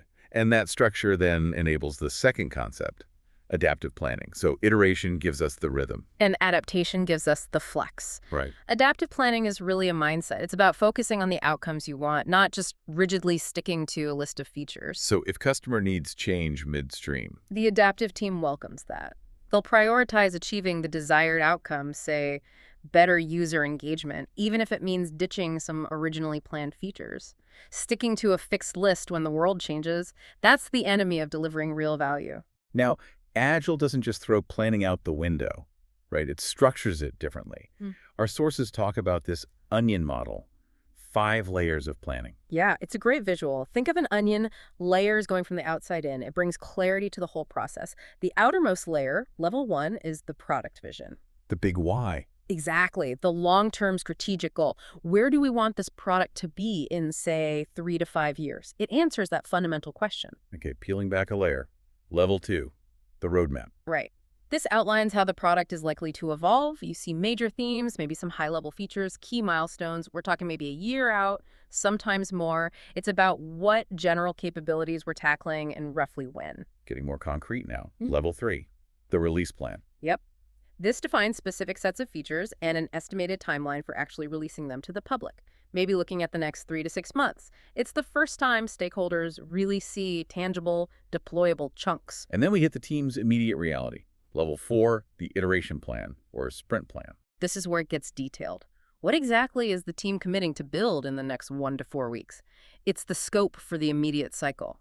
Super focused. And the very center of the onion. Level 5. Daily planning. This happens in the daily stand-up meeting. The team quickly syncs up, tracks progress from the last 24 hours, identifies any blockers, and aligns for the next day. What's great about the onion model is how it clarifies who needs what level of detail. Execs care about level 1 and 2. While the dev team lives mostly at level 4 and 5, but crucially, everyone understands how the daily work connects back up to the big vision. And this is reinforced by time boxing. Ah, yes, fixed time limits. Right, those 1 to 4 week sprints, for instance. It forces focus, limits how much risk you're taking on at once, and stops scope from just expanding forever. And this whole rhythm is kind of formalized through the Agile ceremonies, right? They're not just meetings for meeting's sake. No, absolutely not. They're critical for governance and feedback. You've got the daily stand-ups for that quick sync. Sprint planning is where the team commits to the work for the iteration. And then the two big feedback loops. Exactly. The sprint review, where the team demos what they built to stakeholders and gets that external feedback. And then the retrospective, which is internal. That's where the team looks at its own process, what went well, what didn't, and decides how to improve for the next sprint. Continuous improvement is built right in. Which all leads to the big payoff, incremental delivery. Yes. Instead of waiting months or years for the perfect product, users get small, usable pieces of working software delivered frequently. So they get value sooner. They get value sooner, the business gets to validate its ideas in the real market faster, and you drastically cut the risk of building a massive white elephant that nobody wants. You adapt based on real user behavior, not just guesswork. Okay, let's zoom back out to the top of that onion. Before anyone writes a single line of code, you need that product vision, that guiding star. But lots of companies have vague mission statements that don't really do anything. What makes a vision strong, something that actually works? A strong vision needs to nail down that long-term purpose and direction with real clarity. It's got to answer the why. Our sources highlight a few key things. It needs to be clear and concise, easy for everyone to remember and repeat. Inspiring too, right? Definitely inspiring. To keep the team motivated when things get tough, it absolutely has to be customer-focused, anchoring everything back to user needs. And it should be future-oriented, describing the impact you want to have down the road. If the team doesn't know why they're building something, well, making good priority calls becomes almost impossible. I really liked the vision statement template in the sources. It forces you to be specific. That structure. For target customers, the product name is a product category, the key benefit or value proposition. Unlike competitors, our product unique differentiator. That structure is fantastic. It acts like a filter. Let's use that QuickBooks Online example they gave. The vision. For small business owners, QuickBooks Online is a cloud-based accounting tool that simplifies financial management. Unlike desktop software, it offers real-time collaboration and automatic updates from any device. Okay, clear. Now, imagine a developer suggests spending a month building some super complex reporting module, but it only works on the desktop. It immediately clashes with the cloud-based and real-time collaboration part. Exactly. The vision acts as a standard. It helps you say no to things that don't fit. It's not just a poster. It's a decision-making tool. Okay, I get it. It's a practical filter. So once you have that big multi-year vision, how do you bring that down to something the team can actually focus on, say, next quarter? That's where the product goal comes in. Think of it as a specific, measurable, time-bound objective that acts like a stepping stone towards the vision. So if the vision is the destination, the goal is the next major city you need to reach on the map. A good example might be launch a mobile banking app with secure login, balance checking, and P2P payments by Q3 2025. It gives the team a clear, shorter-term target and guides their immediate decisions. And bridging the gap between that long-term vision and the shorter-term goals is the product roadmap. How is this different from, an old-school Gantt chart project plan? Oh, fundamentally different. The product roadmap is strategic, not tactical. It shows the evolution of the product, big themes, maybe epics, key milestones, high-level dependencies, usually looking out maybe 12, 18 months. But it avoids the nitty-gritty details. Absolutely. It avoids detailed task lists or precise dates for small features because, let's be honest, those things are almost guaranteed to change. The roadmap's job is to manage expectations at a strategic level. And the adaptive nature of Agile comes through even in the types of roadmaps, right? There's the theme-based roadmap. Yep, organized around big strategic areas like improve user onboarding or enhance security. Very common. And the release-based one. Right. Useful if you need to sync up with physical product launches or big marketing campaigns tied to specific versions. But honestly, for a truly adaptive team, the outcome-oriented roadmap is often the most powerful. Tell me more about that one. Outcome-oriented. Okay, so instead of just listing features, it prioritizes measurable business results. The roadmap doesn't say build feature X, it says increase user conversion rate by 10% or reduce average support ticket resolution time by 20%. So it forces the question, what work actually achieves that outcome? Precisely. The product owner constantly has to ask, what's the smallest, simplest thing we can build right now to move that needle towards 10% conversion? It ensures everything on the roadmap is directly tied to tangible value, not just building features for the sake of building features. Okay, strategy is set, vision is clear. Now we get tactical. We move to the product backlog. This is the nerve center, right? The single list of everything the team might work on. But managing this seems like it could get chaotic fast. What makes a backlog healthy? It absolutely has to be dynamic, ordered, and always evolving. The sources use the acronym DEEP to describe a healthy backlog. If you miss any of these 4 characteristics, your planning process is basically broken. Okay, let's break down DEEP. D is for detailed appropriately. This is key. Items right at the top, the ones you're likely to tackle in the next sprint or two, they need to be really clear, small, often with acceptance criteria already roughed out. but items further down the list. Those can be much vaguer. Ideas, notes, maybe large epics. You don't waste time over detailing stuff you might not do for 6 months or maybe ever. That's waste. Okay, makes sense. E is for. E is for estimated. Every item needs at least a rough estimate of effort. Doesn't have to be perfect, but you need some sense of size. This lets the product owner do rough ROI calculations and forecast potential timelines. The second E. E is for emergent. This is maybe the hardest part for people used to fix plans. The backlog is never done. It's constantly changing as you learn more, get market feedback, or have new ideas. It's a living thing. And P. P is for prioritized. This is non-negotiable. The most valuable, most urgent, or maybe highest risk items always sit at the top, ready to be pulled into the next iteration. The team should always know what's most important right now. That emergent part sounds challenging. If the list is always growing, always changing, how do teams avoid feeling overwhelmed or like they're never actually finishing anything? Yeah, that takes discipline, serious discipline from the product owner. They need to be ruthless about managing the bottom of the backlog too. Constantly asking, does this still align with the vision? Is this still valuable? And removing or de-scoping things that aren't. So it's not just adding, it's also pruning. Constantly pruning. If your backlog feels like an endless swamp, it's usually because stuff gets added and just sits there forever. This ongoing work, adding detail, clarifying, splitting big things, reprioritizing, estimating, that's backlog refinement, sometimes called grooming. Tell me more about refinement. It sounds like the engine that keeps the backlog deep. It absolutely is, and it's not just one meeting. It's a continuous process, maybe a few hours every week. The team, led by the product owner, looks at upcoming items. They ask questions, add details, maybe split a big epic into smaller user stories. Reprioritize based on new information. Exactly, and make sure everything near the top has a reasonably current estimate. The goal is simple. When sprint planning starts, the items at the top of the list should be ready. The team should be able to pull them in and start working without a ton of new questions or ambiguity. Okay, this brings us back to P for prioritized. Priorities change.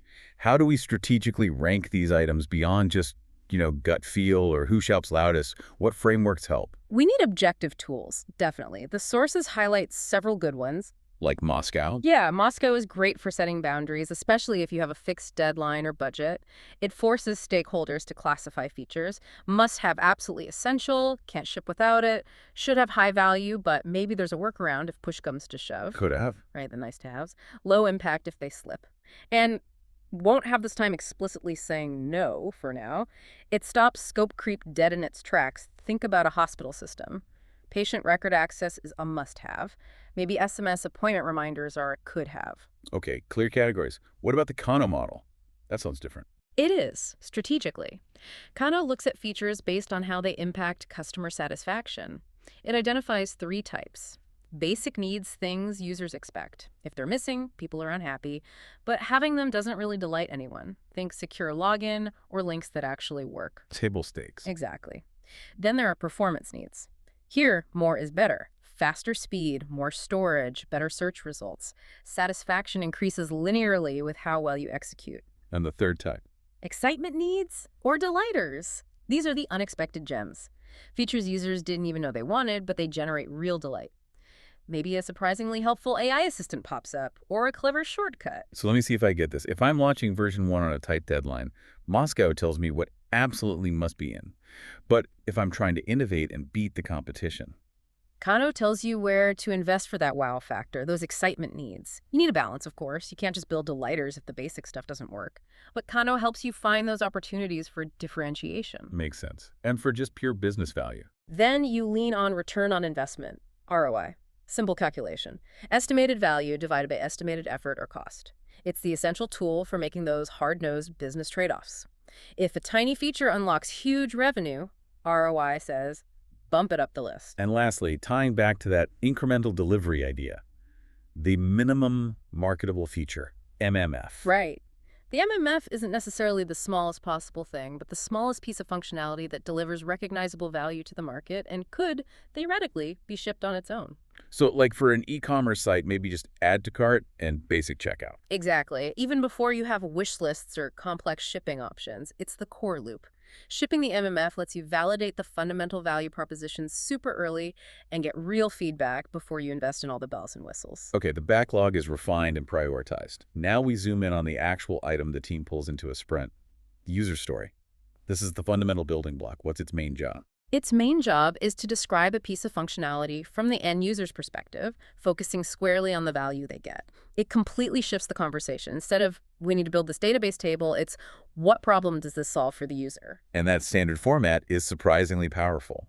As a user role, I want functionality so that benefit. It really is. That format forces three things: clarity on who needs it, the role, what they need, the functionality, and why they need it, the benefit. That why part is crucial for making good decisions. Let's take the example. As a customer, I want to receive email notifications about my order status so that I can stay informed about my purchase. The benefit is crystal clear. Exactly. And it serves as a placeholder for a conversation. It's not a detailed spec. It's an invitation for the team and product owner to talk about the best way to achieve that benefit. Let's focus on that first part, identifying user roles. Why is it so critical to get specific, like registered customer versus just user? Because vague roles lead straight to vague requirements and wasted effort. If you just say, as a user, who are you talking about? The first-time visitor, the power user, the administrator. They all have different needs. Totally different needs. Maybe the admin needs a complex report, but designing for the generic user makes the checkout slower for 99% of your actual customers. Getting those roles right, maybe through stakeholder interviews, creating personas, mapping user journeys, ensures you're building the right thing for the right people. And the Scrum Master often plays a coaching role here. Absolutely. They help the product owner really nail down those roles, pushing back against ambiguity. In a big corporate system, the difference between a team lead and a director could mean totally different data access and approval workflows. Getting the role right is step one to getting the value right. Okay, roles defined. Now, the quality check. The I-invest model. This is like the checklist to see if a story is actually ready, right? If it fails I-invest, it's probably going to cause problems. You got it. Invest is a mnemonic that ensures stories are well-formed, flexible, and clear. Let's break it down. Go for it. I is for independent. Stories should stand alone as much as possible. They shouldn't depend on another story being finished first within the same sprint. This gives the product owner maximum flexibility to reorder the backlog based on changing priorities. If stories are tangled up, you create bottlenecks. So the Scrum Master helps untangle them. Yeah, they facilitate discussions to either merge dependent stories or, more often, split them cleverly so they become independent. Okay. N is for negotiable. This one trips people up sometimes. It does. Negotiable doesn't mean the value is negotiable. It means the story is a starting point for a conversation about the solution. The details of how the functionality is implemented are open for discussion between the product owner and the team. So the why, the benefit, is fixed, but the what, the functionality, can evolve. Exactly. Maybe the story says email notification, but the team realizes an in-app notification is faster and cheaper to build and still meets the user's need to stay informed. That negotiation fosters better solutions. It's not a rigid contract signed in blood. Got it. V is for valuable. Seems obvious, but how does this play out? It has to deliver clear, tangible value to a user or the business. If the team asks, why are we doing this? And the only answer is, because the architect said so, or it sets up a future thing, it probably fails the V test. So no technical chores just for the sake of it. Not as standalone stories, usually. Technical tasks should ideally be part of delivering a feature that is valuable to the user. V is the ultimate check. Does this story move us closer to the product goal? Okay. Next is E, estimable. The team has to be able to understand the story well enough to give it a rough size estimate, like story points, which we'll get to. Right. If it's too vague, like improve the user interface, nobody knows what that means or how big it is. It needs more refinement. Right. Needs clarity to size it. Right. Then S is for small. Small enough to be realistically completed within a single sprint: design, build, test, everything. Usually this means something that takes a few days of work, not several weeks. If a story looks like it will span multiple sprints, it's too big. It's probably an epic. Which needs splitting. We'll get to that. And finally, T is for testable. Absolutely critical for quality. There must be clear criteria, acceptance criteria that define what done looks like for this story. How will we know it works correctly? Like clear, objective conditions. Yes. For that order notification story, user receives email within 1 minute of order confirmation. Email contains order number and link to track status. Status link goes to the correct tracking page. If you can't define how to test it, you can't build it right, and the product owner can't confidently accept it. Testability forces clarity. Okay, we just hit S for small and invest, and you mentioned epics. That leads us perfectly into story splitting. When you have one of these big, chunky stories, an epic, why is it so important to break it down? Why not just assign it a ton of points and let the team work on it for a few sprints? Because that completely undermines the core principles of agile and iterative delivery. Working on huge chunks of work introduces massive risk and uncertainty. How so? Well, big items are really hard to estimate accurately. They're hard to test thoroughly until the very end. The definition of done becomes fuzzy, and most importantly, you delay getting any feedback. If a team spends 2 months working on a 50-point epic, you get 0 usable value and 0 feedback for those entire 2 months. So splitting allows for that faster feedback loop. Exactly. And it ensures the resulting smaller stories actually meet the I-invest criteria, especially small and, ideally, independent. It forces you to deliver value incrementally. Okay, this is where people often get stuck. How do you split them effectively? We need practical techniques. Let's dive into the patterns. Right. There are several established patterns that help slice up complexity systematically. One common one is splitting by workflow steps. Like following the user's journey. Precisely. If you have an epic like user applies for a loan online, you break it down by the steps. Story 1. User creates an account and fills out personal details. Story 2. User provides in-key information. Story 3. User uploads required documents. Story 4. System performs initial eligibility check. Each step is smaller and delivers incremental progress through the overall workflow. Okay, that makes sense for processes. Yeah. What about features with lots of variations or rules? Then you can split by business rules or scenarios. Imagine an epic for apply discount to shopping cart. That's too big because discounts can be complex. Right, different rules for different situations. Exactly. So you split it. Story A, apply standard 10% new customer discount. Story B, apply tiered discount based on loyalty level. Story C, apply single-use promotional code. Story D, handle scenario where multiple discounts could apply. Easy, highest one wins. This lets you deliver the most common or valuable discount rule first. Gotcha. What about managing data? Like if the epic is manage user profiles. That's a classic candidate for splitting by CRU operations. Create, read, update, delete. CRUD, right. So manage user profiles becomes story 1. Admin can create a new user profile. Story 2. Admin can read user profiles. Story 3.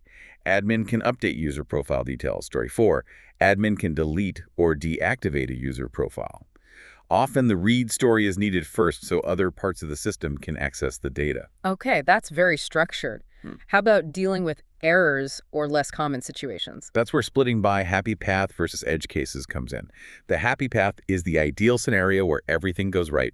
User enters valid data, clicks submit, gets success message. That's your first story. Usually, yes. Deliver the core functionality first. Then you create separate stories for the edge cases or alternative paths. What happens if the user enters an invalid email? What if the payment gateway times out? What if they try to submit duplicate data? This gets a working version out faster, even if it's not fully robust yet. Similar to that is simple versus complex, right? Yeah, very related. Deliver a basic, minimal version first, then add complexity in later stories. If the epic is implement product search, the simple story might be user can search by product name. Follow-up stories add complexity, add filtering by category, add sorting by price, implement fuzzy matching for typos. Again, it gets core value out quickly. Okay, one more. What if the team just doesn't know how to build something? Too much technical uncertainty. That's when you use a spike. A spike is a specific type of story where the goal isn't to deliver user value, but to reduce risk or answer a specific technical question. So it's a research task. Essentially, yes, it's time box research. For example, spike. Investigate 3 potential third-party payment APIs and recommend one. The output isn't working software. It's knowledge, maybe a short document, a quick demo, and importantly, a set of refined, now estimable implementation stories. So you split the research spike from the actual implementation. Exactly. It formally acknowledges and manages the uncertainty. You don't commit to building something until you've done the homework to figure out how. And throughout this splitting process, the Scrum Master is key. Absolutely. They facilitate these refinement sessions, making sure the team is actually using these patterns, maybe using a whiteboard or digital tool to visualize the splits. They keep the discussion focused, and critically, they help check that the resulting smaller stories actually meet the I-invest criteria. Are they independent now? Are they small enough? Testable. Right, so now we have these nice, small, I-invest compliant stories. It's time to figure out how much effort they represent. And this is where Agile often moves away from estimating in hours or days and uses story points. Can you define story points and explain why not just use time? Sure. Story points are a unitless measure of the relative size of a user's story. They try to capture a blend of factors, the amount of work involved, the complexity of the work, and any risk or uncertainty associated with it. Relative being the key word there. Absolutely key. It's not tied to hours. Why? Because estimating in hours is notoriously difficult and often inaccurate. Different people work at different speeds. A senior developer might finish a task in 4 hours that takes a junior developer 12 hours. Which estimate is right? Good point. And things always take longer than you think. Always. Plus, our estimates don't easily account for complexity or uncertainty. Story points allow the team to focus on how big this story feels compared to other stories, abstracting away individual differences and time pressure. So how does that relative sizing work in practice? I hear about Fibonacci numbers. Yeah, the modified Fibonacci sequence 1, 2, 3, 5, 8, 13, 20, maybe 40, 100 is very common. Sometimes teams use t-shirt sizes, XS, S, M, L, XL. The point of the Fibonacci sequence is that the gaps between numbers get wider as they get bigger. Why is that important? It reflects reality. It's much easier to tell the difference between a tiny task, a 1, and a slightly larger one, a 2. But it's really hard to tell the precise difference between a very large task, say a 14, and another very large task, a 15. The bigger the task, the more uncertainty. The widening gaps force you to acknowledge that uncertainty rather than pretending you have pinpoint accuracy with large items. A 5-point story is felt to be roughly 5 times the effort complexity risk of a 1-point story. Okay, and the technique teams often use to arrive at these points is planning poker. How does that work? Planning poker is a consensus-based estimation technique designed to leverage the collective wisdom of the team and avoid anchoring bias. Anchoring bias. Yeah, that's where the first number someone throws out unduly influences everyone else's estimate. Planning poker avoids this. The product owner explains the story, the team asks clarifying questions. Making sure it meets the invest. Right. Then each team member privately chooses a card representing their estimate, one of those Fibonacci numbers. When everyone's ready, they all reveal their cards simultaneously. So no one is influenced by the first person to speak. But what happens when the estimates are all over the place? Someone plays a 2, someone else plays a 13. That's actually the most valuable moment. A wide divergence signals a difference in understanding or assumptions. The people with the highest and lowest estimates are asked to explain their reasoning. So the 13 might say, I think this involves touching that legacy system, which is super risky. And the 2 might say, oh, I didn't realize we had to integrate with that system. I thought it was just a UI change. The discussion reveals hidden complexity or misunderstanding. Exactly. It surfaces risks, clarifies requirements, maybe uncovers technical debt. After the discussion, the team votes again, usually converging quickly towards a consensus estimate based on that shared understanding. Okay, so stories are estimated, sprints happen. How do we track the team's progress and ability to deliver over time? That's velocity, right? Correct. Velocity is the measure of how much work, measured in story points, a team consistently completes within a sprint.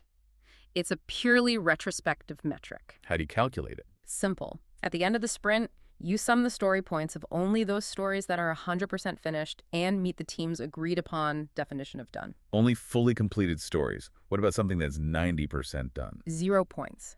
Partial credit doesn't count. It has to be fully done, potentially shippable. This encourages teams to finish work, not just start lots of things. You typically average the velocity over several sprints, say 4 to 8, to get a stable baseline. Now, you mentioned velocity as retrospective. There's a critical distinction here that trips up a lot of organizations. Velocity versus capacity. This seems crucial. Oh, it's maybe the most critical misunderstanding. Getting this wrong leads to disaster. Velocity is backward-looking, what the team has historically completed on average. Capacity is forward-looking, how much available effort or focus the team actually has for the upcoming sprint. So capacity accounts for What? Holidays, planned time off, company meetings, training days, maybe some allowance for production support or bug fixing. Right. Anything that takes away from the team's time to work on new sprint items. Okay, so let's say a team's average velocity is 30 points, but next sprint, 2 people are out for a week on training. Their capacity is lower. It's significantly lower.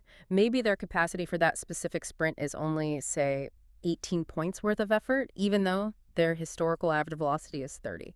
And what happens if management ignores capacity and says, your velocity is 30, so you must commit to 30 points? The team is set up to fail. They'll overcommit, quality will suffer as they rush, they'll likely miss the sprint goal, morale plummets, and burnout follows. You must plan the sprint based on the team's actual capacity for that specific sprint. Velocity helps you forecast long-term, but capacity dictates the immediate commitment.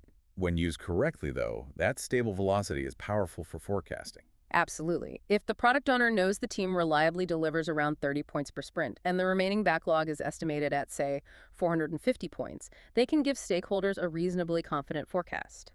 It looks like the remaining work will take around 15 sprints.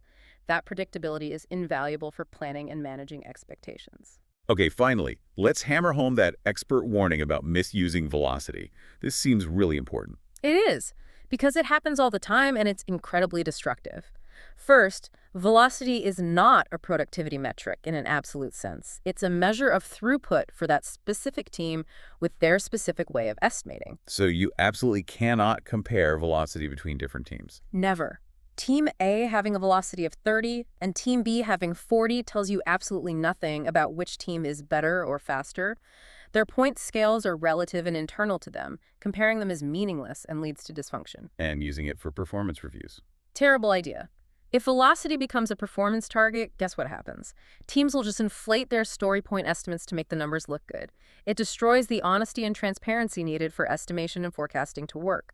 Velocity should be an internal tool for the team and product owner to gauge their predictability, plan upcoming sprints based on capacity, and drive continuous improvement discussions in retrospectives.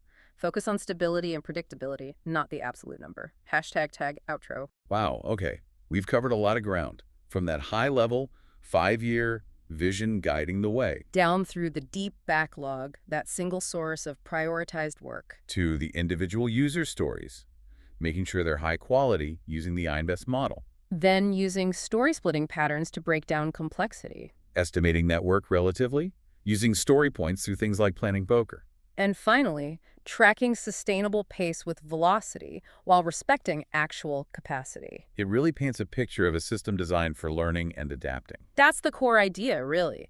Agile planning isn't about having a perfect crystal ball to predict the future months or years out. It's about setting up a system that allows you to maximize learning and deliver real value right now, and then adapt based on what you learn. You stop creating plans that just gather dust. So here's a final thought for you, our listener, to mull over this week. Think about a personal project or goal you have outside of work. Maybe it's learning a new skill, planning a trip, writing something. How could you apply some of these prioritization ideas? Could you use Moscow? What are the absolute must-haves for that goal to be successful? What are the should-haves or could-haves? Or think about it through the Kanino lens. What parts of that goal are just basic needs? Got to do them. And what parts of the excitement needs, the things that would really make it fulfilling or delightful for you? Where should you focus your limited time and energy? Maybe just try taking one big goal and splitting it into 3 or 4 smaller, independent steps. Apply that S for small rule from INVEST to your own life. You might be surprised how much progress you make when you focus on iterating. That adaptive mindset, it's powerful everywhere. Absolutely. Until the next deep dive, keep learning and keep adapting. Welcome back to the deep dive. You've given us this really interesting stack of sources that takes Agile, the big idea, and really drills down into the nuts and bolts of daily execution with Scrum. That's right. We're sort of moving from that high-level product vision all the way down to like the 15-minute meeting that decides what happens before lunch. Absolutely. And this isn't just theory, you know? The goal here, our mission, is to give you a really detailed, actionable roadmap. How do high-performing teams actually do this stuff? Right. We're basically dissecting the engine of continuous delivery, that critical cycle, plan, sync, inspect, adapt, over and over. So we're charting the specific jobs of the Scrum Master and the product owner through that whole cycle. And, the sources really hammer this home. Successful Scrum isn't just about vaguely following rules. No, they don't. It really hinges on mastering 4 core ceremonies or events, planning both the big picture and the sprint level, the daily Scrum, the review, and the retrospective. But before we get the wheels turning on the sprint, we kind of have to look down the road, right? Yeah, you need the long view first. So let's start there. The strategic view. Release planning. Okay, release planning. You could argue this is maybe the most strategic planning artifact in Scrum. It's absolutely the necessary bridge between that maybe multi-year product vision and the concrete reality of what a team can likely deliver in, say, the next 3 to 6 months. So it's higher level than sprint planning. Oh, definitely. It's a multi-sprint activity. The whole point is to estimate the time, usually in sprints, needed to deliver a significant, cohesive set of features, something valuable. What I find fascinating here is that shift in perspective. It's not just what features do we want, but when can we actually realistically deliver them? Exactly. And the Scrum Master's role here seems very collaborative, like facilitating the conversation, guiding the estimation. Guiding is the key word. Using historical data, things like velocity, which we'll get into, and importantly, maintaining transparency with something like a roadmap while promoting agility. Reminding everyone this plan isn't set in stone. It's flexible. It has to be. So the first real step is defining the scope of that release. What's in, what's out at a high level. These are usually called epics. Epics, okay. Yeah, think big chunks of functionality. So if you're building, say, a new financial platform, huge vision, right? A single release goal might be deliver the secure funds transfer module. Okay, manageable chunk. Right. And the epics within that might be things like international wire transfers, peer-to-peer payments, maybe account linking. Still big, but more defined. And this needs a lot of talking. Yeah. Collaboration. The product owner drives the vision. They own the what? But they have to pull in input from stakeholders, sales, marketing, legal, whoever's a stake in it, to get the real business priorities. Absolutely. And because, let's be honest, scope almost always exceeds capacity. You have to prioritize. The sources mention Moscow, which is a solid technique. Moscow must have, should have, could have, won't have this time around. Exactly. It's great for figuring out the minimum viable product, the MVP scope, and getting clarity, especially if there's regulatory stuff or critical business needs. But it's not the only way, you said. No, definitely not. Many mature teams start looking at frameworks that focus more on economic value, like weighted shortest job first, or WSJF. Okay, hold on. Moscow seems pretty clear, must versus could. Yeah. Why bring in WSJF? That sounds complicated. Like math, why would a PO choose that instead? That's a really good question, and it highlights a necessary nuance. Moscow is often great when maybe all the features feel important, but you need to draw a line for the minimum baseline. Right, the musts. WSJF, though, calculates the cost of delay. What's the cost of not having this feature sooner divided by the job size or duration? Cost of delay divided by effort. Okay. So imagine feature A takes 3 lints, generates $1 million. Feature B takes 1 wick, generates maybe $100. WSJF might still prioritize feature A if the cost of delaying that $1 million feature is super high, even though it takes longer. So it's about maximizing the flow of value and returns quickly, maybe more than just hitting a compliance checkbox like Moscow might prioritize. You got it. It's a different lens. Risk management versus economic flow. It depends on the context. That distinction itself is a key takeaway. Totally. But look, whichever method you use for prioritizing, the Scrum Master's job is to facilitate those workshops. Make sure the conversation happens, make sure the decisions get made, and critically, ensure these high-level epics are actually ready for the next step. They check if they meet those basic INVEST criteria. Invest. Independent, negotiable, valuable, estimable, small enough, testable. Exactly. If an epic isn't even estimable at this stage, your whole forecasting effort is going to fall apart before it starts. Okay, this is where, like you said, hope turns into an actual plan. Yeah. We stop guessing and start using data. Specifically, the team's historical velocity. Right. And just to be clear for everyone, velocity is that average number of story points, that sort of abstract measure of effort and complexity that the team has consistently completed, really delivered, in past sprints. So how does the mechanics work? We have our prioritized epics. Well, first, you need discipline. those high-level epics. They need to be broken down, refined into smaller, sprint-sized user stories. That happens during backlog refinement, usually an ongoing activity. Right, refinement first, then estimation. Then you estimate those smaller stories. And the sources mentioned planning poker. That's pretty standard, right? With the Fibonacci sequence, 1, 2, 3, 5, 8, 13. Why those numbers? Why not just estimate in days feels more concrete? It feels more concrete, but it's often less accurate for complex work. The Fibonacci sequence is used specifically because it forces the team to acknowledge uncertainty faster. Look at the gaps. The gap between 1 and 2 is small, between 2 and 3 is small, but the gap between 5 and 8 is bigger, between 8 and 13 bigger still. Uh-oh. It stops the team from getting bogged down, arguing if something is a 5.5 or a 6 fun. It forces a bigger jump if there's more uncertainty or complexity. Is it a 5 or is it significantly more complex, like an 8? It pushes the conversation towards consensus and surfaces disagreements about scope or dependencies really quickly. Everyone reveals their card at once, and you discuss the outliers. Okay, that makes sense. The tool itself highlights complexity and forces the hard conversations early. Got it. So back to the forecast.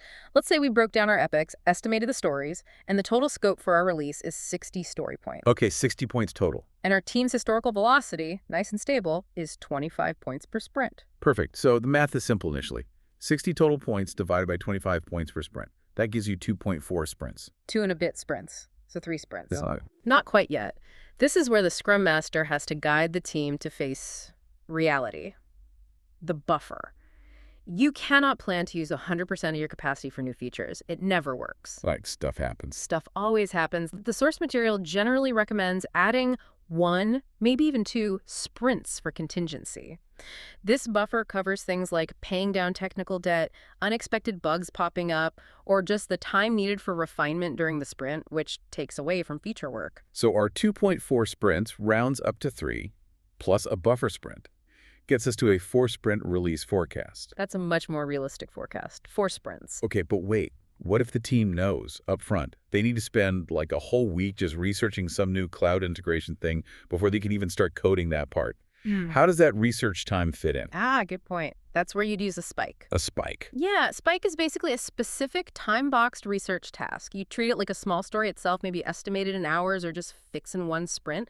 Its only goal is to reduce uncertainty or answer a question. So you'd add the spike into the 60 points or account for it differently. You could do either. Add it as a small story within the 60 points, or, more commonly, you factor that research time into the capacity calculation for the sprint where it needs to happen.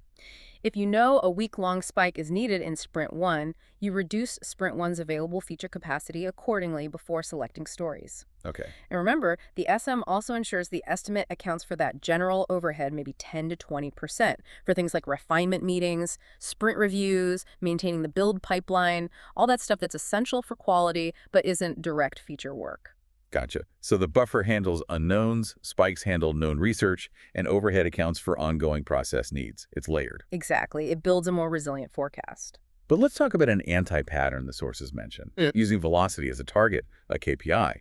My team lead sees my velocity is 25, and now they want 30 next quarter. That feels dangerous. It is incredibly dangerous, probably one of the most common and damaging anti-patterns in Agile adoption, because velocity is a measure of capacity and predictability for the team's internal planning.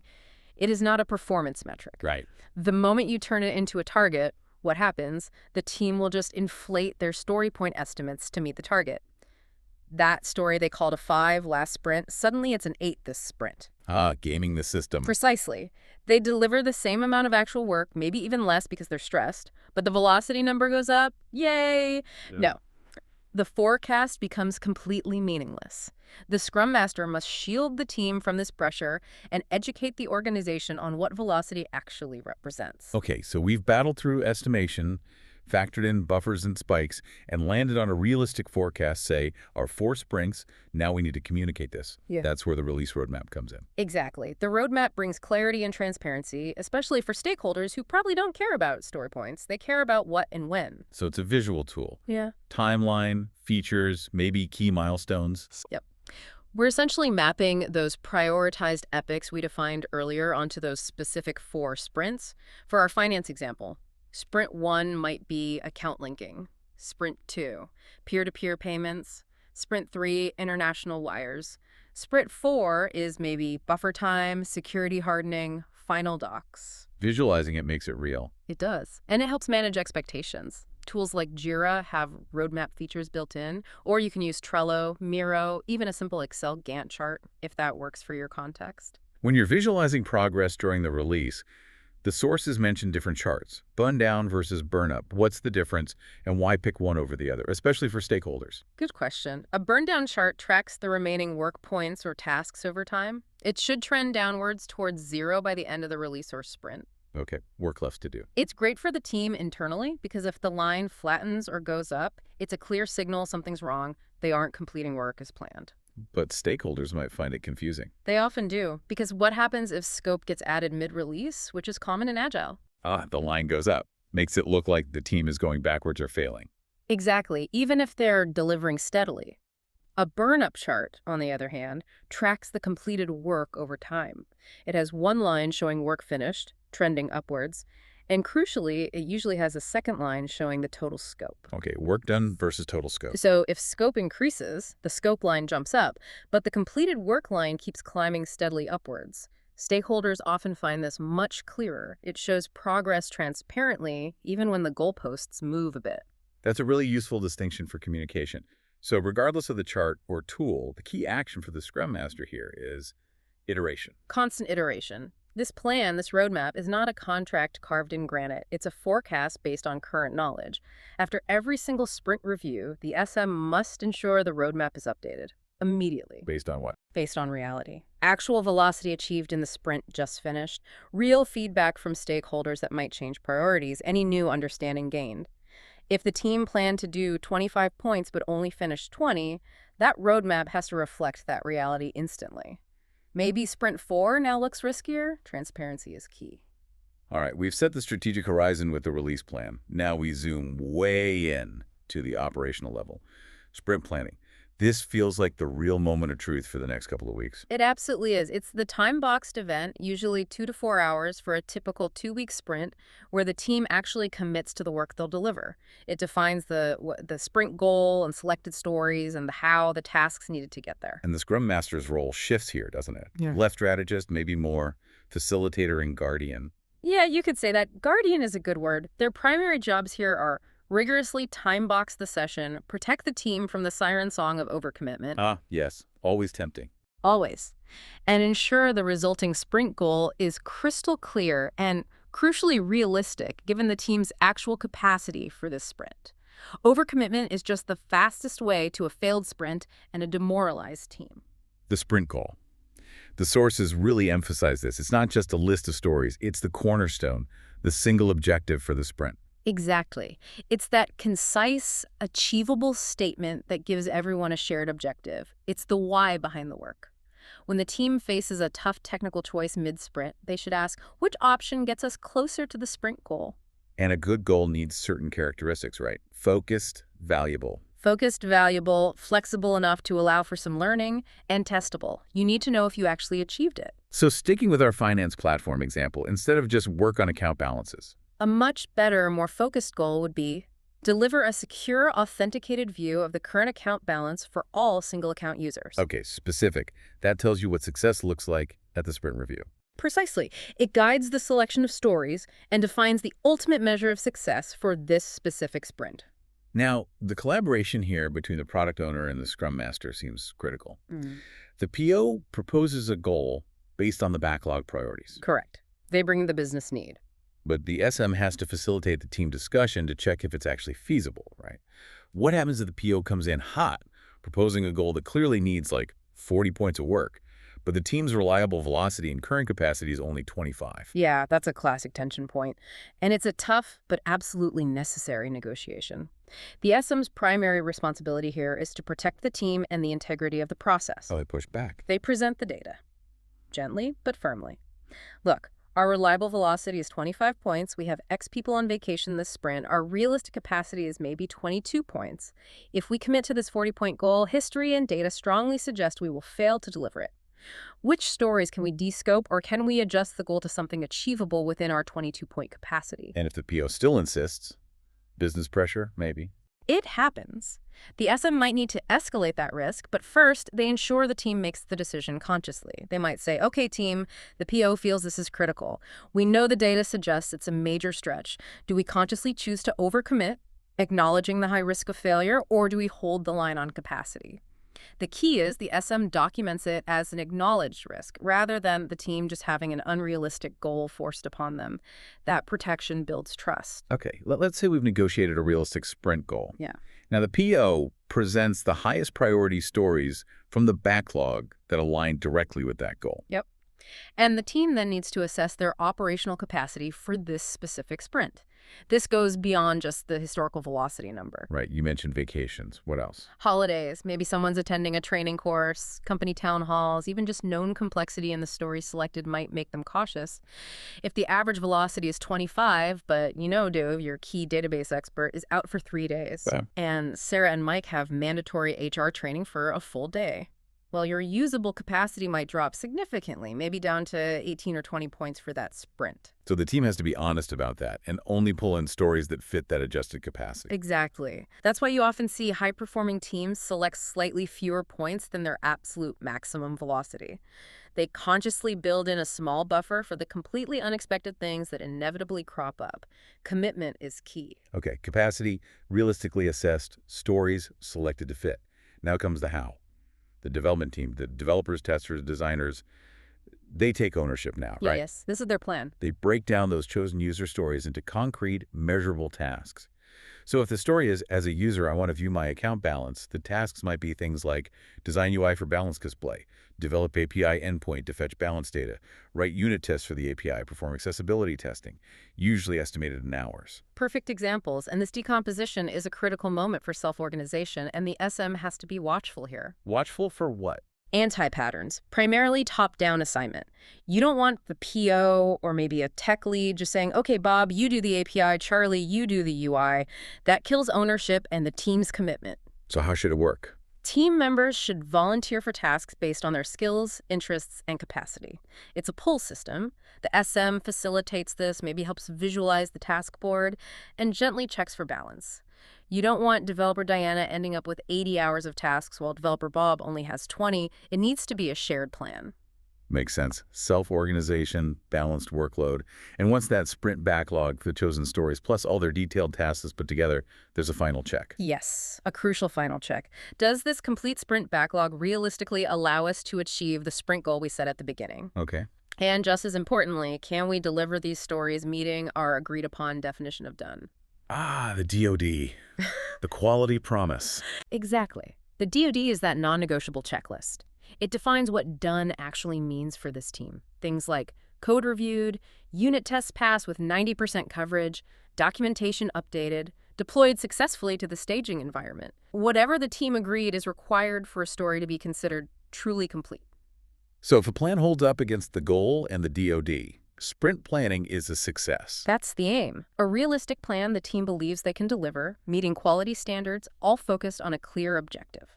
Okay, planning's done, the sprint is started, now we're into the daily rhythm, the daily scrum or daily stand-up, that 15-minute heartbeat of the sprint. Exactly. It's the engine that keeps that sprint commitment on track. Its only real purpose is for the development team to inspect their progress towards the sprint goal, synchronize their activities, and plan their work for the next 24 hours. 15 minutes. That seems to be the hard rule. 15 minutes, strictly time-boxed. The sources are really clear on this. Consistent time, consistent place, even if it's a virtual place every single day. And critically, it's a meeting for the developers, by the developers. Not a status report for managers. Absolutely not. That's a common anti-pattern. Its value is in peer-to-peer synchronization and identifying blockers within the team. Okay. The traditional structure uses those 3 questions, right? Yeah. Always tied back to the sprint goal. Yep. 1, what did I do yesterday to help the team meet the sprint goal? 2, what will I do today to help the team meet the sprint goal? And 3, do I see any impediments preventing me or the team from meeting the sprint goal? The goal focus is key. It's everything, and the Scrum Master's role here, it's mostly coaching and protection. Coaching how? Coaching the team to keep it concise, stay focused on the goal, not just rattling off a list of completed tasks. Yeah. And maybe most critically, coaching them to avoid problem solving during the 15 minutes. Ah, right. If a complex technical issue comes up. The SM gently interrupts. Oh, okay. Sounds like we need a deeper dive on that. Can you two sync up right after this meeting? You park the detailed discussion to respect everyone else's time and keep the daily scrum focused on its purpose. Synchronization and impediment identification. But wait, let's take developer Bob again. He identifies a major blocker. He needs those cloud credentials we talked about earlier, and he's completely stuck. If the SM just tells him to park it, doesn't that delay fixing the actual problem? How do you ensure blockers get tackled quickly? That's the crucial distinction. The SM doesn't defer resolving the blocker. They defer the detailed discussion about the blocker if it only involves a subset of the team or requires external input. Okay. The SM's commitment is immediate. They hear Bob's blocker, need cloud credentials. They note it down. Their action is to start working on removing that blocker immediately after the 15-minute meeting concludes. So Bob raises it, SM acknowledges, meeting continues, SM goes off to chase DevOps right after. Exactly. Bob is unblocked as fast as possible, but the 15-minute sync for the whole team isn't derailed by a problem only the SM can solve. The goal is rapid synchronization and rapid impediment removal, just not necessarily simultaneously in that specific meeting. Let's run that simulation again, maybe focus on that efficiency, and let's make it a remote team, which is common now. Okay, remote team on a video call. Daily scrum starts. Maybe developer Charlie is a bit vague, starts listing tasks he finished 2 days ago. Happens all the time. The SM gently redirects. Hey, Charlie, great progress. Quick reminder, let's focus just on yesterday and today, specifically towards our goal of delivering the account balance view. What's key there? Nice. Okay, then developer Bob speaks up. Okay, yesterday I finished the unit test for the balance calculation, but today my blocker is the API key for the third-party data source expired overnight. I put in a ticket, but I'm basically dead in the water until that's refreshed. Perfect impediment identification. The SM immediately acknowledges. Got it, Bob. Expired API key. That's my #1 priority right after this call. I'll chase IT support. Quick check. Diana, Frank, are either of you impacted by Bob's blocker right now, or can you proceed with your UI work? Good check for dependencies. Diana and Frank confirm they can continue. Frank then says, actually, speaking of the UI, I realized yesterday the new font isn't rendering correctly on Safari. Diana, can we do a quick 5-minute screen share after this to figure it out? Problem identified, quick collaboration proposed. And the SM confirms. Excellent, Frank and Diana. Please sync up right after we finish here. Anyone else? Any other impediments towards the goal? Silence. Okay, great sync, everyone. We're done in 12 minutes. Wait, that adherence to the time box, that focus, it maintains momentum and respects everyone's time, especially focus time. Absolutely. Yeah. And for remote teams, the sources also highlight challenges like passive participation, people multitasking, cameras off, joining by phone. Yeah, the virtual wall. The SM needs to actively coach here. Maybe gently calling on people who haven't spoken, ensuring everyone's looking at a shared virtual sprint board during the meeting, really pushing for active engagement and synchronization, not just people passively listening to status reports. Okay, we've planned the sprint, we synchronize daily, now we reach the end of the sprint. This is where those crucial feedback loops kick in, the ones that really define Agile, right? Inspection and adaptation. Exactly. 2 key events back to back. The sprint review, where we inspect the product increment, and the sprint retrospective, where we inspect the process and the team. So the sprint review, it's a collaborative working session, not just a demo. Time boxed, usually maybe 1 to 2 hours for a 2-week sprint.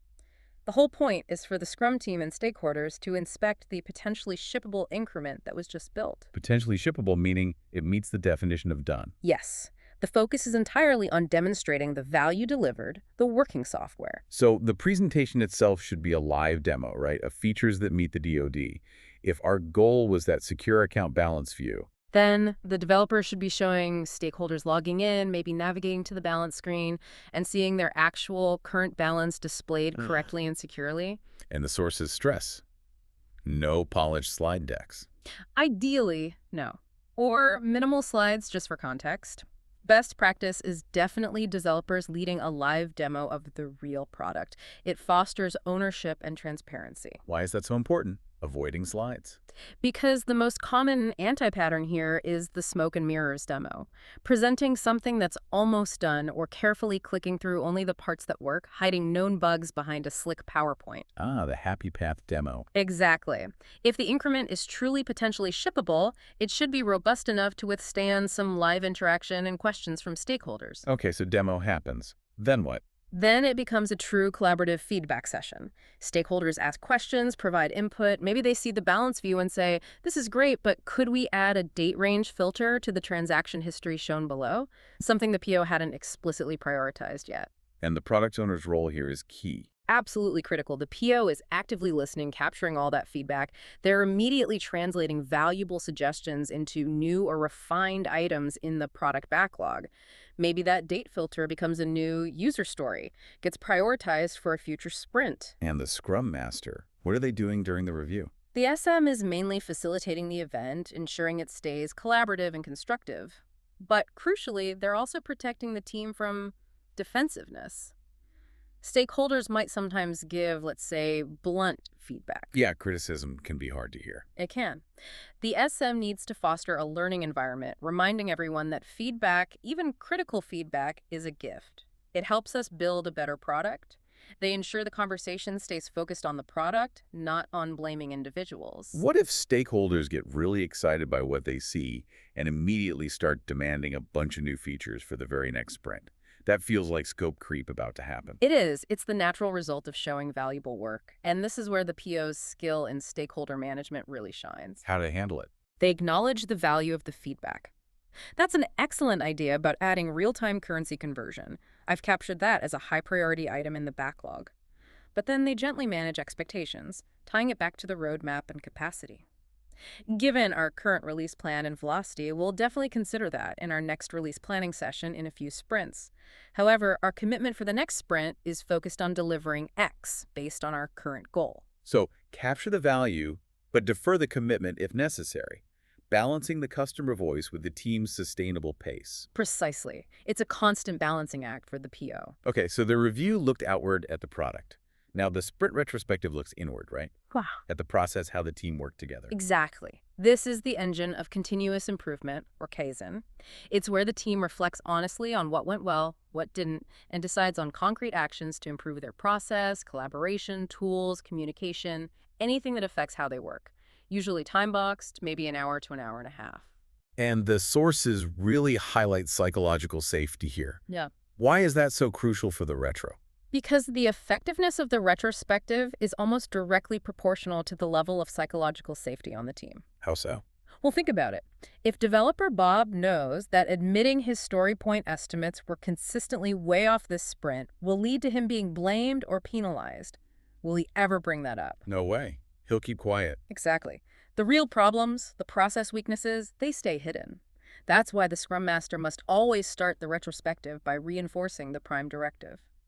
Regardless of what we discover, we understand and truly believe that everyone did the best job they could, given what they knew at the time, their skills and abilities, the resources available, and the situation at hand. Setting the stage for honesty without fear. Yes, it allows for genuine reflection. So once that safe space is established, what techniques work well for actually generating improvement ideas? There are tons of techniques, but one that's simple, effective, and very common is the start, stop, continue method. Start, stop, continue. Okay.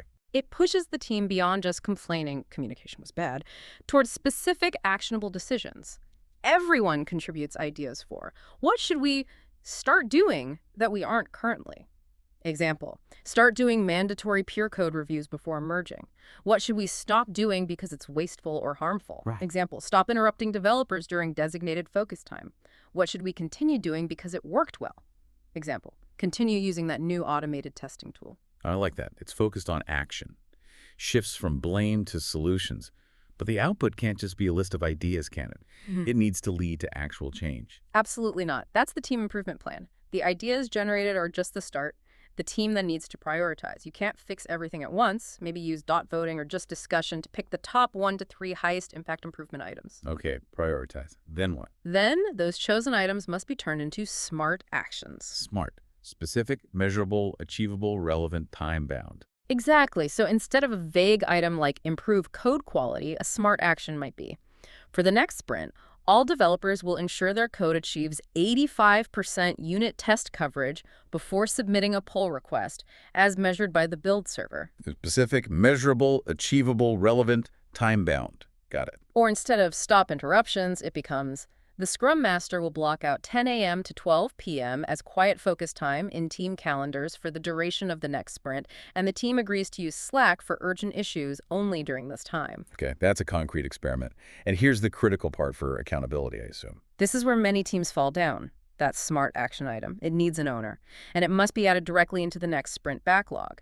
Treat it like any other task or story. So it gets tracked. It gets tracked, discussed in the daily scrum if needed, and reviewed. If the improvement action isn't visible and part of the team's commitment for the next sprint, it just becomes wishful thinking. It gets forgotten. Adding it to the backlog closes the loop and ensures continuous improvement actually happens. So we've walked through the whole cycle: release planning, sprint planning, daily scrum, review, retro. And we've seen the Scrum Master and the product owner playing key roles in every single step. Yeah, their actions are woven throughout. And while their responsibilities are definitely distinct, their partnership, how they work together, is really the central dynamic that makes or breaks a Scrum team success. So let's just quickly distill their essential functions, maybe focusing on that healthy tension between them. Okay, let's start with the Scrum Master. We've seen them facilitating, coaching, removing impediments. The sources call them the servant leader. Hashtag the Scrum Master, the servant leader. That's a great summary. The Scrum Master truly embodies that servant leader archetype. They are the facilitator first and foremost, ensuring the Scrum events happen, are positive, productive, and kept within the time box. They make sure the framework is understood and enacted. They're also the coach. Big time. Coaching the team, yes, but often also coaching the wider organization on Agile values and principles: courage, focus, commitment, respect, openness. They might track metrics like velocity or cycle time, not to judge, but to provide data that helps the team inspect and adapt and forecast better. It may be their most visible role day to day. Yeah. The impediment remover. Absolutely. Protecting the team's focus on achieving the sprint goal is paramount. That means actively removing any blockers, whether they're external, like chasing down those cloud credentials for Bob, or internal, like helping resolve conflicts or improving sluggish processes. If something is slowing the team down, the SM owns trying to fix it. So their focus is really on the team's efficiency, the process, the ability to deliver smoothly. Precisely. They are the guardian of the process, the champion of continuous improvement, maximizing the team's potential to get stuff done. Hashtag the product owner, the value maximizer. Okay, then shifting gears to the product owner. If the SM focuses on efficiency, the PO is all about value, right? The visionary, the decision maker. Exactly. The PO's core mission is maximizing the value of the product resulting from the work of the development team. They own the why and the what. So they set the strategic direction, communicate that product vision constantly. Yep. And tactically, they own the product backlog. That means creating it, managing it, constantly refining it, and, crucially, prioritizing it. Writing clear user stories with good acceptance criteria falls here too. And they're the bridge to the outside world, the stakeholder manager. Yes, they act as the primary voice of the customer and the business. They have to synthesize input from many different stakeholders, balance competing business priorities against technical feasibility, and make the tough decisions. Using tools like Moscow or WSJF we discussed earlier helps them justify those trade-offs. And finally, they hold the keys to quality, in a sense, the acceptance authority. Right. At the end of the sprint, or whenever work is presented, the PO is the one who formally accepts or rejects the deliverables based on whether the increment meets the requirements and, importantly, the definition of done. So if you boil down that tension you mentioned. The essential healthy tension is this. The PO is constantly striving to maximize the scope and value delivered by the team. They want more features, faster. The SM, on the other hand, is focused on protecting the team's capacity, sustainability, and the integrity of the process. They push for a realistic pace. Value versus pace. Kind of. If these two roles aren't collaborating effectively, the whole system breaks down. If the PO constantly disrupts the sprint with changing priorities, the SM must push back, coaching the PO on the impact to focus and commitment. Conversely, if the SM allows the process to become overly rigid or bureaucratic, hindering value delivery, the PO needs to push back, coaching the SM towards more pragmatism. So it's that dynamic balance, the value maximizer and the efficiency protector working together. When that partnership works well, respecting each other's roles and collaborating on decisions, that's when you see really high-performing Scrum teams delivering amazing products. Hashtag outro. Wow. Okay, so what we've really charted today is that complete iterative cycle that defines how successful Scrum teams execute. You've got release planning, setting the longer-term destination. The strategy. Then sprint planning, defining the immediate commitment, that achievable goal for the next couple of weeks. The focus. The daily scrum is the engine keeping things running, that daily sync point. Synchronization. The sprint review checks the product itself. Are we building the right thing? Does it meet the need? The product inspection. And the retrospective fixes the engine. How can we work better together next time? Process inspection and adaptation. It's a continuous loop. And this whole structured, disciplined process, it's really the antidote to just drowning in information or constantly changing direction without purpose. It forces frequent inspection and adaptation at every single level. Yeah, making sure that every day's effort, every 24 hours, actually lines up with that bigger strategic goal of delivering value. Maximum value sustainably. So as you, the listener, go forward and maybe try to implement these ceremonies more rigorously, maybe you start using burn-up charts, or you really enforce making smart actions out of your retrospectives. Just remember that final thought, that kind of underlying current the sources hint at. Yeah, it's important. The structures, the tools, Moscow velocity, time boxes, they're all useful frameworks. But what truly fuels the success of all these collaborative, feedback-driven events, everything from developer Bob feeling safe enough to admit he's blocked in the daily scrum, to the whole team voting honestly in the retrospective to stop multitasking because it's hurting them. That honesty is key. What enables all that is the Scrum Masters, and really the whole team's, dedication to building and protecting psychological safety. Absolutely. Without that feeling of safety to speak up, to make mistakes, to challenge ideas respectfully, Bob just pretends he's not blocked, maybe fudges his report.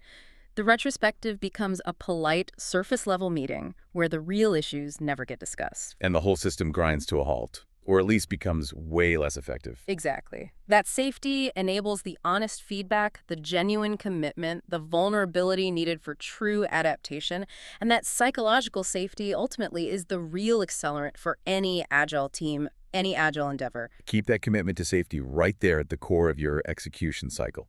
You'll likely see those improvements in team performance and delivery predictability start to happen almost immediately. That's it for this deep dive. Welcome to the deep dive. Today, we're really getting into something fundamental. Attention maybe at the heart of doing great work quickly. Control versus freedom. Specifically, how do pop teams, the really high-performing ones, put in place serious monitoring, real controls within Agile, a system that's supposed to be all about being fluid, adaptive, autonomous even. That's the crux of it, isn't it? Agile promises all this great stuff, speed, being able to pivot, responding to change, but if you don't have those disciplined feedback loops, those controls, well, adaptability can turn into chaos pretty fast. Right. So our mission today, it's not just listing tools or frameworks. We want to give you, our listener, that deeper insight. We're talking KPIs, sure, but also the culture shifts, the leadership models, everything that lets teams keep up the pace and quality, especially when they start to scale up. Because that's what you've been asking for, right? How do teams get beyond just, doing the sprint ceremonies? How do they really measure success, handle scope changes, which always happen, navigate the inevitable cultural bumps, and scale without falling apart? Yeah, moving from just doing Agile, like ticking boxes, to actually being effective, maximizing the value you deliver. Okay. And looking at the material we dove into, that effectiveness seems to hinge on, let's say, 3 core pillars of control. First, the technical side, metrics tracking, team efficiency and flow. How fast are we moving reliably? Makes sense. Second, the output, product quality and outcome. Are we building the right thing? And is it any good? Really important. Crucial. And finally, the big picture. Organizational scaling and coordination. How do we keep that speed and agility when you've got lots of teams trying to work together? That's the scaling challenge. Okay, let's unpack pillar 1 then, the technical stuff, starting with the basics, the numbers that help predict things for a single team. First one everyone hears about, velocity. Velocity. We need to define it, obviously, but maybe more importantly, talk about how to use it right and how it often goes wrong. Right. So velocity, simply put, is the amount of work usually measured in story points a team gets completely done in one sprint. Its main value, the reason it exists, is for prediction. Oh. If your team, a stable team, consistently delivers, say, 40 story points sprint after sprint, well, now you have some real data. You can forecast with some confidence how much they can likely handle next sprint and, roughly how long a bigger piece of work might take. It gives you a baseline, a rhythm. A heartbeat, like you said. But, the sources we looked at are full of warnings about velocity. Where does it go off the rails? How do companies misuse it? Oh, yeah. It breaks down the moment it stops being an internal diagnostic tool for the team and becomes like a weapon for performance management. Right, the comparison track. Exactly. The number one misuse is comparing velocity across different teams. Team A does 30 points, Team B does 45. It means nothing comparatively.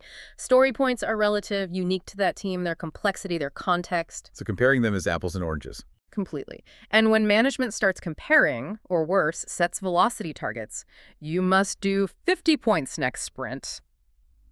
What happens? Teams game the system. They inflate their estimates. Suddenly, a 5-point story becomes an 8-pointer just to hit the target. And boom, the metric is instantly useless for its original purpose, which was prediction.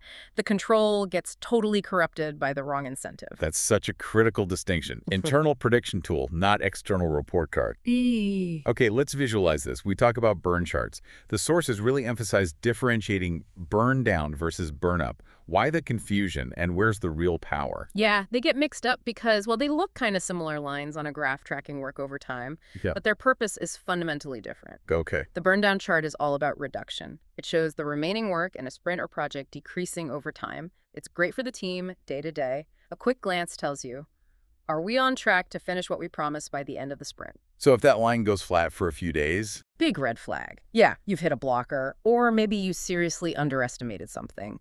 It's an immediate signal for the team. Makes sense. So what about the burn up? The burn up chart.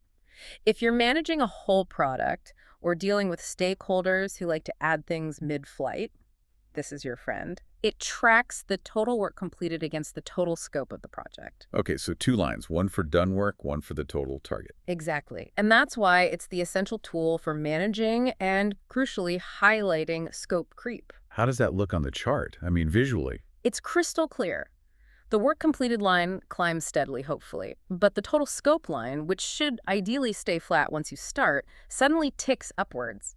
Maybe multiple times. I see. So when someone asks, why is the project delayed, you don't have to argue or get defensive. You just point to the burn-up. Look, we completed 90 points like we planned, but see here and here, 45 new points of scope were added. Our delivery rate is fine, but the finish line moved. Changes the conversation completely. From blame to facts. Precisely. It's factual project control. That visual clarity is huge. Okay, moving from prediction to flow, how smoothly work moves. The sources really hammered home a distinction that sounds subtle, but isn't. Cycle time versus lead time. Oh, this is so important, especially if you're leaning into lean principles. They sound similar, but they diagnose totally different parts of the process. Okay, break it down for us. Cycle time first. Cycle time is purely internal. It measures how long it takes from when someone actually starts working on a task, moves it, to in progress, say until it's completely finished, done. It's your main tool for finding bottlenecks inside the team's active workflow. So if our usual cycle time for fixing a small bug is like half a day, but suddenly it's taking 3 days. Exactly. Cycle time tells you the problem is likely within your active steps. Is the code review stuck? Is testing backed up? Are we waiting on something specific while working on it? It's about the efficiency of the work being done. Got it. Internal process friction. So lead time. Lead time is the external view, the customer's view, really. It measures the total time from when a request is first made, added to the backlog, maybe months ago, until it's finally delivered to the customer, end to end. So lead time includes all the waiting time before work even starts. Absolutely. All the time sitting in the backlog, waiting in queues between steps, everything. Think of it like ordering a custom car. Cycle time is how long it takes on the assembly line. Lead time is how long from when you place the order until you drive it away. That's a great analogy. So if your cycle time is super fast, your team builds features quickly once they start, but your lead time is still terrible, like months long. What does that tell you? That the problem isn't how fast we work, it's how long things wait before we work on them. Too much stuff in the queue. Bingo. Your queues are too long, your backlog is bloated, or work is piling up waiting for the next step. High lead time usually signals a problem with managing flow and prioritization before the work starts, not necessarily the team's effort itself. 2 different problems, 2 different metrics, hashtag C, quality, outcomes, and health indicators. Okay, speed and flow are great, but pointless if what you're delivering is buggy or just wrong. How do we measure quality and, the health of the system? Right, quality first. The most direct control here is the defect rate. Simply put, how many bugs or defects pop up during development, testing, or worse, after release, compared to how much work you delivered. Lower is better, obviously. Lower is better, yes. A consistently low defect rate tells you your testing is good, your code reviews are working, your definition of done is solid. It's a direct lever on product integrity. But Agile is supposed to be customer-focused, so internal quality isn't the whole story. Not at all. You absolutely must look outwards. That's where outcome metrics like customer satisfaction, CSAT, come in. You need to gauge if the end users are actually happy. Using things like surveys, NPS. Exactly. Net Promoter Score, CSAT surveys, direct feedback, whatever works. This loop ensures you're hitting the ultimate goal, delivering value customers want. Because, you could have 0 defects but an awful NPS score if you built the wrong thing efficiently. Efficiently building something useless. Not ideal. Definitely not ideal. That feedback has to constantly feed back into refining the backlog. And related to that, there's the sprint goal success rate. Are we consistently hitting the main objective we set out for the sprint? It builds predictability and trust. Let's talk about another flow control, one that sounds simple but the sources suggest is really powerful. Work in progress, or WIP. Limiting it. WIP limits, yes. Fundamentally counterintuitive to old school management, right? The idea used to be keep everyone busy. Fill up their plates. Right. But WIP limits, especially visible on a Kanban board, put a strict cap on how many tasks can be in a specific stage, like in progress or testing at any one time. The whole point is captured in that lean mantra, stop starting, start finishing. Okay. But how does limiting starting work speed up finishing work? Explain that mechanism. It forces focus and collaboration. Let's say the testing column has a WIP limit of 3. The tester is already working on 3 items. A developer finishes coding a 4th item. What happens? They can't just throw it over the wall to testing. Yeah. Exactly. The column is full. The system physically prevents it. So that developer is now incentivized, forced, really to help the tester. Maybe they review documentation, help automate a test, pair up on testing the existing items, whatever it takes to get one of those 3 items out of the testing column. So it makes bottlenecks painfully obvious and forces the team to swarm on them. Precisely. It dramatically reduces context switching, cuts down handoff delays, and gets the whole team focused on moving items across the finish line. It smooths out the flow and, paradoxically, speeds up overall completion time. Powerful stuff. It really is. And finally, something less technical, but maybe just as critical, team satisfaction, or team health. Non-negotiable. You have to monitor this. High morale, good engagement. You can track it with simple health checks, anonymous surveys, whatever it correlates directly with everything else. Right. Better collaboration, fewer defects, more consistent velocity. And if it's low, If you've got burnout, low psychological safety, constant conflict, doesn't matter how great your metrics look on paper, performance will eventually tank. The people are the process. Their health is a critical control signal, just like your defect rate. okay, all these controls, all this data velocity, WIP, team health, it's useless if it's hidden, right? Yeah. Agile seems to demand radical transparency. Absolutely fundamental. Everyone needs to see what's going on. Stakeholders, team members, clear, real-time visibility into status, progress, problems. And the most obvious tool for that is the Kanban board. The classic visual tool, whether it's a physical whiteboard covered in sticky notes or a digital board in Jira or Trello, it makes the work visible. Columns for to-do, in progress, testing, done. You can see instantly where work is, where it's piling up. It's a shared understanding. And that board itself is an example of what the sources call an information radiator.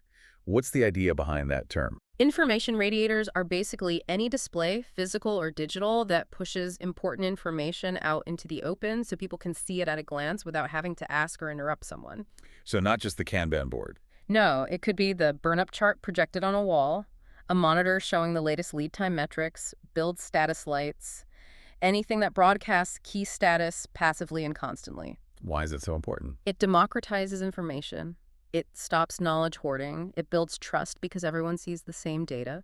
It fosters alignment because stakeholders can see progress or lack thereof for themselves. It's the communication backbone, really. And this transparency gets reinforced daily with the daily stand-ups or daily scrum. Yep.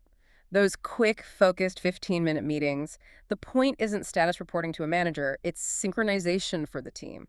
What did I do yesterday? What will I do today? And critically, what blockers are in my way? The blocker part is key. Absolutely key. It's about identifying impediments immediately so they can be tackled within hours, not languish for days. Rapid problem solving. And underpinning all these, the boards, the metrics, the stand-ups, you need the right tools, connecting the process back to the actual work, the code. You do. You need robust project management tools like Jira, Asana, Monday.com, whatever, to track the work items and generate the data for your metrics. But just as important are things like version control systems, GitHub, GitLab.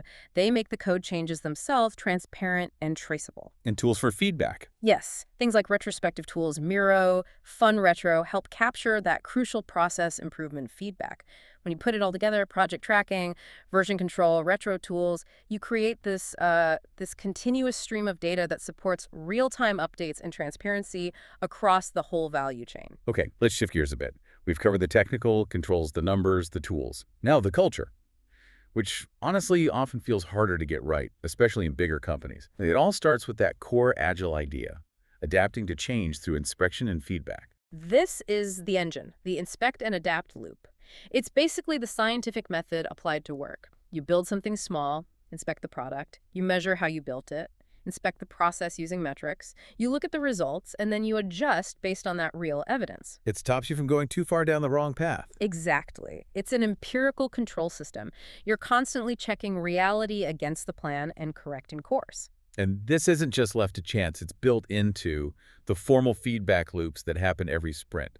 Let's clarify the two main ones. Right. First, you have the sprint review. This meeting is focused outward on the product. The team shows the actual working software they built during the sprint to stakeholders, could be customers, internal managers, other teams. And the goal is? To get feedback. Does this meet your needs? Is this what you expected?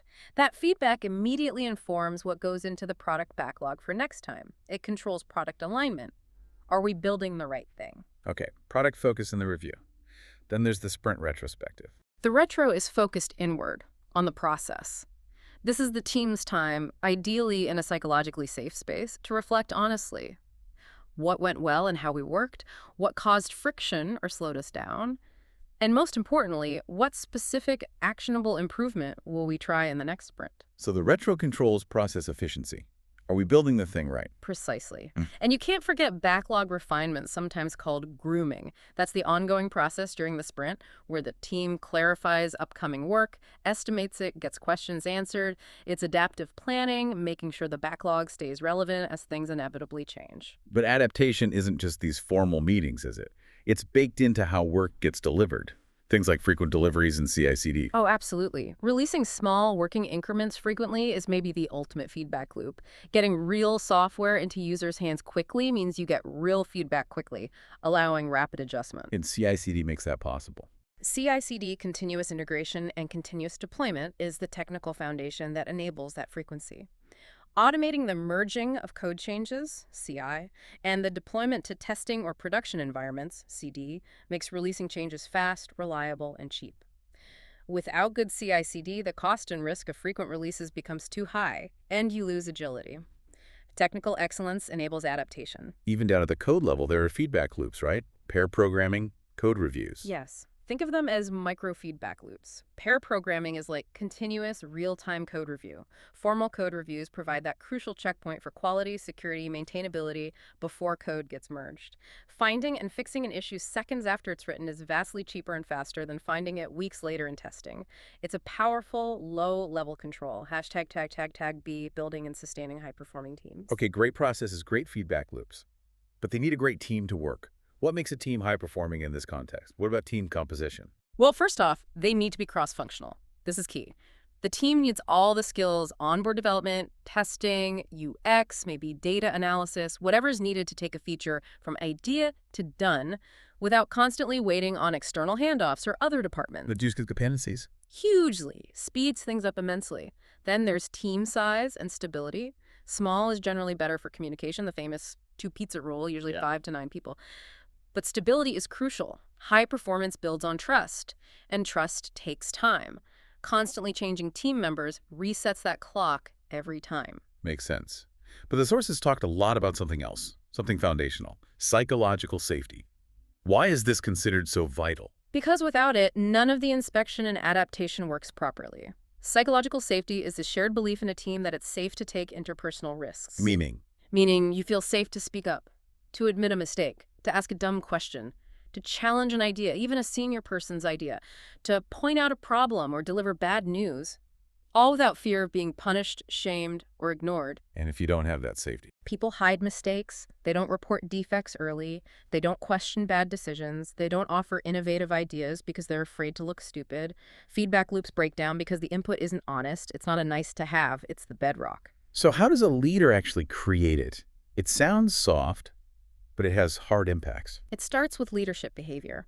Leaders have to model vulnerability themselves, admit their own mistakes, show that errors are learning opportunities. They need to actively invite and reward dissent, thank people for challenging the status quo with data. They need to react to bad news with curiosity, tell me more, rather than blame.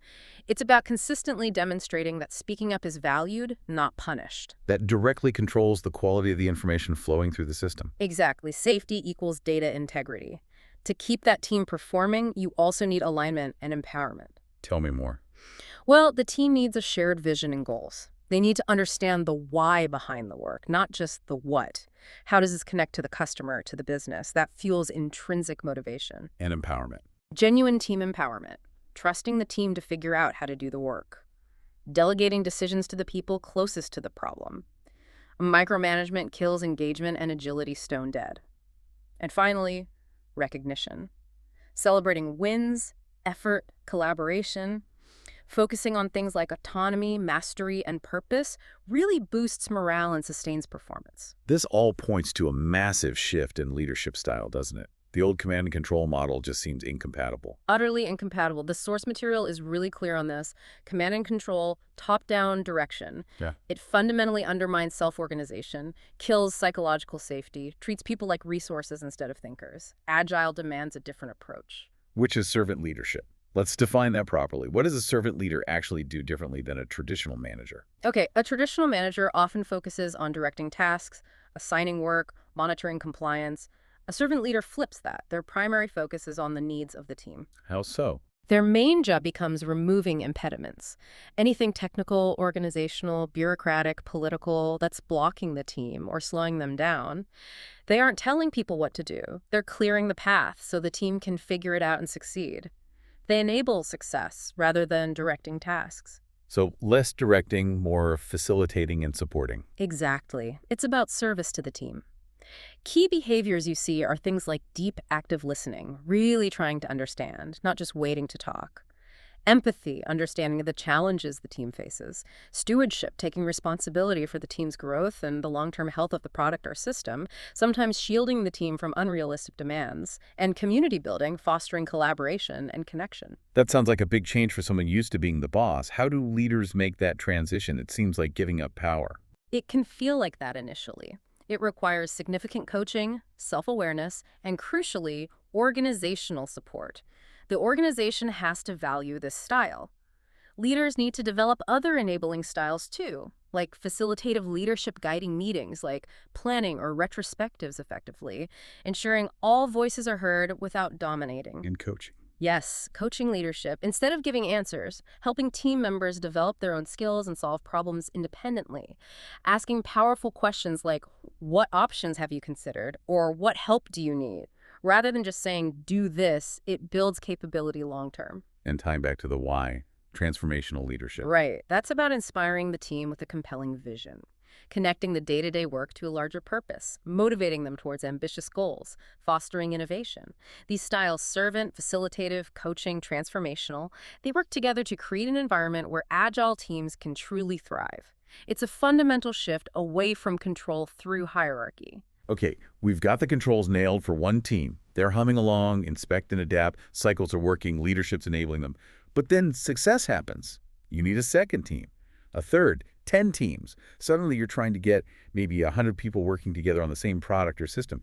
That complexity, it just explodes, doesn't it? Explodes is the right word. It's not just additive, it's exponential. Yeah. The number of communication pathways, potential dependencies, it skyrockets. And if you don't manage that complexity deliberately, it can absolutely crush the agility you build at the team level. What are the biggest hurdles? The things that really trip organizations up when they try to scale? Well, the most immediate, tangible one is dependency management. Team A needs an API from Team B, which just depends on data from Team C. These cross-team dependencies are inevitable, and if they aren't surfaced, tracked, and resolved quickly, everything grinds to a halt. Bottlenecks everywhere. The technical gridlock. But you mentioned culture earlier. Yeah, that's often the real bear. Cultural transformation. Scaling Agile effectively usually means pushing decision-making down and out, decentralizing control. That's a massive mindset shift for traditional, hierarchical organizations. Middle managers might feel their role disappearing. Executives might struggle to trust teams they don't directly control. Resistance can be huge. And if you don't get that cultural buy-in and you don't align everyone, Then you hit the business alignment problem. You can end up with lots of teams working really hard, delivering features fast, but in silos. They might not be working on the most important things for the overall business strategy. You get lots of activity, but the ROI isn't there because there's no strategic coherence. The scaling approach must ensure alignment back to business goals. the sources also mentioned organizational disruption.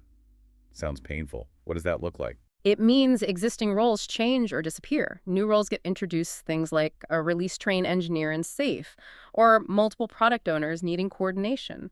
Reporting structures might need to flatten. It disrupts the status quo, and that requires careful change management and strong leadership support. And tools. Do the tools need to scale too? Oh, definitely. Tooling and communication becomes critical. Simple team-level tools might not cut it. You often need more sophisticated platforms, think Jira Align, Rally, tools like that which can provide visibility and coordinate work across many teams, potentially hundreds or thousands of people. If your tooling is fragmented, trying to get a clear picture across the whole enterprise is almost impossible. Okay, before we jump into the big, heavy frameworks for massive scale, let's talk about the first step up. When you just have a few teams, say 3 or 4, needing to coordinate. The sources point to Scrum of Scrums, SOS, as a starting point. Yes. SOS is a really elegant, lightweight approach. It basically takes the idea of the daily Scrum, that quick synchronization meeting, and applies it at the inter-team level. Its primary job is simple: help multiple teams communicate, manage those pesky dependencies we talked about, and escalate impediments that one team can't solve alone. So it's specifically for managing the interactions between teams. Exactly. It's perfect when you have, say, 2 to maybe 9 Scrum teams all working on the same product or closely related components. It's much simpler and less disruptive than adopting a full-blown framework. Why choose SOS over something bigger initially? Because it preserves team autonomy as much as possible. The individual teams still run their own sprints, manage their own backlogs, make their own decisions. The SOS is just a synchronization point, a coordination layer, not a management layer telling them what to do. Minimal overhead. How does it work logistically? Who goes? How often? Typically it's short, maybe 15-30 minutes max, time box like the daily Scrum. Frequency varies, could be daily if dependencies are really tight, or maybe 2-3 times a week if things are looser. Each team sends a representative. This isn't necessarily the Scrum Master. It might be a technical lead, someone who really understands the current work and dependencies. And someone facilitates. Yeah, usually a designated facilitator, maybe an experienced Scrum Master, an Agile coach, someone whose job is to keep the meeting focused and, importantly, help remove the cross-team blockers that get raised. And the agenda. Is it like the daily Scrum questions? It's adapted for the cross-team context. Representatives typically answer questions like, what did my team accomplish since the last meeting that impacts other teams? What will my team do before the next meeting that might impact others? What impediments or dependencies are blocking my team that need help from other teams? And are we about to create a dependency for another team? Let's use that banking app example from the sources to make it concrete. 3 teams: front-end, back-end, database. Okay, so in the SOS meeting, Team A front-end rep says, we finished the UI login screen, but now we're blocked. We need that authentication API from Team B. Okay, dependency identified. Then Team B backend rep says, right, we're working on the API design, but we're blocked waiting for clarification from Team C on a database schema change they made. We can't finalize the API spec without that info. Ah, so a chain of dependencies now visible to everyone. Instantly visible. And Team C might say, oh, we didn't realize that change blocked you. Let's sync up right after this. The facilitator's role then is to make sure that follow-up happens immediately. Maybe grab the relevant people from B and C for a quick 10-minute huddle right after SOS. So it surfaces the problem and triggers immediate resolution without waiting for escalation. That's the beauty of it. Lightweight, focused on removing blockers, keeps the teams moving. Great first step in scaling coordination. So maybe this is great for a handful of teams. But what happens when you cross that threshold? 10 teams, 20 teams, 100+ people. You probably need more structure, right? To align everyone, manage budgets, plan further out. This is where the big frameworks come in. Let's start with the heavyweight champion, the one everyone's heard of. SAFe, the Scaled Agile Framework. SAFe is definitely the most comprehensive and arguably the most widely adopted in large traditional enterprises. It's designed specifically for those complex situations, synchronizing potentially thousands of people, building really big, intricate systems, often in regulated industries like finance or aerospace, where you need significant structure and predictability. It seems quite structured. Lots of roles, events, diagrams. It is. It's highly prescriptive, which can be both a strength and a weakness. It provides a detailed blueprint. It's also modular, which helps. You can start with Essential SAFe, which is the core. It organizes 50, 125 people into an Agile release train, or RT. Like a train schedule. Kind of. The RT is a virtual organization of multiple teams that plans, commits, and executes together on a fixed cadence called a program increment, PI, usually 8-12 weeks long. If you need multiple arts to build one massive solution, you use Large Solution SAFe. Then there's Portfolio SAFe to connect strategy and funding to the RTs. And Full SAFe includes everything. And it introduces new roles, like the Release Train Engineer, RTE. What do they do? And what's PI planning? The RTE is like the chief Scrum Master for the entire RT. They aren't a manager in the traditional sense. They're a servant leader focused on facilitating the RT's events, removing impediments at the ART level, and coaching the teams and Scrum Masters. They make the train run smoothly. PI planning is the cornerstone event. It's typically a massive 2-day face-to-face or virtual equivalent meeting where all the teams on the RT come together. Everyone. For 2 days. Everyone. They collaboratively plan out the next PI's worth of work, identify all the cross-team dependencies for the entire PI, align on objectives, and make commitments. It's a huge synchronization and alignment ceremony, a massive control point. So SAFe's strength is that detailed structure, giving large organizations a clear path. What's the downside? The overhead. It introduces a lot of new roles, meetings, and artifacts. It requires significant training and coaching investment. Some critics argue that it can become too bureaucratic, too top-down, and potentially stifle the very team-level agility it's trying to scale if implemented too rigidly. It's a heavyweight solution. Okay, so if SAFe is the comprehensive, structured approach, what's the alternative for large scale? Let's talk about less large-scale Scrum. Sounds simpler. Less takes a very different philosophical approach. It's all about scaling Scrum itself with minimal additions. The goal is organizational simplicity. Where SAFe adds layers to fit the existing organization, less often requires changing the organization to fit Scrum. How does it do that? Its core principle is applying Scrum patterns to multiple teams working on one single product. Crucially, this means one single product backlog for all teams, managed by one overall product owner, and one shared definition of done. One backlog for potentially dozens of teams. How does that work? It forces prioritization across the entire product, not within team silos. It encourages teams to become more cross-functional because they might need to pull work from any part of the backlog. For very large scale, less huge, they might break the backlog into major requirement areas, each with an area product owner, but it still rolls up to one overall product view. So less sounds lighter on process, but heavier on organizational change. Exactly. It demands deep changes, often flattening hierarchies, moving away from single specialty teams. It's great for organizations that are already very proficient with Scrum and are willing to make those tough structural changes. It can struggle in highly traditional, siloed companies that resist that level of redesign. Okay, one more. Nexus. This one seems aimed at a specific size. Nexus is Scrum.org's framework, designed specifically for scaling Scrum across 3 to 9 teams working on a single product. It aims to be minimalist, staying very close to core Scrum. How does it handle the cross-team coordination? Its key addition is the Nexus Integration Team, NIT. This isn't a management team. It's composed of the product owner, a Scrum Master, and appropriate members from the development teams. Their job is accountability for ensuring that a usable, integrated increment of the combined work is produced at least once per sprint. They focus on resolving integration issues and dependencies so the teams don't get bogged down. So the NIT tackles the integration pain point directly. Right. It uses standard Scrum roles and events, adding a few Nexus-specific refinements like Nexus Sprint Planning to coordinate across teams, and the Nexus Daily Scrum for integration issues. Its strength is its simplicity and closeness to Scrum. Its weakness is that it's explicitly designed for that 3-9 team range. Beyond that, you'd likely need to look at less huge or SAFe. #V, conclusion and provocative thought. Hashtag asynthesis and recap for the learner. Wow, okay.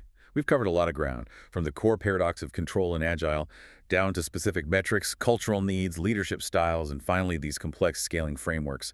What's the main takeaway? How do we synthesize this for you, the listener? I think the core theme is that control in Agile isn't about command. It's about empirical feedback and adaptation.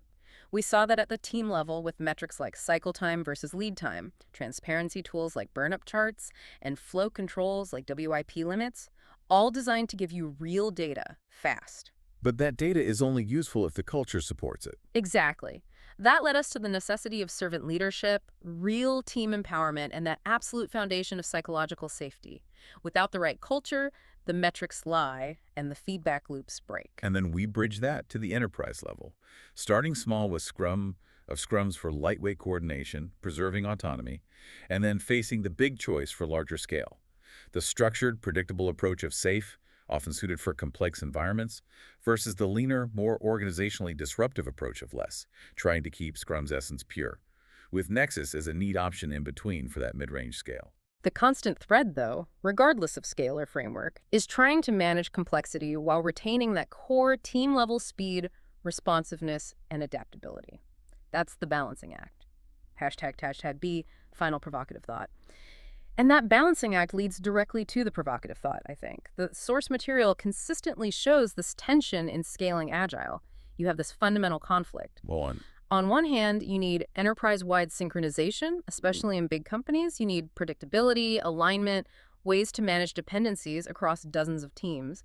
This often leads to structure frameworks like SAFe, roles like the RTE, cadence-coordinated planning. structure is necessary for control at scale. Right. But on the other hand, the very soul of Agile is team autonomy, self-organization, decentralized decision-making, speed that comes from less overhead. So the tension is between the need for overarching control and the need for local freedom. Precisely. And it makes you ask the hard question. If the whole point of scaling Agile is ultimately to increase speed, responsiveness, and value delivery across the entire organization, at what point does the structure you add to enable that scaling all the extra coordination meetings, the new roles, the process overhead, the compliance demands start to actually hinder it? When does the necessary structure begin to eat the agility it was meant to protect? Can the system become so controlled, so structured, that it stops being truly agile? That's the question. It's a constant tightrope walk. Finding that balance between just enough structure and preserving genuine agility, that's the ongoing challenge for every single organization trying to scale effectively. Something for you to definitely think about in your own context. Indeed. A challenging thought to end on. Thank you for joining us for this deep dive. Welcome to the deep dive. Yeah. If you've been anywhere near, well, the world of complex projects, Agile has been the dominant term for, 2 decades now. Absolutely. It's everywhere. But here's the thing. If you think modern Agile project management still looks exactly like those classic Scrum meetings or the simple Kanban boards from the early 2000s, you might be looking at yesterday's model. That's a really critical distinction to make. The framework isn't static anymore. It's accelerating, becoming something quite new. And powerful, yeah. Definitely. For years, the focus was maybe on doing Agile, right? Following the rules of Scrum or whatever framework, very process-focused. Getting the ceremonies perfect. Exactly. But now, driven by, market speed, new tech, the focus has really shifted to being truly agile. Being agile versus doing agile, okay. Right. And that means integrating these adaptive principles across the whole company, not just IT, and using things like AI, and not just to build software faster, but to deliver actual measurable business value. So if you're trying to get up to speed on modern project management, maybe you're prepping for a big organizational change meeting, or you're just curious where productivity is heading, this deep dive, it's your shortcut. Yep. We've gone through a whole stack of sources looking at the emerging trends, the innovations, the future outlook for Agile practices. Our mission today is pretty straightforward. We want to pull out the key innovations that are driving productivity right now. We're talking new hybrid frameworks, the impact of AI, how leadership is changing. Basically, we want you to walk away with insights that are deep, but also stuff you can actually use, immediately applicable. Okay, so Agile started out fundamentally as a way to build software better. Right, in development teams. But what we're seeing now, it feels like a much bigger shift, like universal business transformation almost. That's a good way to put it. So let's start our analysis with the most tangible changes.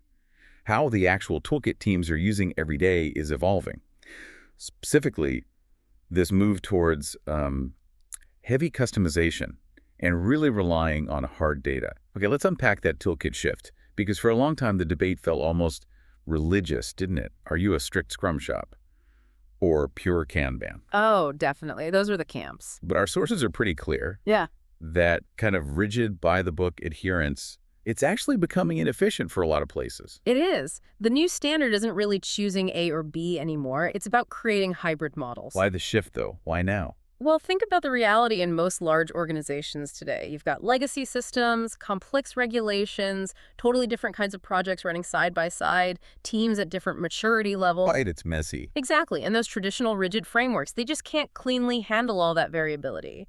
You try to force one size fits all, you inevitably end up with workarounds, exceptions, what people sometimes call scrum butts. Ah, yes. We do Scrum, but Precisely. We do Scrum, but we don't do retrospectives, but our sprints are 6 weeks long. The process breaks because it doesn't fit the context. so these hybrid approaches are about acknowledging that complexity. Yes, they allow organizations to tailor Agile principles to fit their specific situation, size, maturity, project type, all those variables. It's about being pragmatic. And it's fascinating how they're literally blending frameworks. One big example in the sources is Scrumban. Can you break that down a bit? Sure. Scrumban basically takes elements from both Scrum and Kanban. You keep the structure of Scrum, like having defined sprints for planning and review cadences. Okay, the time-boxed rhythm. Right. But you combine that with the continuous flow and work in progress limits from Kanban for the actual work getting done during the sprint. So work doesn't just pile up waiting for the end of the sprint. Exactly. The key insight with Scrumban is that it helps minimize that problem of finished work just sitting there, waiting for an arbitrary sprint boundary to be released or moved to the next stage. You adopt a continuous flow for delivery within the sprint structure. Ah, so you get the planning focus of Scrum with the delivery efficiency of Kanban. Precisely. It decouples task completion from the sprint report, in a way. It helps speed up that feedback loop, which is always the goal in Agile. Interesting. We also saw mention of Agile waterfall hybrid models. Now, that often makes purists cringe, right? Waterfall with Agile sprinkles. It can, yeah. But the sources suggest it's actually a strategic choice in certain contexts. Think about projects with significant hardware components, or in heavily regulated industries where certain phases must be sequential and signed off. Like building a medical device or something. Exactly. Or maybe large infrastructure projects.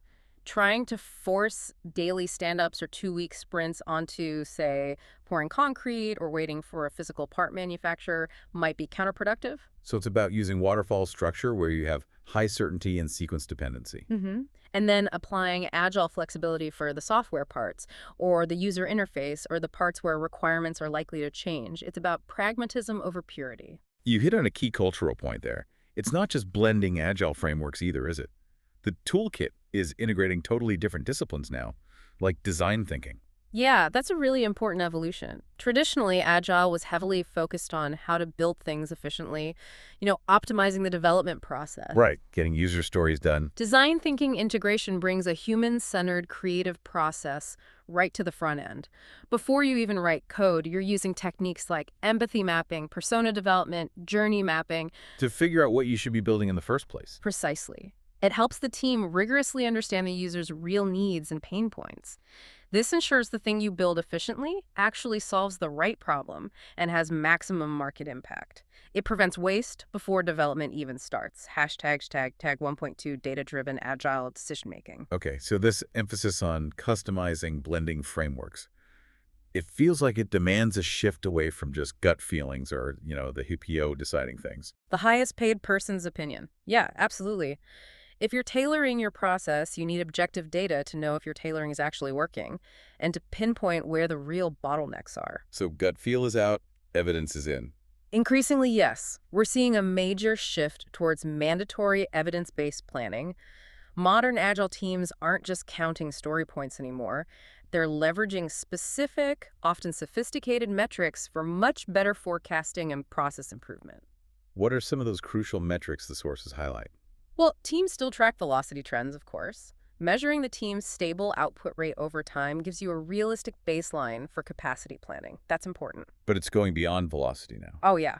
Much more emphasis is placed on flow metrics, things like lead time. That's the total clock time from the moment a request is made or an idea is conceived all the way until it's delivered and providing value to the customer. The whole end-to-end duration. Okay, so from concept to cash, basically. Pretty much. And then perhaps even more revealing is cycle time. That measures the time spent actively working on an item, excluding all the time it spends waiting. So lead time includes waiting, cycle time doesn't. Exactly. And the difference between your lead time and your cycle time, that's pure waste. That's where the profound organizational insight often lies. How so? Because by measuring both, you ruthlessly expose every single inefficiency.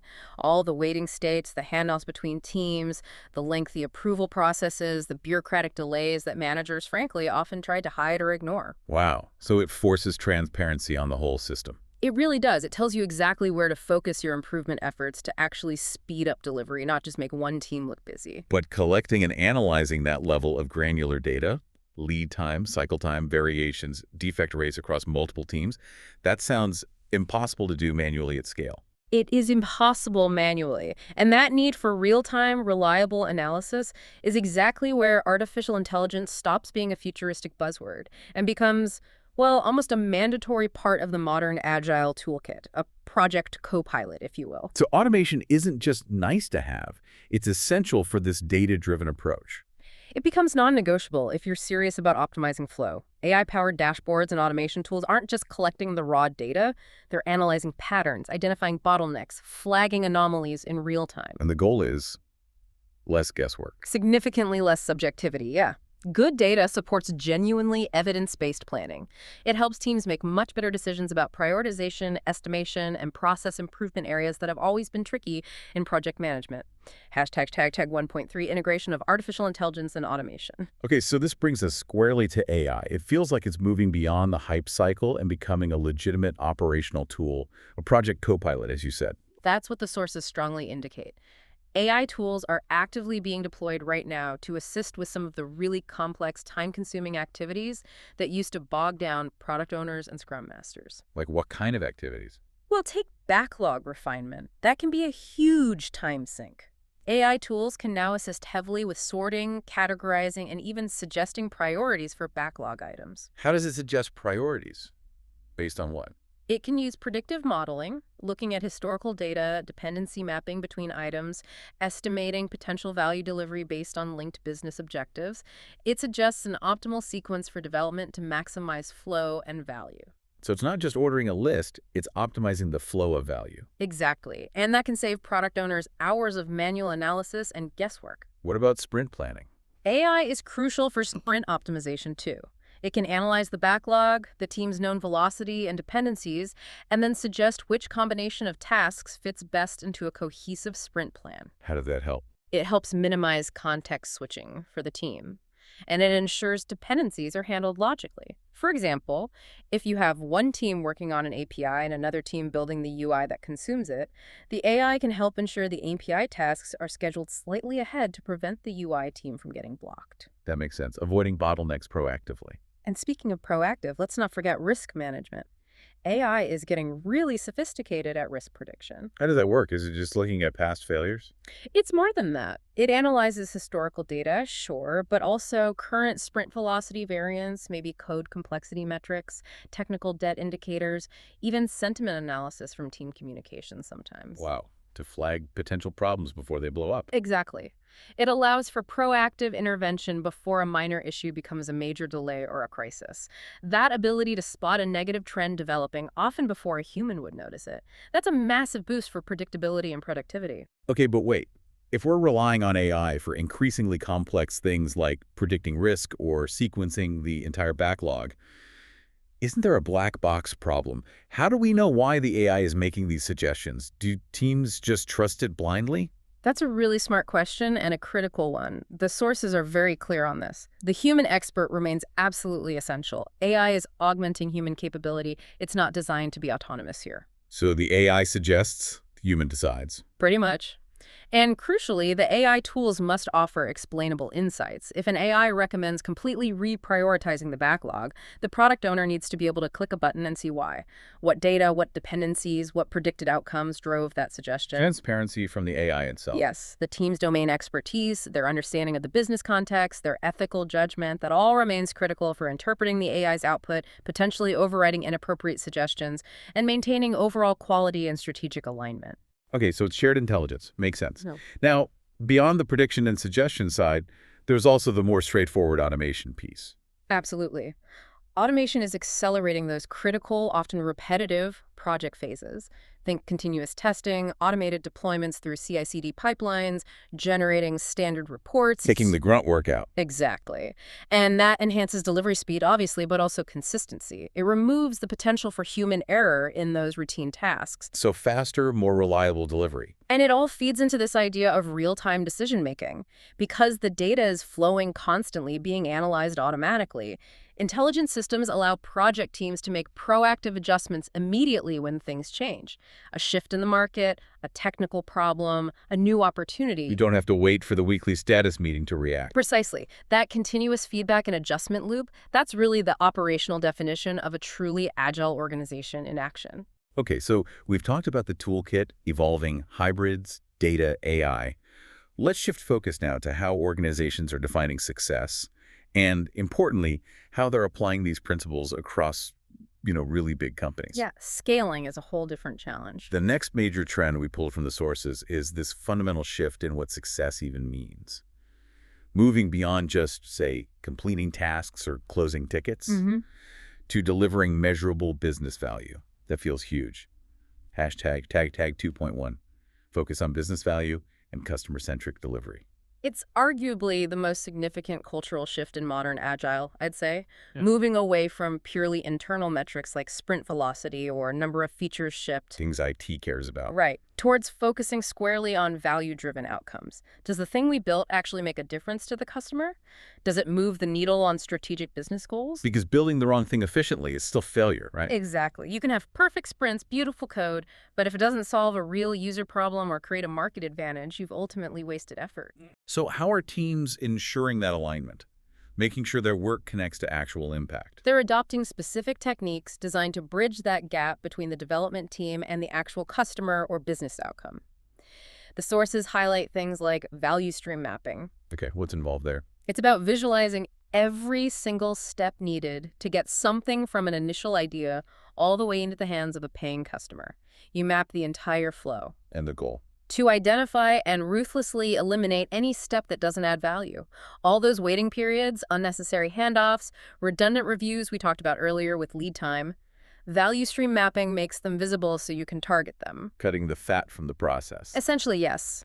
Focusing effort only on activities that directly contribute to delivering value. What else? They also rely heavily on customer journey analysis. This is about deeply understanding the end user's experience with the product or service. Mapping out all their touch points, identifying moments of frustration or delight. Getting inside the customer's head. Right, ensuring that the development effort is always focused on solving genuine, real-world problems or enhancing the experience in ways that create a competitive advantage. It keeps the team grounded in reality, not just building features from a list. So what does this mean for, say, the product owner role? Their definition of success must be changing dramatically. It is. They are increasingly being held accountable to actual business-focused metrics, not just internal IT delivery metrics. So success isn't, did we finish the sprint on time anymore? Not primarily, no. Success is becoming, did the features we just released actually improve the business? We're talking about measuring the ROI, return on investment, of a specific feature set. Looking at hard CSAT, customer satisfaction scores, tracking NPS, net promoter scores, and linking changes directly back to recent releases. Wow. So if the customer is measurably happier or revenue hasn't improved or costs haven't gone down, the product team hasn't succeeded, even with perfect code. That's the direction things are moving. It's a much higher bar, but it ensures development effort is always tightly coupled with tangible business results. Hashtag tag 2.2 Agile at Scale Enterprise Framework Innovations. Okay, connecting to business value is one thing for a single team. But how do you do this across hundreds of teams in a massive global company? That coordination challenge seems immense. It is. Running one or two Agile teams is relatively straightforward. But when your big strategic goals require, say, 50 different teams working on interdependent pieces simultaneously, that's where basic Scrum or Kanban breaks down. You need something more. You need specialized frameworks specifically for scaling. Exactly. Scaling Agile effectively requires coordination frameworks designed to manage alignment across many, many teams and ensure those big strategic goals actually cascade down effectively to the individual team backlogs. This is where we hear names like safe, less, disciplined Agile. Yep, those are the heavy hitters detailed in the sources, designed specifically for this enterprise-level coordination challenge. Can you briefly differentiate them? They often sound similar. Sure. Let's start with SAFE, Scaled Agile Framework. It's probably the most widely adopted, especially in large traditional organizations. It's quite comprehensive, very structured, almost hierarchical. Prescriptive. Highly prescriptive, yeah. It defines specific roles, ceremonies, artifacts for coordination at the team, program, large solution, and portfolio levels. It provides a very clear blueprint, which can be helpful for organizations needing a lot of guidance to start scaling. Okay. What about less? Less large-scale Scrum aims for the opposite, in a way. It tries to be a minimalist extension of classic Scrum principles. It's much less prescriptive than SAFE. Now so. It focuses heavily on scaling by descaling organizational complexity. It emphasizes having multiple teams work together on a single shared product backlog guided by one product owner. The idea is to apply core Scrum principles just with more teams, minimizing extra roles, processes, and management layers. It's very product-centric. Interesting contrast. Yeah. And disciplined Agile. Disciplined Agile, DA, which is now part of PMI, is a bit different again. It's less of a single framework and more of a hybrid toolkit or decision framework. The toolkit. Yeah. It provides guidance on choosing the right way of working your WOW based on your specific context.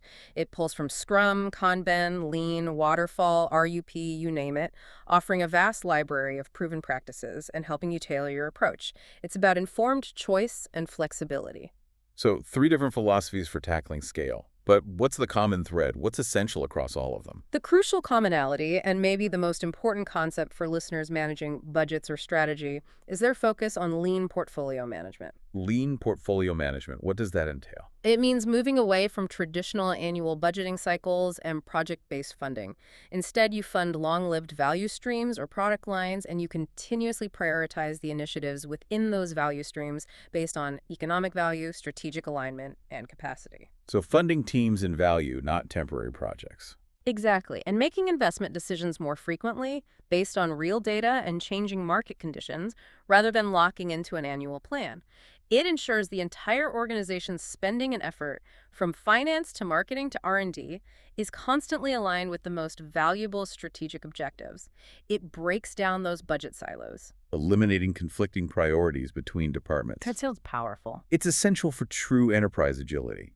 Yeah. And that need for seamless alignment, it flows right down into the technical side of things too. Yeah. Hashtag 2.3 Agile meets DevOps and continuous delivery. Right, because if Agile teams are focused on delivering small increments of value really fast, what happens if those increments just sit around, waiting weeks for IT operations to deploy them? Then all the speed and agility you gain in development is completely lost. It hits a wall.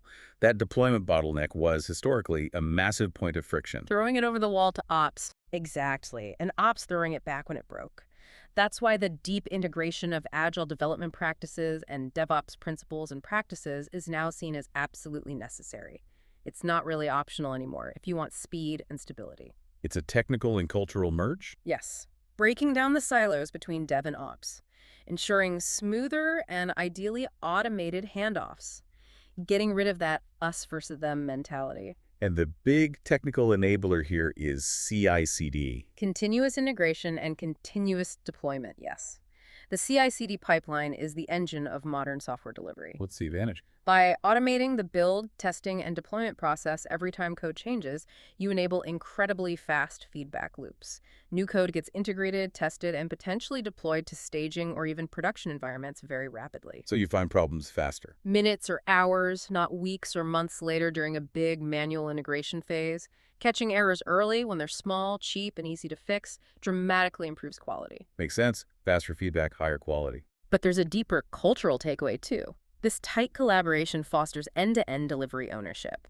The combined Agile DevOps team, sometimes called a platform team or a product team, feels responsible for the product's quality, performance, and stability, all the way from the initial idea right through to monitoring it in production. So no more finger-pointing between dev and ops. That's the goal. It breaks down those traditional departmental silos that were such a drag on organizational productivity for decades. Everyone shares the same goal, delivering and running a great product. Okay, we absolutely have to talk about Agile in the context of where work actually happens today. The reality for so many is remote or hybrid work models. Yep, that's the norm now for many. And that seems like a huge challenge for Agile, doesn't it? Because the original Agile manifesto, the core practices, they were born from teams sitting together face-to-face, whiteboards, sticky notes. Co-location was definitely the assumption, yeah. High bandwidth communication through physical presence. So how are those core principles adapting to this distributed world? Hashtag 3.1, preserving core Agile values in remote settings. Well, the first thing the sources emphasize is that the core Agile values and principles, they don't change. Collaboration, transparency, adaptability, customer focus. Yeah. Those remain absolutely central. They're like the immutable laws, regardless of geography. The why stays the same, but the how has to change drastically. Exactly. The profound challenge is the translation. How do you replicate that valuable, spontaneous, high-bandwidth communication of a co-located team when everyone's behind a screen? You lose the overhearing, the quick question over the cubicle wall. All those micro-interactions. So you have to be much more intentional. You have to actively find ways to translate that face-to-face interaction into effective virtual engagement. It requires a much higher emphasis on structured communication and the really intelligent use of collaborative tools to try and mimic that proximity. So in a remote setting, collaboration and transparency can't just be assumed. They have to be deliberately engineered. Rigorously engineered and actively maintained, yes. It takes conscious effort from everyone on the team, especially leadership. Hashtag 3.2 specific techniques for communication and transparency. What are some of those specific, practical techniques for maintaining alignment when the team is spread out? Well, it starts with doubling down on the consistency of ceremonies like the daily stand-up, but maybe adapting them, perhaps using asynchronous updates via chat for teams spanning many time zones, followed by a shorter optional sync-up call. Okay, adapting the format. Absolutely. And everyone must rely on real-time online Kanban boards or task boards like Jira, Trello, Azure DevOps boards. That visual radiator needs to be digital and always up to date. Shared dashboards showing key metrics are also vital so everyone sees the same picture, maintaining that single source of truth. What about encouraging dialogue? How do you replicate the water cooler chat? You can't fully replicate it, but you have to facilitate open dialogue intentionally. Video meetings are essential for richer communication than text alone. Chat tools like Slack or Microsoft Teams aren't just for task updates. Leaders need to actively encourage their use for quick questions, sharing ideas, and even informal check-ins to build rapport and maintain trust. It's about creating spaces for interaction. Yes. And the overarching goal of all this tooling and communication structure is to foster a no surprises culture. No surprises, meaning what? Meaning issues, blockers, dependencies, even just progress updates, they need to be radically visible to everyone all the time. If a team member gets stuck on a task, the digital board should reflect that status immediately. So someone can jump in and help. Exactly. So the Scrum Master or other team members can see it and offer help proactively. If a critical blocker only comes up during the sprint review after 2 weeks of silence, that's a fundamental failure of remote transparency. Hashtag 3.3 virtual collaboration and engagement. Okay, so visibility tools are key. But what about those really interactive Agile ceremonies, like retrospectives or sprint planning sessions? Those seem hardest to translate effectively to a virtual setting. You can't just have talking heads on a screen. No, that kills engagement. Especially in a virtual setting, it's easy for some people to dominate the conversation while others fade into the background. So how do you make them truly interactive online? This is where digital collaboration tools have absolutely exploded in importance. We're talking about using online whiteboarding platforms like Miro or Mural. Ah, the virtual sticky notes. Exactly. These tools allow everyone on the team to contribute ideas, add virtual sticky notes, draw diagrams, vote on topics all interactively and simultaneously in real time. It gives everyone a voice and a way to participate actively, regardless of where they are or even their personality type. Can you give an example of how that works in practice? Sure, a great technique detailed in the sources for virtual retrospectives is the silent retrospective or silent brainstorming. Instead of going around the virtual room asking people to speak one by one, Which can be awkward or dominated by a few voices. right. Instead, the facilitator sets a timer, say 15 minutes, and everyone silently types their thoughts onto the shared Miro or mural board under categories like what went well, what could be improved, ideas to try. Everyone contributes concurrently and anonymously at first. Often, yes, or at least concurrently. Only after that silent input period does the team start discussing, clustering themes, and deciding on actions. It ensures that the input from the quietest person on the team is captured just as effectively as input from the most vocal. That sounds really inclusive. It's designed to be. And speaking of inclusivity, structure becomes even more critical with global teams spread across continents and time zones. How so? You absolutely must ensure all Scrum ceremonies are strictly time-boxed. Respecting people's focused work hours and personal time is paramount. And the design of these meetings needs to accommodate time zone differences, maybe rotating meeting times, using asynchronous inputs beforehand, ensuring recordings are available. Global efficiency requires thoughtful design. And finally, where does all the information live if you can't just ask the person next to you? Centralized knowledge becomes non-negotiable. The reliance on collaborative documentation platforms, think Confluence, Notion, SharePoint, is absolute. These aren't just document repositories, they are the team's shared brain. The single source of truth for processes, decisions, technical info. Exactly. They are used to centrally manage team knowledge, document decisions, share best practices, reduce information silos, and act as the collective memory of the distributed team. Hashtag 3.4 adaptation of leadership style and cohesion. This radical shift in how work gets done must demand a pretty radical shift in leadership style too, right? Especially from Scrum Masters or team leads. Absolutely. Command and control leadership styles, which were already fading, simply fall apart completely in a distributed environment where you can't physically see or monitor people's work. So what kind of leadership does work? The sources strongly emphasize that agile leaders, scrum masters, managers, anyone leading teams must deeply adopt a servant leadership approach. The focus shifts entirely to enabling the team, removing blockers, providing resources, and emphasizing empathy, support, and empowerment. Serving the team rather than directing them. Precisely. And this connects to perhaps the most critical cultural shift required from management in a remote or hybrid world. The focus absolutely must be on outcomes over presence. Meaning leaders have got to measure progress by the value delivered, by the results achieved, not by tracking hours logged into the VPN or counting how many messages someone sends on Slack. Judging by results, not perceived effort or time online. Yes. Leaders have to create an environment where team members feel trusted, autonomous, and empowered to manage their own schedules and work methods to achieve those outcomes. Micromanaging screen time actively destroys the psychological safety needed for productivity and innovation. Okay, so trust and autonomy are key. But how do leaders actually build team cohesion and that psychological safety when people aren't physically together? That seems much harder remotely. It is statistically harder, yes.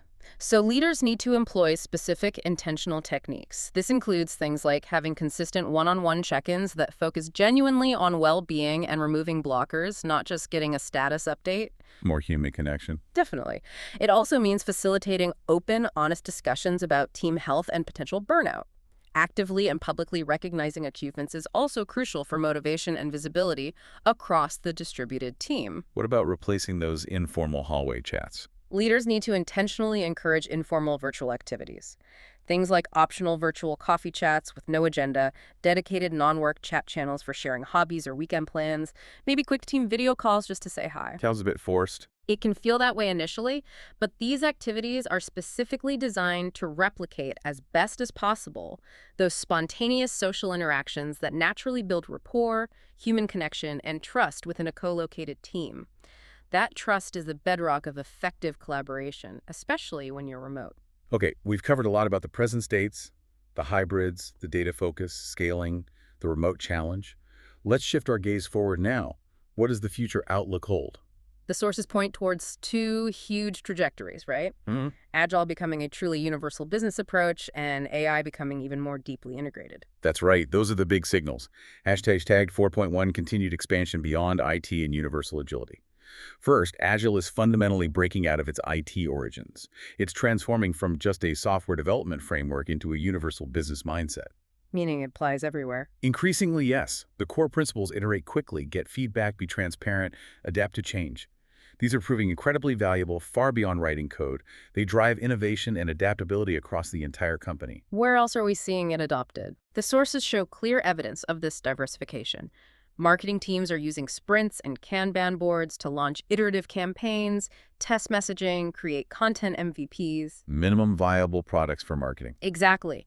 HR departments are using agile principles to manage recruiting pipelines, redesign onboarding processes, handle performance reviews more dynamically. We're seeing adoption in finance for budgeting, in healthcare for process improvement, even in R&D and construction where phase planning is becoming more iterative and adaptive. Wow, so it's really spreading. Why? What's the underlying driver? It's driven by the fact that the core challenge in almost every industry today is dealing with uncertainty and the need for speed and adaptation. And the underlying agile principles deliver value iteratively, inspect and adapt constantly, are universally applicable to that challenge. So its role as a management philosophy is strengthening. Definitely. It signals that if your business environment demands adaptability and speed, which most do now, then agile thinking offers a powerful answer, regardless of what you actually produce or deliver. Hashtag 4.2, AI augmented management, and future technologies. And the other big future trend is the deepening integration of AI, going beyond the co-pilot we discussed earlier. Yes, the sources suggest AI's role will become much more integral, moving well past just assisting with current tasks. Future agile management tools will likely embed AI co-pilots that handle increasingly complex operational functions. Like what sort of functions? We can expect AI to become standard for assisting across the entire operational loop. Think dynamic, automated sprint planning based on real-time capacity and priorities, generating sophisticated progress and impediment reports automatically. Maybe even running initial retrospective analysis by crunching data on velocity trends, cycle times, even analyzing team communication patterns to spot friction points or process anomalies. Wow, AI analyzing team chat for process issues. Potentially, yeah, with appropriate ethical guardrails, of course. The idea is to surface patterns humans might miss. And the predictive side gets stronger too. Much stronger. Predictive algorithms will likely become routine for anticipating not just risks, but for dynamically optimizing team workloads based on real-time capacity data, skill availability, and even external market signals or customer feedback trends. Leading to much better delivery predictability. That's the promise. Better predictability, better resource utilization, faster response to change. And this isn't happening in a vacuum, right? AI integrates with other tech. Absolutely. The sources point to how other emerging technologies will likely intersect with and enhance agile practices. Think blockchain for potentially more transparent and immutable tracking of work items or contracts. IoT, Internet of Things, data streams feeding directly into product backlogs. Like usage data from a connected device telling you what feature to build next. Exactly. That data could provide instant, real-world feedback on how a product is being used, which an AI could then analyze and translate into prioritized user stories for the next iteration. And of course, cloud computing underpins all of this, providing the scalable infrastructure and data processing power required. So more data, more transparency, faster iteration cycles. Exponentially faster, potentially. When the feedback loops become near instantaneous and intelligently processed, the speed of adaptation can increase dramatically. Hashtag 4.3, hybrid tailoring and enterprise transformation. So if the future involves all this tech, complex data, and agile spreading everywhere, Yeah. what does that mean for the people leading projects? Is knowing one framework like Scrum still enough? Probably not. The key competency for leaders in this future environment won't be mastering one specific framework perfectly. It'll be the ability to expertly adapt and blend different approaches. So customization becomes king. Exactly. The future lies explicitly in customization over rigid framework adherence. The sources talk about agile tailoring becoming a core essential competency. Agile tailoring. Yeah. Meaning what exactly? Meaning project leaders, coaches, managers need to become skilled process architects. They'll need to constantly adapt agile principles, maybe blending concepts from Scrum for planning, Kanban for flow, Lean for waste reduction, design thinking for discovery, maybe even elements of waterfall where needed to suit the specific complexity, the scale, the regulatory environment, and the unique organizational culture of their project or product. So less following recipes, more being a chef. That's a great analogy. You need to understand all the ingredients and techniques and know how to combine them effectively for the situation at hand. And this individual skill of tailoring, it's part of a bigger organizational picture, right? Yes, it's happening alongside a much deeper organizational transformation. Companies are moving beyond just having a few scattered agile teams doing their thing that's just team-level agile. The goal now is achieving true enterprise agility. Enterprise agility, meaning the whole company operates differently. Yes.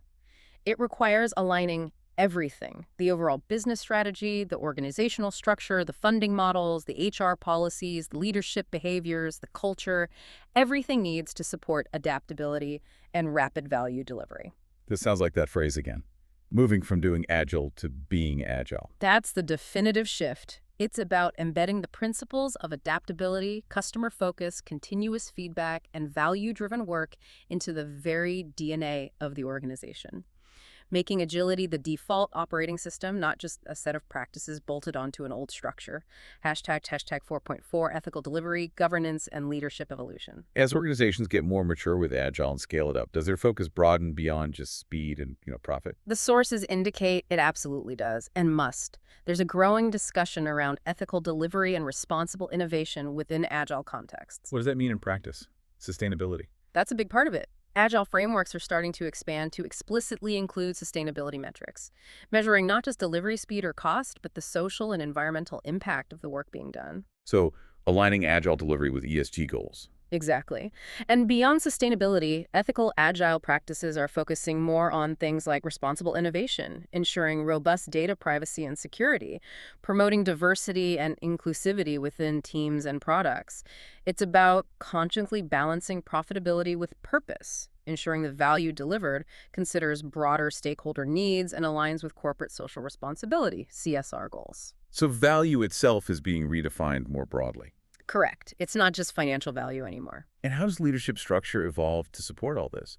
Does the Scrum Master role change? Dramatically. The sources describe a clear evolution. The traditional team-level Scrum Master role is often morphing into or supplemented by roles like the Agile Coach or Transformation Lead. Focused on broader change. Yes, focused on driving systemic change across multiple teams, coaching leaders, helping implement scaled frameworks, and guiding that larger enterprise transformation towards being agile. So the required leadership skills must be evolving too. Absolutely. Leadership training in agile contexts now heavily emphasizes servant leadership, as we discussed, but also deep skills in emotional intelligence, facilitation of large groups, conflict resolution, and complex systems thinking.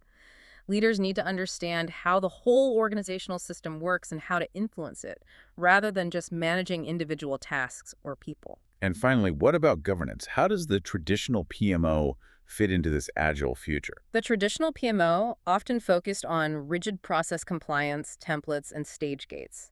It's undergoing a massive transformation as well. It has to, right? It often feels like the opposite of agile. It often was. The evolution described in the sources is from a project management office, PMO, to a value management office, VMO. Value management office. Okay, what's the difference? It's a fundamental shift in focus. The VMO isn't primarily concerned with process adherence. It's concerned entirely with outcome-based success. Its job is to ensure the organization is investing in the right things and maximizing the flow of value delivery across the entire portfolio. So governance becomes about enabling value, not enforcing process. Exactly. Governance decisions, which initiatives get funded, how progress is tracked, when to pivot, become guided entirely by quantifiable data related to outcomes. We're talking cycle time, lead time, customer satisfaction scores, market share changes, ROI, alignment to strategic objectives. It cements that commitment to evidence-based management right at the portfolio level. Hashtag tag outro, summary, and provocative thought. Wow. Okay, that was a really comprehensive deep dive into where Agile is heading. Let's try and quickly recap the major shifts we've unpacked. Sound good. First, the actual toolkit is changing dramatically. It's all about hybridization and data reliance, blending frameworks like Scrum, using Agile Waterfall strategically, integrating design thinking, and crucially, making decisions based on hard metrics like lead time and cycle time, often analyzed by AI. Guesswork is out. Right. Second, the scope and the goalposts have shifted. It's about enterprise scaling and value focus. Moving beyond just team-level Agile to coordinate hundreds of teams using frameworks like SAFe, LESS, or DA. And success is no longer just task completion. It's measured by real business outcomes like ROI and CSAT, enabled by deep integration with DevOps and CI/CD pipelines. And third, perhaps the most pervasive change, is the complete transformation of the work style and management approach. Adapting those core Agile principles to work effectively in rigorous remote and hybrid environments through engineered transparency and intentional collaboration. And preparing for a future of AI-augmented management, where AI co-pilots handle more operational load, all governed by VMOs focused on value. hmm Understanding these interconnected trends isn't just, academically interesting. It feels pretty essential for anyone trying to navigate the future of work, regardless of what industry you're in. Because these shifts are happening now. They are. And our source material really hammers home the increasing demand for multi-skilled, adaptable, self-organizing teams. And linked to that, the absolute necessity of continuous learning and upskilling for anyone wanting to thrive, let alone lead, in this environment. It's not enough to just know basic Scrum anymore. Not if you want to be involved in scaling, transformation, or leveraging these advanced techniques. The sources implicitly and sometimes explicitly point towards the value of validating deeper knowledge through recognized certifications. Things like the various SAFe certifications, if your organization uses that framework, the PMI ACP Agile Certified Practitioner from PMI, which covers multiple Agile approaches, or the ICP ACC IC Agile Certified Professional in Agile Coaching, if you're moving into that coaching and transformation space. Credentials that show you understand this broader, more complex picture. Exactly. They signal a deeper level of understanding beyond just the team-level basics. Okay, so here's our final provocative thought for you, the listener, to take away and mull over. If the future of work in your field, in your organization, is increasingly governed by a value management office, if key decisions are being augmented or even driven by predictive AI analyzing real-time data, and if your success, your team's success, is going to be defined solely by the measurable customer and business value you deliver, not the hours you log or the tasks you complete. Then the question becomes, what specific skills, what deeper knowledge, maybe even what certifications do you need to acquire starting right now to make that critical transition, to move from simply doing Agile ceremonies to truly being Agile in how you think, work, and lead, embedded in the very DNA of your professional practice?